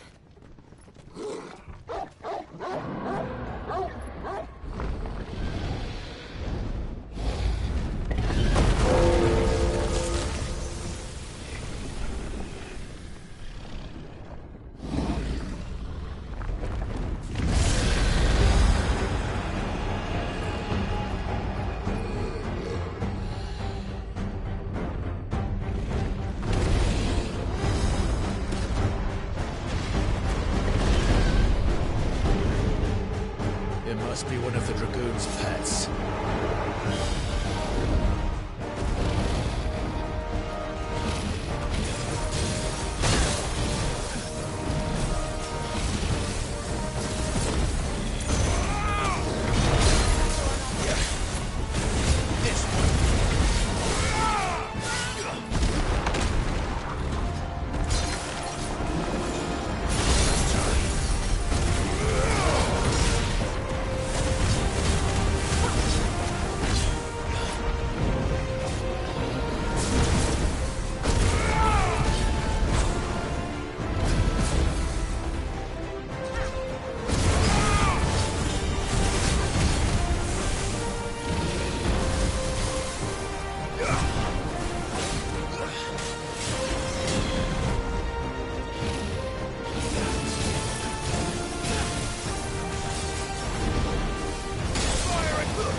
Over here, Clive!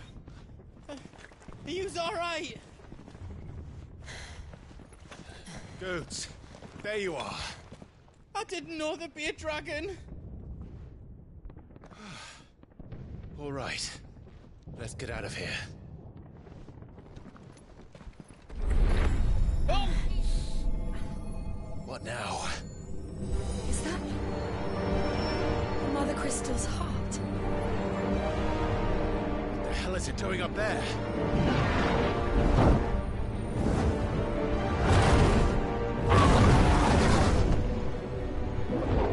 Bahamut.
Your Highness, don't do this.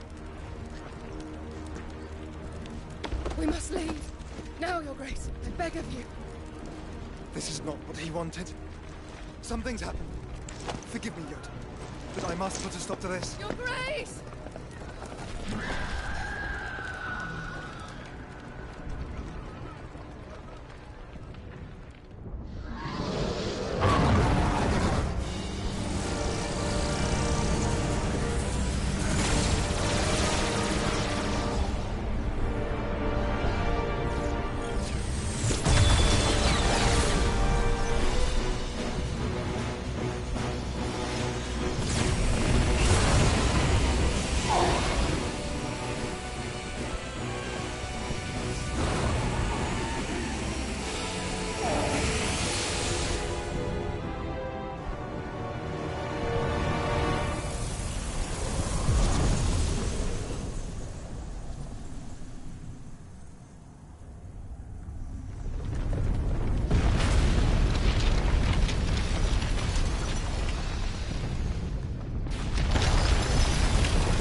So, what do we do now then?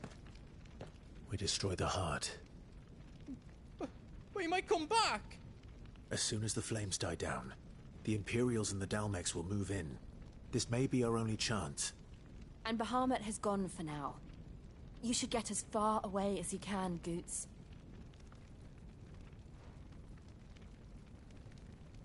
What? And leave you lot in the lurch? I can't do that. If you're staying, then so am I.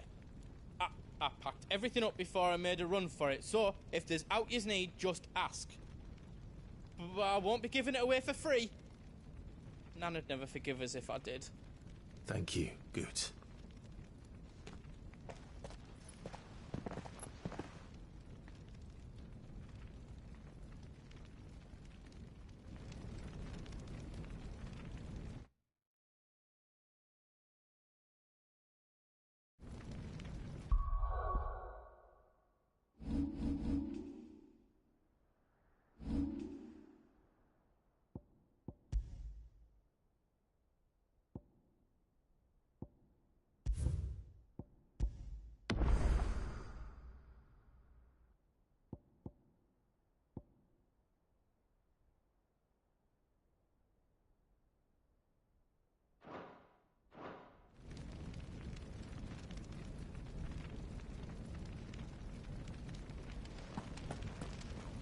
can I do for yous? Welcome to Goots's Toll.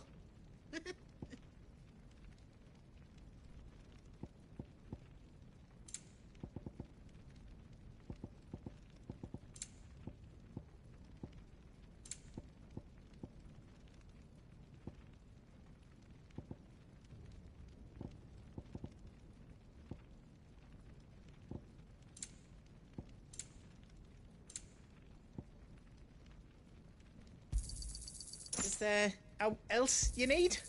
Righto, here you go. Is there out else you need?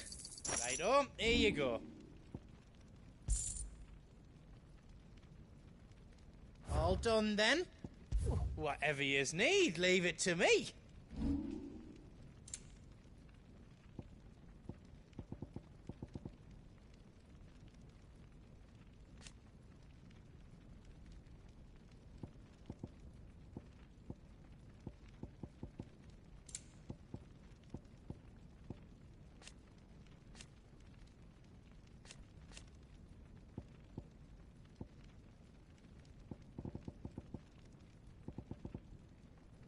Anything else I can make for you? Give us a shout if you need out else.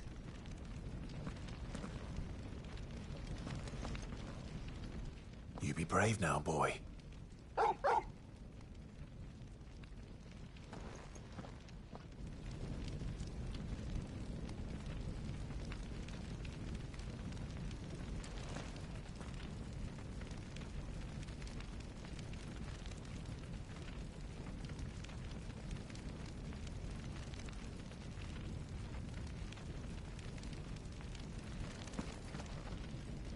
Drake's tail is right there, Clive.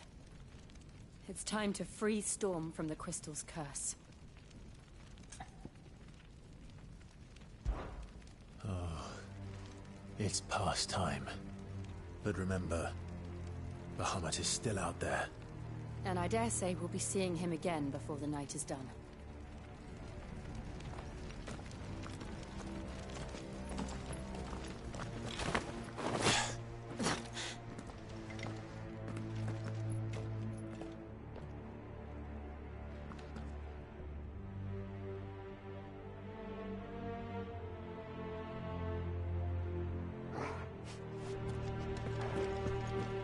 No more roads.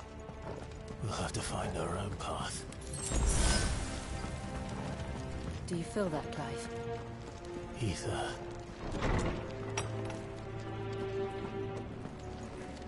Just what we need. Another flood. Already turned. And there's no reason to hold back. It's over.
a way to climb up.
Too dangerous.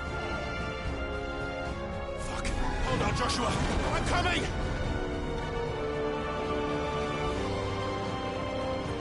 We have to save him. And we will. We just need to keep moving.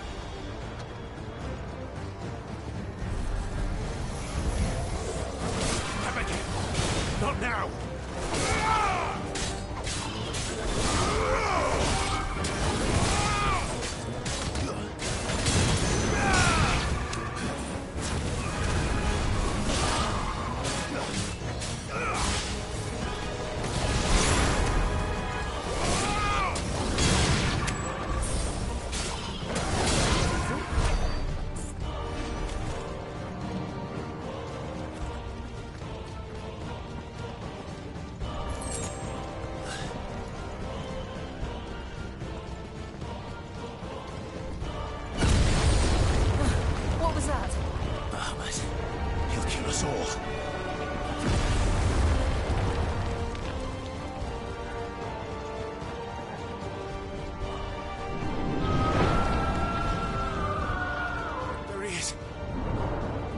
Joshua! I'm here, brother! Clive. He can't hear you. Joshua! They're heading for the heart. And so should we.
For this!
Are those the council chambers?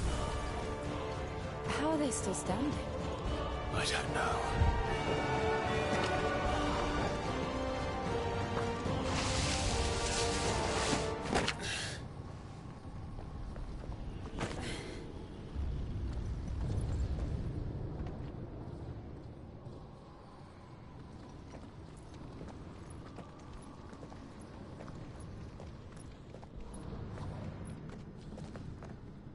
He'll be all right, Clive.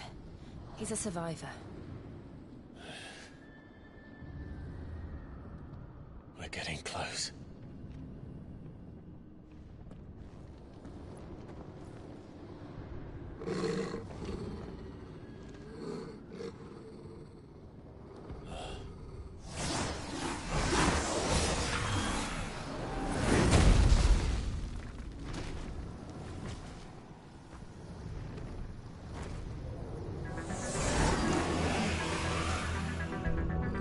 Looks like somebody doesn't want us getting any closer. I don't care what it wants.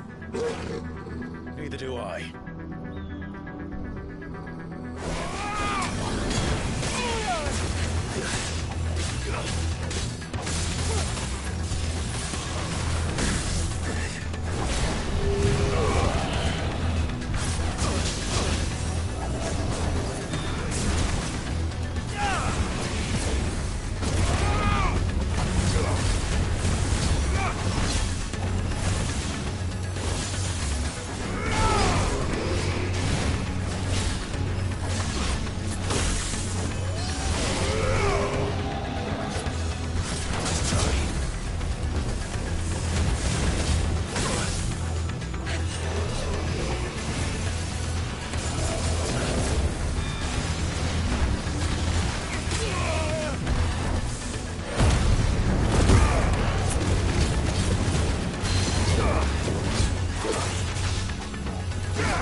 that is. We have to end this right now.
These beasts, they're getting stronger.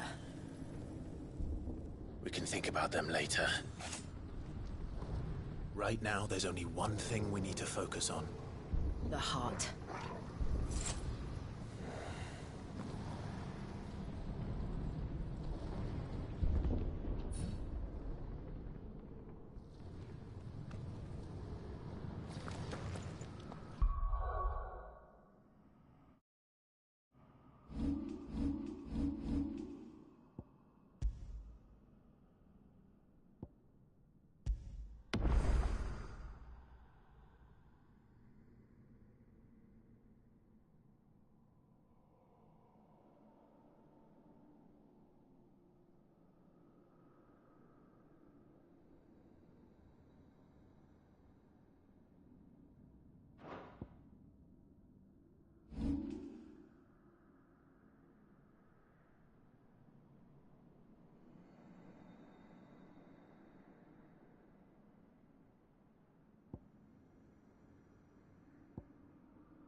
We might be able to get up through the building. It's worth a try.